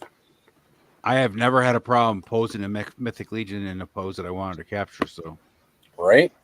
I think my only gripe about the skeleton is just the fact that it doesn't have a toe articulation to it. Yeah. Right? Like, I get when a big metal boot doesn't have toe articulation. I get it. I wish maybe we had some toe articulation with the skeleton. Yeah. And if that's my biggest gripe about how awesome this thing is, that's not that bad of a gripe. The biggest problem with the toe articulation, though, for whatever reason, that joint always seems to loosen up, and then the toe's always sticking up instead of laying flat on the ground. Right, like it's got that little spring to it almost, like it just automatically pops up. All right, I do not remember my other owlbear having this many little twists. I got to go fill up my coffee cup. Go for it, Ed. I got things here for a moment. But yeah, the oh man, it's not like the regular plastic twist ties. It's the little rope ones, so they come apart real quick. But damn, he's got a lot. I don't remember the last one having any. Yeah, they really want to make them packages child-proof. Here's a child's toy, but your child can't get it. All right, so let's see. Those actually usually come apart pretty easily because they usually just twist them instead of actually tying them. Sometimes they tie. A couple of these has been tied, and that's where I'm coming across like the extra minute or two to get through it here. All right. Hey, Jeff. We've got Toy Connections in the house. And hold on a sec here. He's the only person that has an actual individualized intro.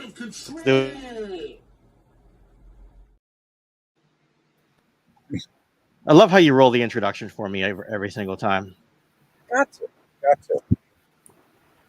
Thanks, Allison, and I think her boyfriend helped her with that one. Yeah, he's the one doing the control. Yes. I think she had said to me that he was gonna do the voiceover for that. So I was like, I love it, freaking love it. I don't even use it for my own channel. I won't, because that's for here. So. I didn't know we were allowed to have intros. You could just play Dare to Be Stupid when I come in. Well, you know what I did? I mean, Oz, you know what I did for Punk that one time on my Yes, that was great. For those who missed it, the first time he came on, I played Kurt Angle's wrestling music with the "You suck, you suck, you suck," and everyone in the chat laughed. And Punk, you can see him like he's about to chuckle, but he restrains himself. And I'm like, "Did you just no sell the entrance?" And he's just like, "Yeah." He couldn't break kayfabe. He couldn't break kayfabe. I love it. I'm just like, so I don't even know what's funnier, his lack of reaction or the planned "you suck" spot that like it landed with everybody, but he no sold it. He had to. He can't break kayfabe. But it was great. So it played off better than I expected. So good. Yeah. All right. So. All right. I have built my second owlbear. Dude, I'm digging it. So I've got both variants. I think I got the other one right over here somewhere. Ooh, it's hard to see. I gotta go through and clear out a lot of this stuff. Yeah, there he is.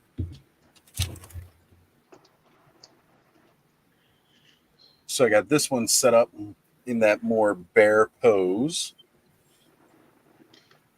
And then this one's more upright and bipedal. And both of these will be eclipsed by the Legion's bear when he comes in.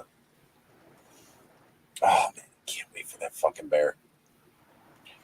I gotta wait till like 2025 for it, but that's okay. Certain things are definitely worth waiting for. So, Ken, did you get a chance to see the Four Horsemen's reveals tonight? I did not. I gotta admit, I spent the last 40 minutes or so watching SummerSlam. Ken, check your mic. What's up? Check your mic. It went all like Megatron on you.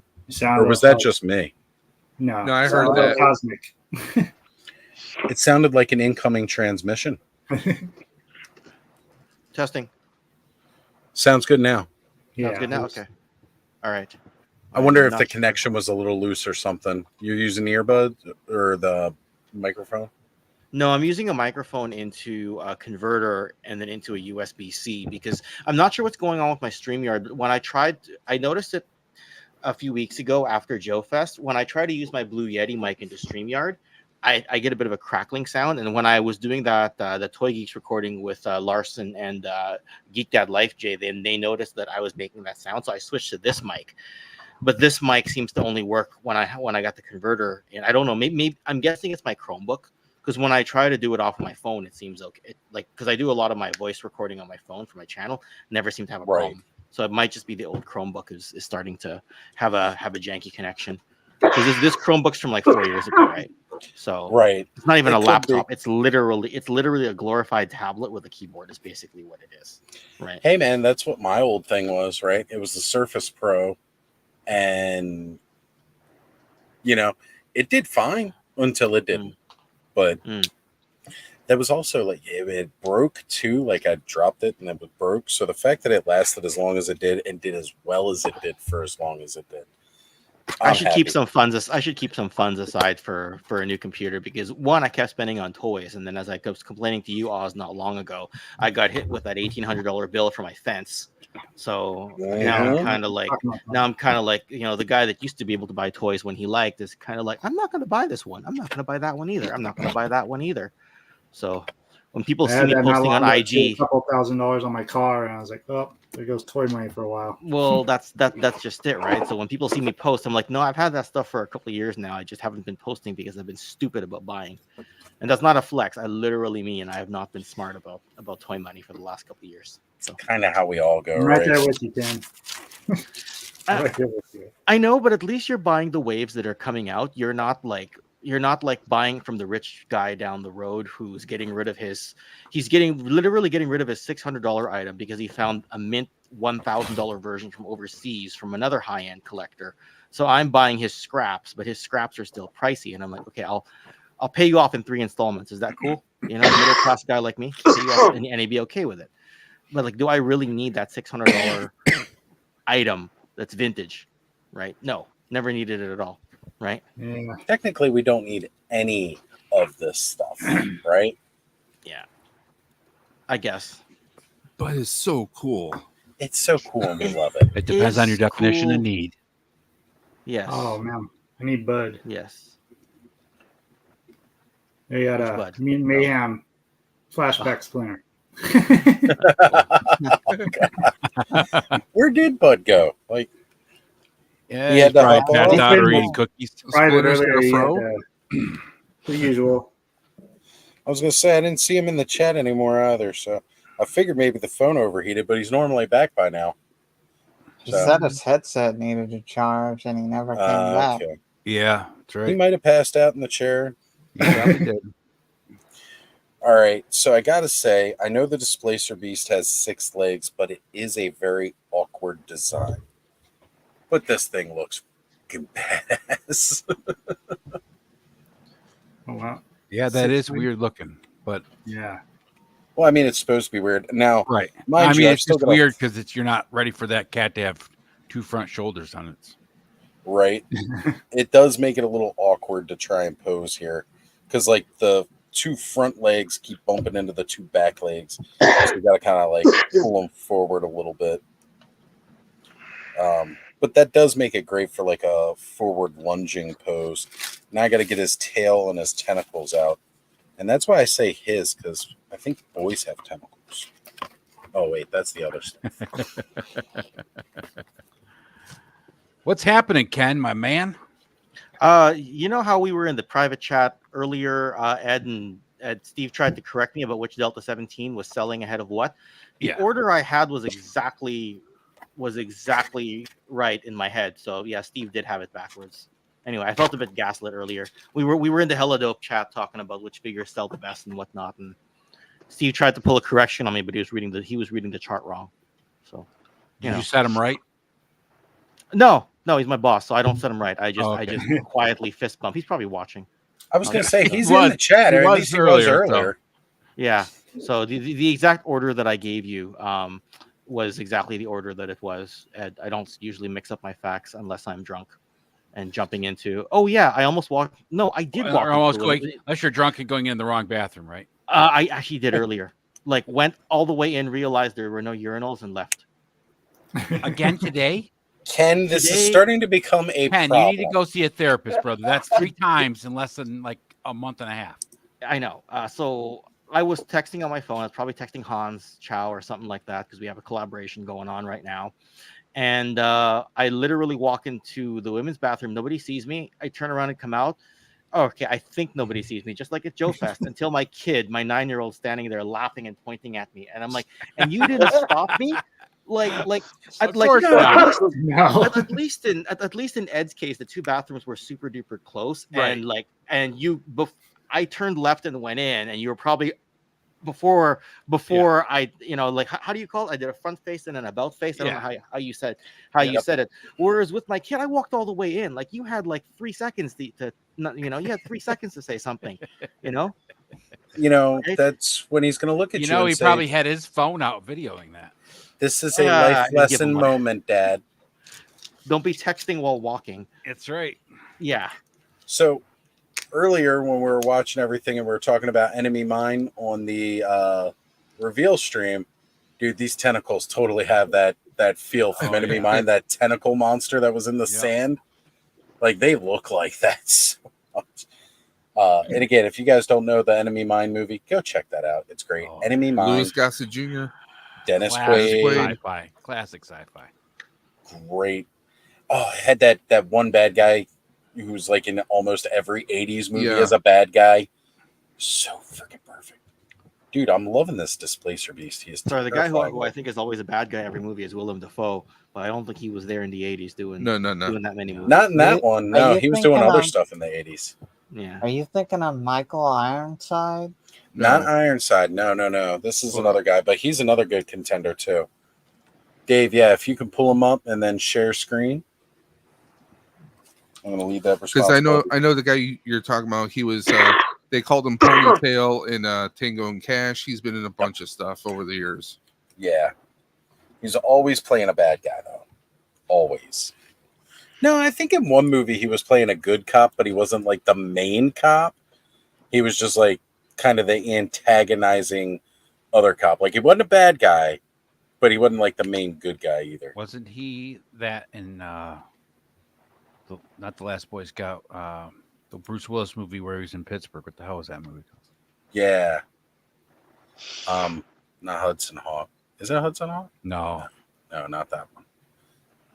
Brian, it's Brian James, was spelled Brion. Played a character named Stubbs. There it is. Yeah. Let me share it. Yeah, share it. Then I'll bring it up. Matthew, if you can, come on and join us, brother. It's fun having you on. Yep. Yeah, he's been in everything. Striking Distance. That's what it was called. That's that's the one where he was the other cop. He wasn't a bad guy. Yeah, he was just the other cop. Jerk. He was actually the good guy. He was a good general or something in Fifth Element. Remember, he gets frozen. That's right. That's right. Yep. I just saw him in that movie. I think it was called Red Scorpion with Dolph Lundgren. Yeah, he played a Russian. I was dying. Yeah, he's done voice work. He was Parasite. Oh yeah. Hunter's Moon. Yeah, he's been in a bunch of stuff. I mean, he's just one of those background guys. Yeah, always played a background character, but always stood out. Good at it though. Yeah, he always stood out. Blade Runner. Yep. Oh, the video game though.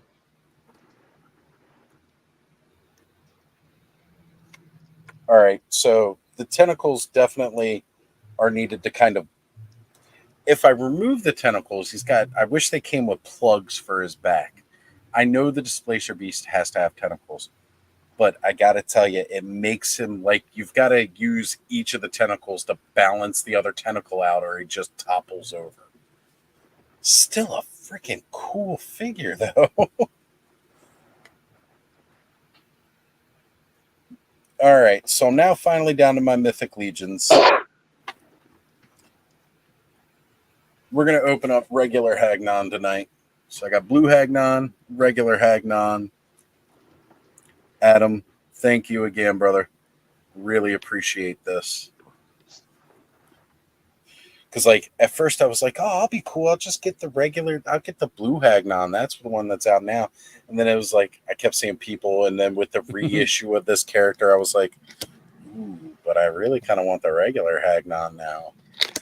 I am looking at the reveals from today. These are all cosmic today, right? Yeah. Yes. Oh, you and Ed and the other guy's name, was it Joe? Rick and Joe. No. Joe, yeah, they were. Y'all were talking on news about it earlier today. Yeah. I don't know if it had dropped yet, but I popped in for a little bit there. Yeah. That's right. Sorry, I was getting confused. I was like, I swear there's no Mythic Legions reveal today because it's cosmic. Okay. Yeah, it was all cosmic. Now I'm caught up. Sort of. I don't pay attention to cosmic as much as Mythic. I'm just not a big fan of space bugs and things like that. But it's There's one in there for me though. I'm more that. I was gonna say the Buzz Off tribute. Oh, that is true. That is true. And that Buzz Off looks so. And isn't the Manny Faces tribute also part of cosmic? Yep. Yeah. So is the Whiplash Scourge. So technically, I got all three of those now. There's a few in there. I haven't gotten this deep into the Motu tributes. I do have the Xenothon or Stratos one. Stratos one. Right. Yeah, I've gotten all of them that have come out since I've been collecting. The problem is I'll never be able to get Adamon, and that's my problem. Right? Yeah, same here. And you've already got Keltis. Don't bring that up because having Keltis you'd think would be great because it gets you halfway there for the first two, but it's also a reminder that you're only you're halfway there, and that you're one short, and that if you just make that one splurge, you'll be caught up, right? And it is a splurge because he is technically, if you wanted, you could just buy Atlas and paint him. But that's not you, Ken. I know, but it's an option. No, for modern, I would do that. For vintage, I had done that in the past, but not as often. Well, there you go. And it also has to be completely unattainable, right? Like for those of you who are familiar with the Transformers Blue Streak, I don't know what that thing's worth right now, but I've heard rumors that it's around like $2,000 now or something like that. I don't know if that includes the original Diaclone box or not. That I settled for a $20 custom. Because at that point you kind of have to because you're looking at spending more on more than half of your collection. Yeah, on I should probably one double check fig. that.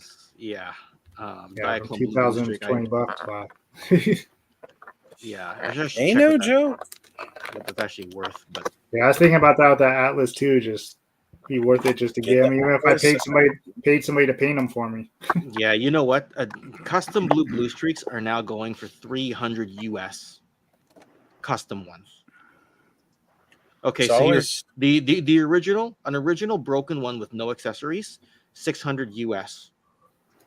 That is what a Diaclone blue streak. Oh my god, it's worn. Like this thing is worn out. So this with a broken door. See the broken door on the side? Yep. $600 US. That's what the Diaclone blue streak went for. So imagine with the accessories. Imagine if it was in good shape. Imagine if it had the box. I don't think I'm that far off on the $2,000 estimate. Right. So another thing that I love about the Hagnon figure comes with this ball and chain. He comes with more shackles. And he's got one of those great backstories. So, once a proud soldier in the Order of Aetheron, Hagnon led a legendary campaign that led to one of the Congregation of Necronominus's greatest defeats.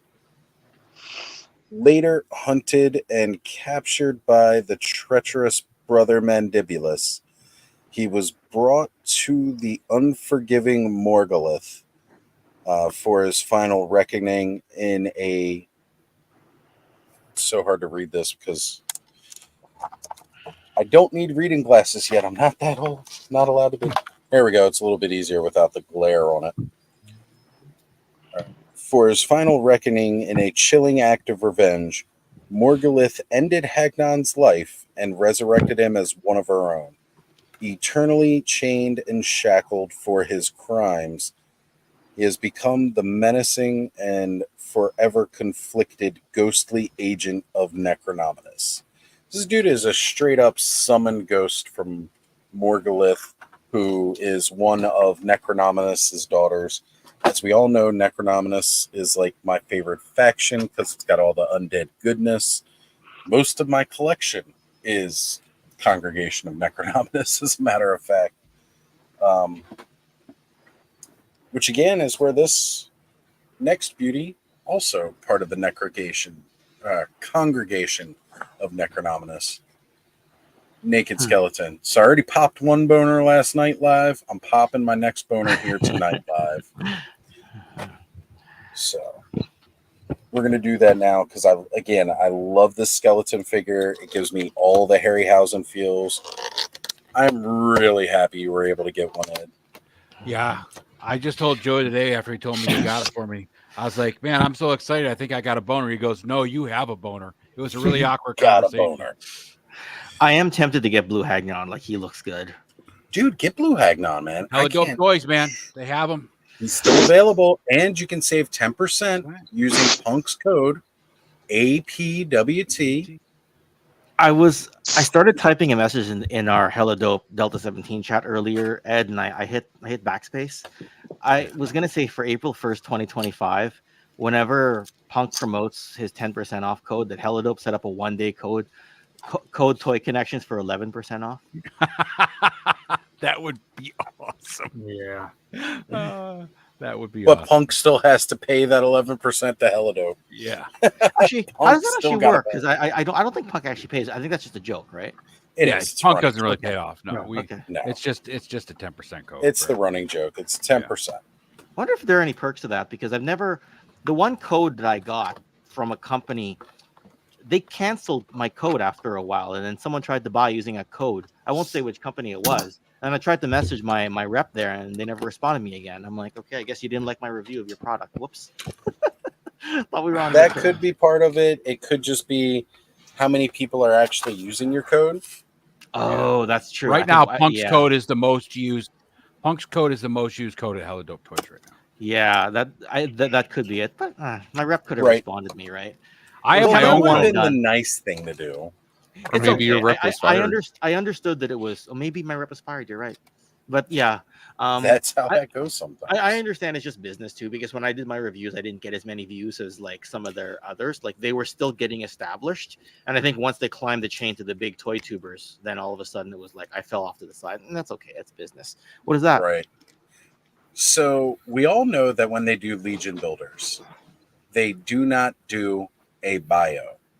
It's simply just they do the little portrait picture on the side and the name. They do not do a bio. For the Skeleton Legion builder too, they put a bio for the Legion.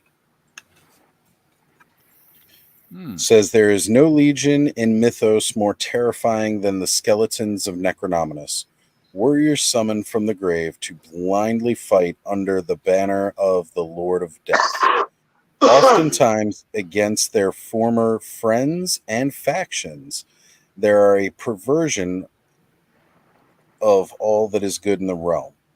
These undead soldiers cannot be killed, for they are already dead.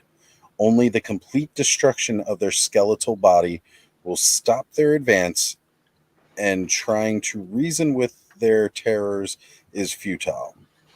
Death is all they know. Death is what they are. This is the only Legion builder to get a bio. That's actually it's really a cool. good one. That's really cool. Good one. Right. All right. So we're going to give the people what they want. Okay, it's just what I want to do. The skeletons have a pointing finger. Like no other figure in Legions just has a pointing finger, but the skeletons come with a pointing hand. He can pick his nose. He can pick his eye socket. That's cool. So we're going to put both of the pointing hands on it.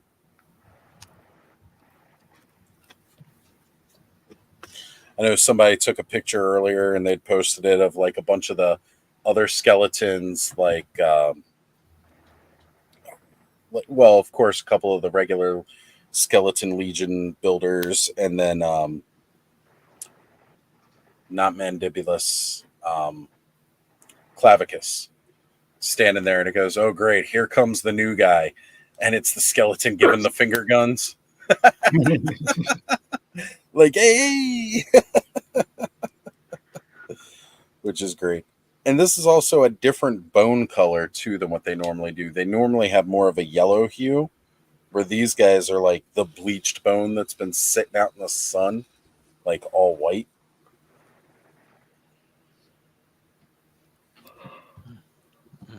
So I'm definitely glad to have a couple of these guys. And yes, it's got the articulated jaw. Hey, hey, hey, hey. Just doing the finger guns. I love it.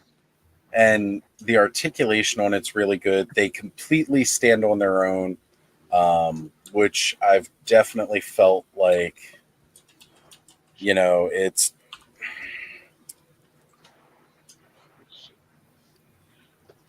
you know, sometimes skeleton toys can be pretty flimsy when they're just the bare bones. Yep. Like they don't stand as well. They can't hold themselves up, like, because the torso is a little bit heavy. The head might be a little heavy because they got like those real thin bones, you know, the tibia and fibula are a little scrawny, and they just don't work as well. But because of their thicker design with the Legions, they just stand really well all on their own. And again, with the how broad the feet are, it helps where, again, if they did add that toe articulation in there, he probably would not be able to stand so well. Also like that the vertebrae going down the back are so individually sculpted well. Mm-hmm. Like they've really put the work in on the design for the individual ribs, the back. And again, for anybody who missed out on this figure, you can totally grab the, you could still pre-order Necronominus through the retailers. If you get Maxilius the Harvester, you take off the soft goods. You can swap one, just a regular skull head. It doesn't need to have the crazy, you know, Maxilius head on there. You can get just a regular skeleton, and it's in their normal bone colors, and it's just as beautiful and good. So this is their bare bones skeleton. Joe G, thank you for helping me acquire these two. It's great. Who knows? Maybe if they still have more at a future con, I can grab another one or two, because I like skeletons that much. And they're great. Like, it really looks good. So, couple undead builder packs, couple of this, and I've got a whole army of the dead. Mm-hmm. It would be interesting to ask people what their favorite factions are, because you're a big fan of Necronominus. I like the army of Leodicius, but they're also kind of the most, I don't know how I say it, the most typical heroic faction. Do I say the most vanilla faction? I don't know how you say it. They are that standard kind of heroic faction. The Order of Aetheron is like that next. So, all right. Leodicius's army is kind of your everymans. These are the good guys. These are the knights. Mm-hmm. Then you've got Order of Aetheron, where they're a bit more zealots and religious zealot, right? Because they're the ones that are doing the more Templar knights. Yeah. So you've got them. Then you have, of course, Xylona's flock is one of them. Xylona's flock. Yes, Xylona's flock is the mystical creatures, elves, mix and match kind of thing. I'm trying to remember the name. Convocation of Basilius. Basilia. Yeah, that's your mages, like your mage school and everything like that. All of the and then House of the Noble magic. Bear is kind of like the outcast version of Army of Leodicius, I kind of find. Yes. Take Well, they're more the hodgepodge. They're not quite. He may be called the Noble Bear, but you know, he's also not exactly a there's good a dark guy past either. there, but I kind of feel like if you were to build like a Mythic Legions lore or movie and you were to tell it from the perspective of somebody, you would probably either tell it from somebody from the army of Leodicius like Attila, or you would tell it from Atlas's perspective and how he became an outcast. I just kind of feel like those are the most common ways you would tell the story if you were going to tell it. But I'm also thinking the more traditional way, right? Like we're in kind of a more new school type of thinking. I don't know. Maybe they would tell it from the position of Arathir and his legion, right? You never know, right? No, because like they would definitely put you'd be more relatable to the army of Leodicius, or again, something like the House of the Noble Bear. Like that's more the everyman's group, right? Well, yeah, because the fall from grace for Atlas is actually a tellable story, and you can relate to that, right? And it is something that you can kind of watch how he became the way he is, and maybe how he recovers from being ousted by overlooked for his brother. That's cool. Is that is that a middle finger? No, it's not. It's not a flip in the bird. It just looked like one. Yeah, from back here and the way the angle is, but you know, you get yourself a little leather jacket, you can have an undead Fonz. Well, Briscoe asked me to put him in a dance pose, so I got a little Saturday night fever, even though we're in the Sunday morning. Yeah. There you go, Briscoe. That's for you, buddy. I used to have a Omega Supreme in that pose. I called him Disco Omega Supreme. There you go. Hey, there's a Disco Skeletor. Why not? So, figuratively speaking, has joined the chat. How's it going, John? Good to see you, brother. We have Allison joining in with us as well. Great to see you, Allison. All right. So, now that I've played with my boner, I think I can finally handle one of the this has been the big one for the end of the night here, because ever since I went on that rave a little while ago where I got a whole bunch of the vampires, and there's still quite a few vampires that I don't have, but I did want to get one of the best vampires, and I needed my Queen of the Damned, the head of the vampire faction. I finally got Alithia, and I got her for retail cost, which had me really excited, because pretty much anywhere you look these days, she's a little over $100 or around $100. Got her for the retail cost. Again, thank you, Terrence. You're an amazing person. Without you, I could not have grabbed this for that cost. Absolutely an amazing figure. Oh, I think you mentioned this on Punks last night, right? Or you mentioned I did. I read it somewhere, or I heard it somewhere. But this is the first time you've shown it. I think. I don't think you showed it last night. I did show it that I had received it on when I was on Let's Go Off-World last night, because they were doing like weekly picks. Yeah, you did. So I kept pulling everything out of the box. I was like, I've got this, and I've got this, and this. It took me like good 15 minutes to go through all my picks. I like how you're all vampires and skeletons, and I'm all Noble Bear and Army of Leodicius. Hey, you know what? Noble Bear is my second favorite faction behind Necronominus. And then it's probably Alithia's Brood is the third. I don't know why I go Army of Leodicius and then Noble Bear. I don't know. It's like the most vanilla choice. It's like saying, who are your favorite superheroes? Oh, Captain America and Superman. It's like doing that. You know? Yeah, well, Sons of the Red Star is also another faction that's up there for me because again, they're cool. Yeah, they're the bad guys that aren't really just bad guys. They're all mercenaries. They're the mercenary band. So whoever's got the coin has the backing of, you know, that's true. House Sons highest of bidder. Yeah, they're the Dreadnoks. Yeah. Exactly. Which we all know that's. I like the fact that Ken picked the two most American superheroes as a Canadian for his choices of. Well, you know, it's late at night, and I wasn't thinking, oh, we're the best wrestlers, and I could have said Bret Hart and like whoever the next most, you know, Canadian wrestler is. Edge. You could say Edge or Jericho, but they both have a little bit of that snarly, They're very American. heelishness to them, right? They have heelish tendencies, whereas Bret was mostly pure, except for the '97 run where he was asked to go back.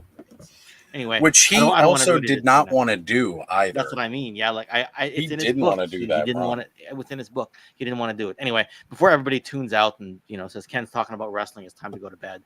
We started this stream talking about wrestling. That's why Dave joined. Go ahead, talk wrestling.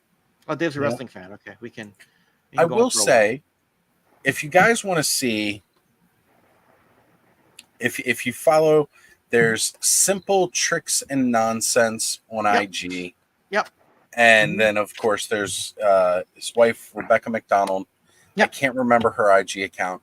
She does one of the most amazing cosplays ever of Alithia. And it's got all the intricate detail work of the headdress. I have seen her cosplay. Like her cosplay stuff's amazing. Action Girl Diabolic with a K. She just did what's it called to Tigra? Yep. Yeah. Well, that's what her and John are. Dark Wolf and Tigra at Ishcon this week. Yeah. It's funny because I have another account I follow with like these realistic looking action figures. They're kind of like those dolls that me and Thanos have, but just the pictures they took look like real life like. And at first I thought that picture, I was like, God damn, I was like, this Tigra looks freaking real as hell. And that took me a second. I was like, oh, it's a different account. It's her. I was like, that is a real person. Because I was like, that was too real. She also is part of the Fans of Power podcast for anybody who knows. Just incredible, like all the details there in the headdress. And this is a very detailed headdress. That's all handmade. She makes all of her costumes. He makes his. And they absolutely do love Mythic Legions and everything else. I know she's also done Thrace Wraithhaler. That's one of the other cosplays she's done for them. She's done some older ones too. But she really goes all out for all of her costumes. And she's starring in that new He-Man movie. She is? The the fan-made Kickstarter one that's going on right now. She's in that. And of course, I'm sure they chose her because she does Tila, she does She-Ra. She's even done Golden Girl, which is really great too. She's done Adora. I've seen her Adora one, yeah. Does a lot of really, really good cosplays. And she doesn't just do like mainline characters too. She likes to do obscure stuff also.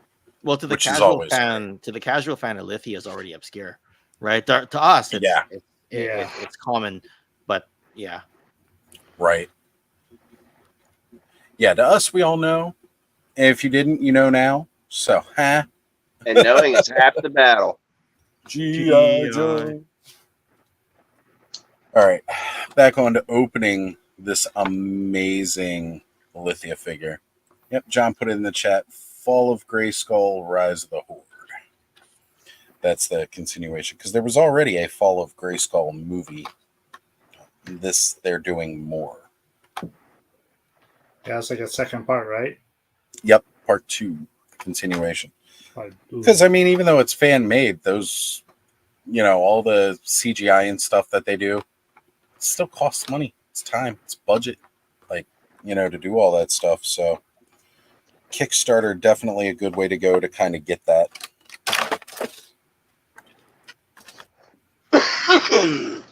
All right. So she's got a lot of intricate pieces here for her weapon, the Soul Spiller. She's also got a back piece with 4 skeletal arms. Sorry.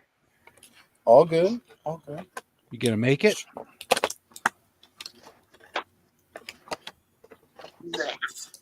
Think we'll too much. Ah. All right. So she comes with this back adapter piece. Okitos is the only other figure that has this, I believe, because that's how you attach the other 4 arms.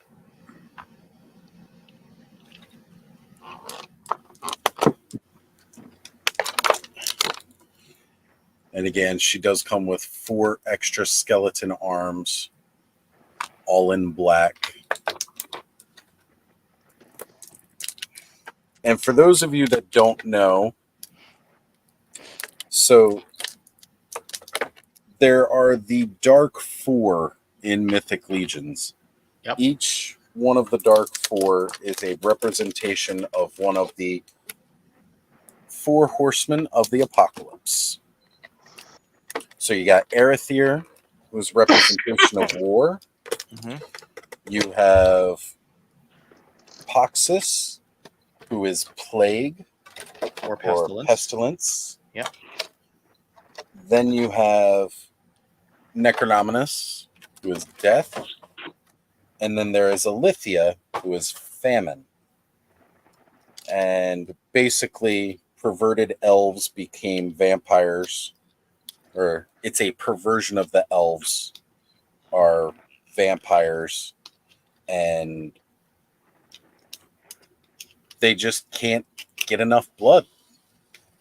So that is the famine portion of it. So it makes really cool sense. It's just a cool way to do it. Probably why it makes it one of my factions, because like it really makes sense to be a scary version. Like otherwise, what are you going to have? Like a whole bunch of like really fat dudes running around trying to eat all your food before you can harvest it?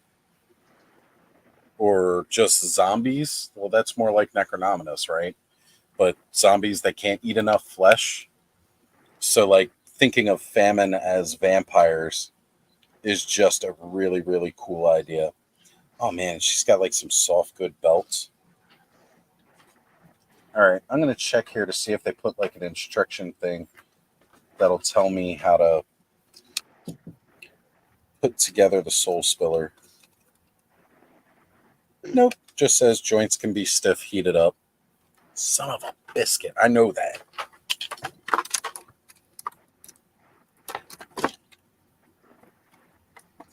I wish I'd been saving the bios from some of the earlier ones. I did get rid of some of the bios, but I've seen where people like cut out, because it's the side tab, they cut out along the edge, and then they, saved all the character bios like cards. G.I. Joe style.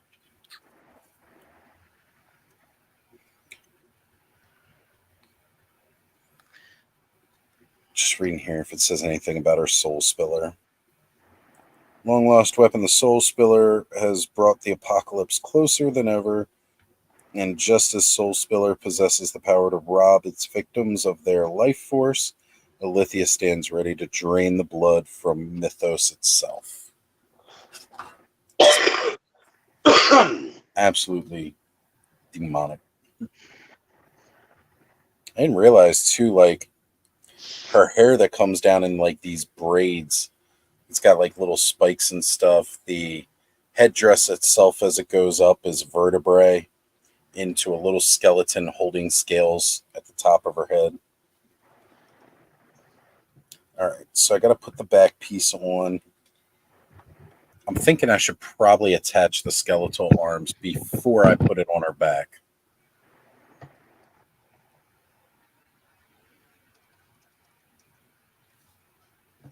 I think that might be the smart way to go.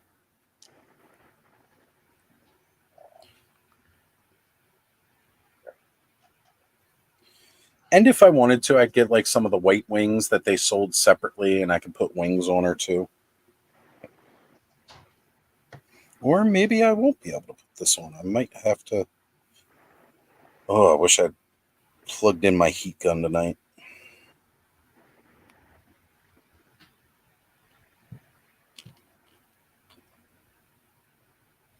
So I will say all of like the black skeletal arms have a high black finish, which I'm seeing small black flakes kind of come off, which kind of bums me out because I know it's that gloss finish just kind of coming off already. That's to be expected. You guys can talk too. It doesn't have to be all me. It's nice watching you. Busy building stuff and took a bunch of pictures. I'm uploading them on IG. I was working on a few things, monitoring my my print that's going on right now. Nice. Printing out that Captain N emblem. Well, the controller that it was the belt buckle, I actually upscaled it, given that I'm a larger guy. So as you should, right? It's gonna be a little bit upscaled, so but it's coming out really good actually. Only another 2 hours, 8 minutes. No, you know, we might finish streaming by then. It's a 10-hour print, so I've been busy over here tonight. You've been doing stuff, working, Cobb? Popping, swapping, and I went for my lunch break. I took a bunch of pictures. Nice. Like I said, I always enjoy like hearing that people are, when they're on the stream, they're doing their like their own projects and stuff like that, being productive. This table is so disastrous every Saturday night when I'm done here. I know, like I gotta clear off sections, like because I just threw stuff off to the side. So there it is. There's her back piece with all the arms connected. Nice. Very cool. Like my Webster. Yeah, the Okitos. Okitos, yeah. Webster homage. There's only a couple I can remember their names. The ones I have, I tend to remember better than the ones I don't. I guess that kind of goes without say because I actually own the figure. Well, it's 5 after 3 here, so I'm gonna pop off. You guys have yourselves a great night. All right, Dave. Thank you for jumping on, brother. Good night. Good morning. Catch you guys on the flip side. See you later, my man.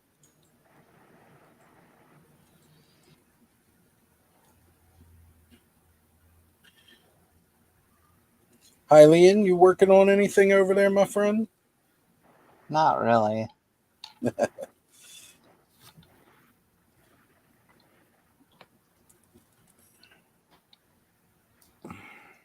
Once I get this back piece on, finish out the soul spiller.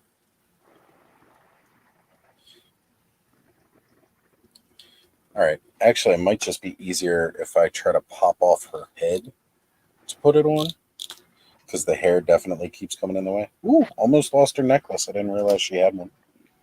I thought it was kind of part of her. You know, I'm almost sad that all it is like so much high gloss black. Like, I know that that's the kind of look they were going to give her, but there's a lot of detail in all of her different parts where it's like, if they just like did like a dry brushing of purple over it. Her skirt is that's the fully problem with white. a lot of the all black. It loses all the detail in the. Yeah. And now because it's all like shiny black too, like you don't even want to try to put like a wash on it to bring it out.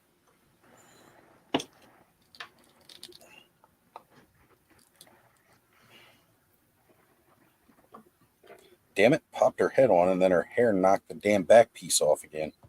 Son of a bitch. Yep. Damn people. You fucking motherfucker. Why don't you just shave your head? I ain't got these problems. I can wear any back piece I want and my hair don't get in the way. Not even my back hair. All right, I managed to weave the hair, under the arms and the middle part down the back, and that worked okay. Wasn't working with the two side pieces of hair trying to go over the arms. Now, her torso piece is the same as it is for, trying to remember the name. Of course, it's 3 a.m. and I'm tired now and I can't think.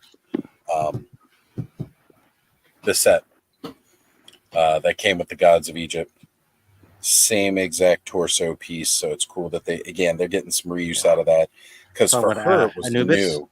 Anubis. Yeah. Yeah. Yeah. And this is, she comes with like, and again, this is get this a lot, this kind of sword comes with a couple of different like goblin builders and stuff. And it's got a little tab at the bottom. Whereas the second one has a little hole. So you can attach these, give her like twin blade, Darth Maul style. I like that it's like two scimitar looks. Or she can actually just have two individuals. You could put them in the skeletal arms on the back or in her hands.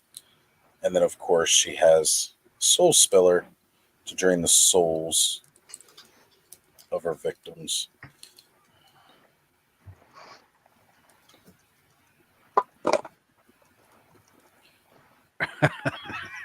You scare yourself, Eileen, or you just,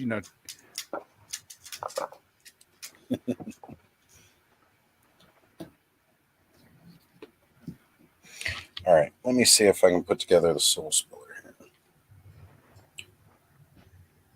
Well, you know what? I don't think I'm actually supposed to add any additional scales to it. Maybe the other ones you can just kind of connect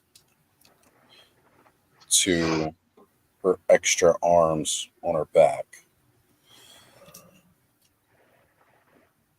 But that's the Soul Spiller right there. And it scales. That's cool. I've wanted this figure. Like, when I first got into Legions, this was the wave that people were getting in their hands, was the Alithia wave. Like, people were just getting this wave. And then, of course, there was Cosmics out. And then the pre-orders for Necronominus were going up. And, of course, everybody's really excited about Necronominus. And I was just like, man, I want to get some of these vampires. And over time, I have now. I did go through and eventually get them. Managed to get pretty much all of those. And, of course, that high gloss black goes right along with the vampire phalanx. I was going to order more of the vampire phalanx to kind of be like a little...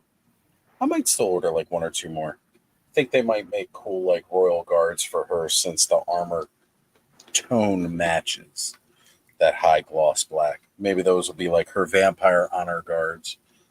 And of course, her horse is available right now as an in-stock item, Phobos. Because of being a horseman, she needs her horse. That's a good price they have up on Boreas too, man. The horse, $55. Well, yeah. Jesus. Because it's the retail cost, or it's the store horseman cost, Right. not the Yeah. retail. So normally the horses are like 65 to 75. I know, I was checking them out too. I'm like, I paid $79 with shipping from BBTS. Yeah. A year ago Right. or whatever it was when I got Boreas. Yeah. Yeah. So it's like now that he's 50 and it's $10 flat rate. I know. I'm so tempted to pick up another one, but Well, because see, like one of the things that Random Treasures has is, because I told you, like they've got a couple of Mythic Legions in stock over there. They've got Boreas in stock right now, like sitting on their shelf. I'd go pick it up. But I've strayed away because, again, it's the retail price, which isn't bad. At least it's not after market cost, which is over 100. But it's just like, it'd actually be cheaper for me to order Phobos now off their website with $10 shipping than it is for me to drive 10 minutes down the road and buy it off their shelf. That's how I ended up with Scourge, because I was checking prices, seeing how much it was. Big Bad Toy Store I had, like in the cart ready to check out. I was just seeing what the price was, and I exited out of there. Then when I went back the other night, I was like, I'll just ship everything. I was like, oh crap, I didn't even know I had that.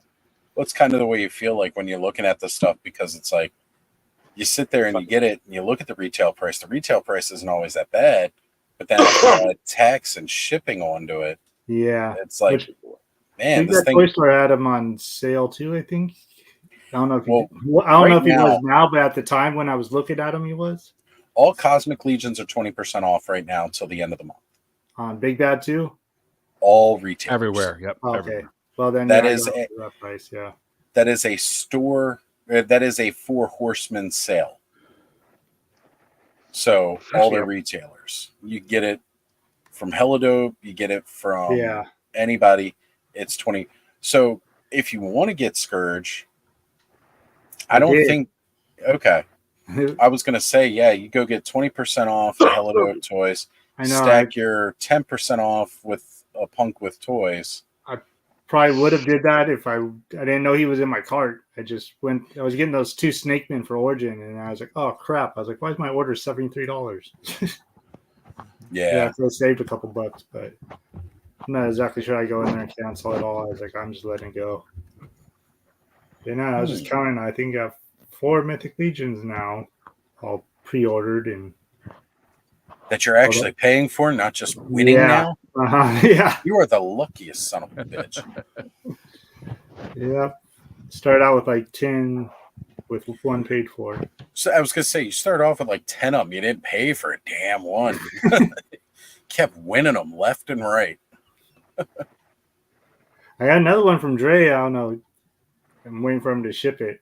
Might have to remind him. I had to remind him with that last one too. Yeah. But yeah, I won another one from him. Him and Dave. Forget that guy's name too. That yellow guy. Scorpion chick. Starts with the A. Azur. Oh yeah, the demon. Yeah, yellow demon looking dude. Azar. Oh yeah. I think there's 2 of them and they merge to become 1 demon, I think. Yes. Yeah, I was just talking with Bud about that earlier.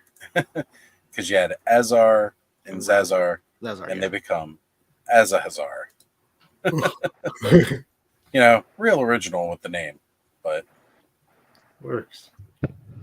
See, they've got Mumbaira Yagmira off of the Grave Knight wave for Cosmic Legions. So she's got kind of like, she was the first one to have like that scorpion tail piece. And I've been thinking about picking her up for a while. One of the main reasons I was thinking about picking her up is because it's so cool. So you hit her with the UV light and she's UV reactive. She's not glow in the dark. She is just UV reactive. So she's yellow. You're picking up a piece of tail that reacts to UV light? Oh, yeah. She's a real sexy piece. Chasing tail.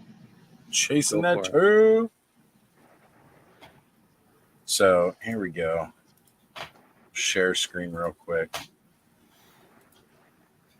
Yeah, I'm curious. I don't know if I know who that is. This chick. Oh, yeah. I don't think I've ever seen her. She's from Cosmic Legions. Cosmic? Huh. Oh, yeah. Yeah. This is from the Grave Knight wave. So if you know about scorpions, you want to find scorpions, you walk through a desert and you have a black light on pointing at the ground. These suckers stand out. Scorpions react to UV light. They glow. So when you hit her with UV, she is reactive. And people did not know for the longest time because there's not a part of her that looks like she would glow. Yeah. And then every once in a while, some people will just hit figures with a UV light and somebody hit her with the UV and she was glowing. Now, mind you, it's not like super bright and it doesn't hold a charge because it's UV reactive, but they did incorporate that with this figure. So right now she's $39.99, plus you can get an extra 10% off with APWT, and I may have to pull that because also even with her armor, she doesn't look like she'd be too far out of the realm of Mythic Legions. No. She'd fit fine in Mythic Legions. Right? Yeah, So, that's right. I wasn't sure when you said that. Yeah, I how thought do she you was. pronounce that name? Mbira Jumgaira? probably Byra Jumgaira. We just call we call her MJ on the streets. Right. Yeah, I was Right. saying, good old MJ. MJ from the streets. MJ from the block. I thought she was But- a snake person at first. She looked like she had like a cobra hood kind of. Right? Yeah, she does look more like Little Cobra than actually Queen Hiss. Queen Hiss. Queen Hiss. Lady slithering in the sheets. But yeah, I do like that. All right, so 3-star saying I like Demetros. What little bit he glows is awesome. He's got like the eyes and stuff like that, which is cool. I like that they add in those little details. Oh, there we go. That's a fun conversation I have there. I fall asleep only to wake up Oz's beautiful face on my on my TV screen. Thank you, Mr. Mad Gus. I appreciate that. Thank you. All right, guys, I think we call it a wrap. It's a little bit shorter of a clubhouse here, but I mean, we revealed our big packages. It happened over the course of several hours. I kind of like how the Forgotten King kind of goes right along with my blue Hagnon. Before we go, I noticed the red phone with Alfred. You can actually hold it and speak on it. That's cool. So you can like pick it up and walk around with it like we had to back in the 80s? Unlike the one that comes with Wayne Manor, that's just a prop, you can actually use this one with figures. Oh, well, that's cool. So the receiver comes off the base. Is that what you're saying? Awesome. That's great. That's a vast improvement. Yeah. All right, folks. Well, thank you all for joining us again here on another night at the clubhouse. We appreciate all of you. I know I enjoy hanging out every night with everybody here. So don't forget Hello Dope Toys tomorrow, 9 p.m. That's right. Hello Dope Toys tomorrow night, 9 p.m. Definitely check that out. One more thing. Sure. One more thing.